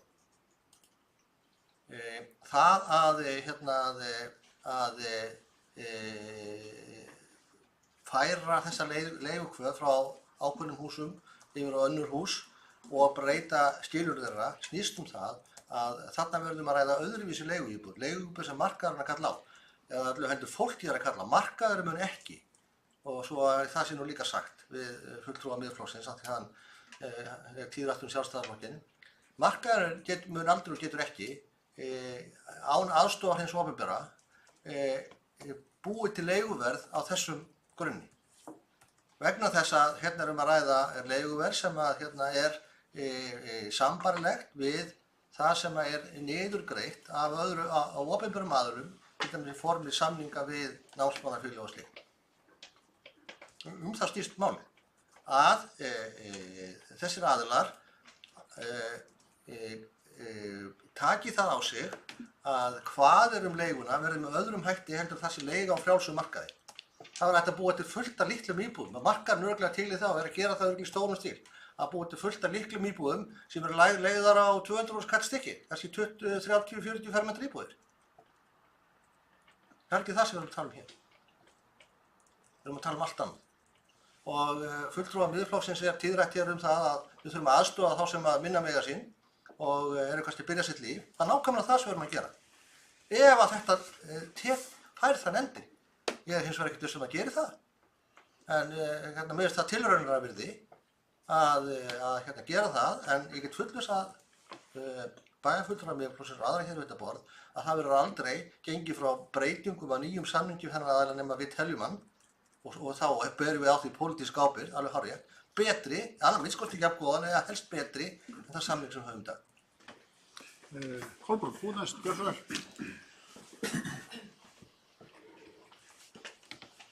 Já, takk forseti. Mér langar líka til að koma undir þessu máli nr. 13 í fundargerð skipulagsnefndar af því við erum nú að ræða svolítið húsnæðismarkaðinn vítt og breitt. Þetta náttúrulega, og ég vil líka byrja því að taka það fram að ég ber fulla pólitíska ábyrgð á mínum ákvörðunum okkar sjálfstæðisfólks, þannig að ég óttast það ekki. Mér langar bara til að nefna það að í þættinum Silfrinu fyrir cirka hálfmánuði síðan skora fólk að horfa á þann þátt. Af því að ég veit að ég ger ráð fyrir allavega að bæjarfulltrúar fylgist mjög vel með þjóðfélagsumræðunni og húsnæðismálin er eitthvað sem að markaðurinn í dag einn og sér getur ekki stjórnað. Það vitum við öll. Og þetta tengist kjaramálum. Nú eru kjarasamningar lausir eftir áramót og húsnæðismálin eru mjög sterk í umræðunni þar og þetta er okkar viðleitni, þetta er okkar skref í það áttina að reyna að koma ró hér á húsnæðismálin í þessu landi og sérstaklega náttúrulega í okkar bæ, eða það er að segja höfuðborgarsvæðinu öllu vantarlega, við berum öll ábyrgð. Þannig að eitthvað sjálfstæðisflokkurinn eitthvað og ég frábið mér enn og aftur en að málflutningum persónur og leikendur í þessu máli.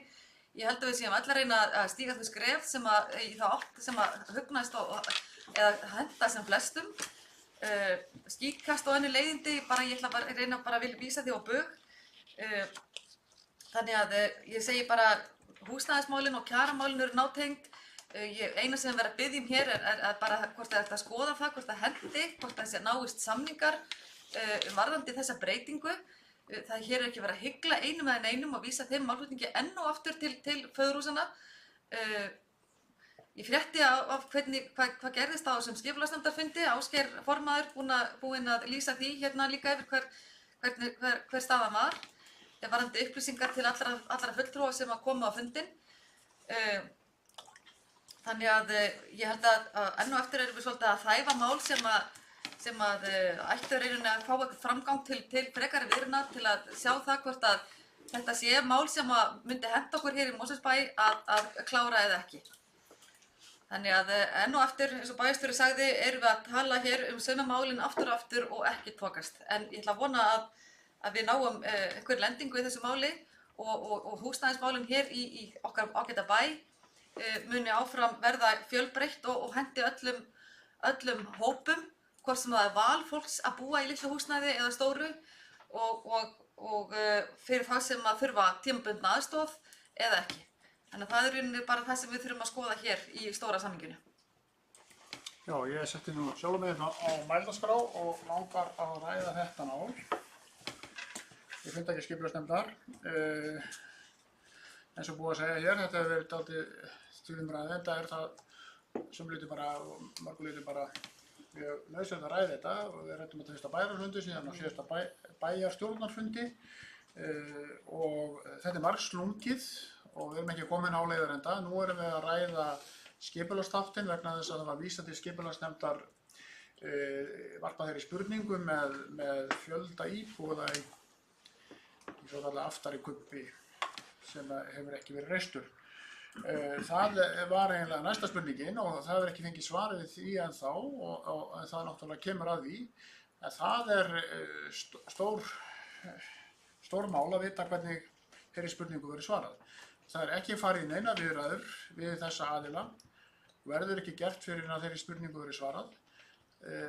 Eins og ég kom nú inn á hérna fyrir hálfum mánuði þá snýst þetta í mínum huga um þrennt. Það er í fyrsta lagi að þarna koma nýjar kvaðir sem var ekki í gamla samkomulaginu. Það eru minni íbúðum með það sem eru leigðar á verði sem er ekki hagnaðardrifið af leigufélagi, námsmanna íbúðir. Þetta snýst líka um tímamörkin, að þetta tefji málið ekki. Og svo snýst þetta líka um fjölda íbúða. En það er ekki hafnað neinar viðræður við þessa aðila, þannig að það sé nú bara sagt hér og eins og er búið að koma hérna fram. Þannig að þetta verður nú að dagskrá eitthvað áfram. Eins og Kolbrún nefndi áðan, þá er náttúrulega á fleiri húsnæðismálin eru í deiglunni núna, mjög mikið. Tengjast kjaramálum eins og nefndi áðan. Fyrra máli erum við að ræða tillögu til þingsályktunar á fundi Bæjarráðs aðgerðaráætlun í húsnæðismálum. Þetta er að teygja sig svona vítt og breitt samfélagið og vettfang sveitarfélagana og ríkisvaldsins. Þannig að það er svona margir póstar í þessu máli og meira ætla ég nú ekki að segja um þetta máli. En við ræðum ennþá máli númer 13, en við enginn hverja sér hljóðsfrekar um það. Þá lít ég svo á að umræðum það mál sé lokið. Við skipulagsnefnd. En vilja fundarmenn ræða eitthvað annað mál þarna í einhver önnur mál? Við fundum ekki að skipulagsnefndar. Kannski drepi þá örstugt á eitt mál hér sem ég nú og fleiri hafa nú rætt oft. Það er hinn margumræddi Þingvallavegur, það er mál nr. 6. Bara til að vekja athygli á það að nú er þetta komið, er svona hreyfingamálinu. Þetta var auglýst eftir hérna eins og lög gera ráð fyrir og það kom athugasemdir, ekki ýkja margar, en hreyfingamálinu er svo að nú er verið að svara þessum athugasemdum og síðan var á þessum fundi samþykkt að fela skipulagsfulltrúa að annast skyldustöku á þessu skipulagi. Þetta er reyndar margþætt deiliskipulag og aðskipulag, þannig að þetta þarf að fara í þetta ferli þannig áður en hægt er að hefði framkvæmdir. Ég vildi vekja athygli að þetta var mál nr. 6. Orðið laust. og það kveður sig engin frekar hljóðs á göngum við til atkvæða ágætu bæjarfulltrúar og það er fundargerð skipulagsnefndar nr. 471 frá 9. nóvember síðastliðinn. Þeir sem samþykkja hana eins og einstök mál bera með sér bennur eftir hönd, hún er samþykkt með 9 atkvæðum. Og þá eru vatnaskili í þessum fundi því að nú tökum við fyrir fundargerðir sem er eingöngu til kynningar og þetta hægt að ræða þær í þauðlega en það er ekki að samþykkja þær. Þá förum við fyrst í afgreiðslufund byggingarfulltrúa. Það var fundur nr. 347, fundur 31. október. Síðastliðinn orðið laust. Það kveður sig engin hljóðs, þá er sú fundargerð lögð fram. Það reyndar annar afgreiðslufundur viku síðar, 7. nóvember. Sá var nr. 348, 2 mál á dagskrá. Orðið laust. Það kveður sig engin hljóðs, þá er sú fundargerð lögð fram. Síðan er líka til það sem heitir afgreiðslufundur skipulagsfulltrúa. Haldinn hér innan hús 15. nóvember síðastliðinn, það var 1 mál á dagskrá. Orðið laust þá fundargerð, það kveður sig engin hljóðs, þá er hún lögð fram.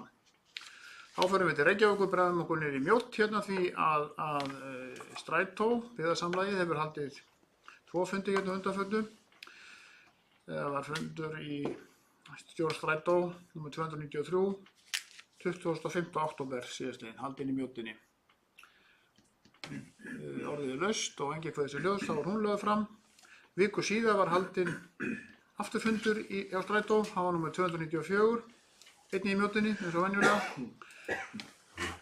Ég gef orðið laust og það kveður sig engin hljóðs og þá er hún sú fundargerð lögð fram. Og þá er að lokum fundargerð Sorpu, það er fundur nr. 399.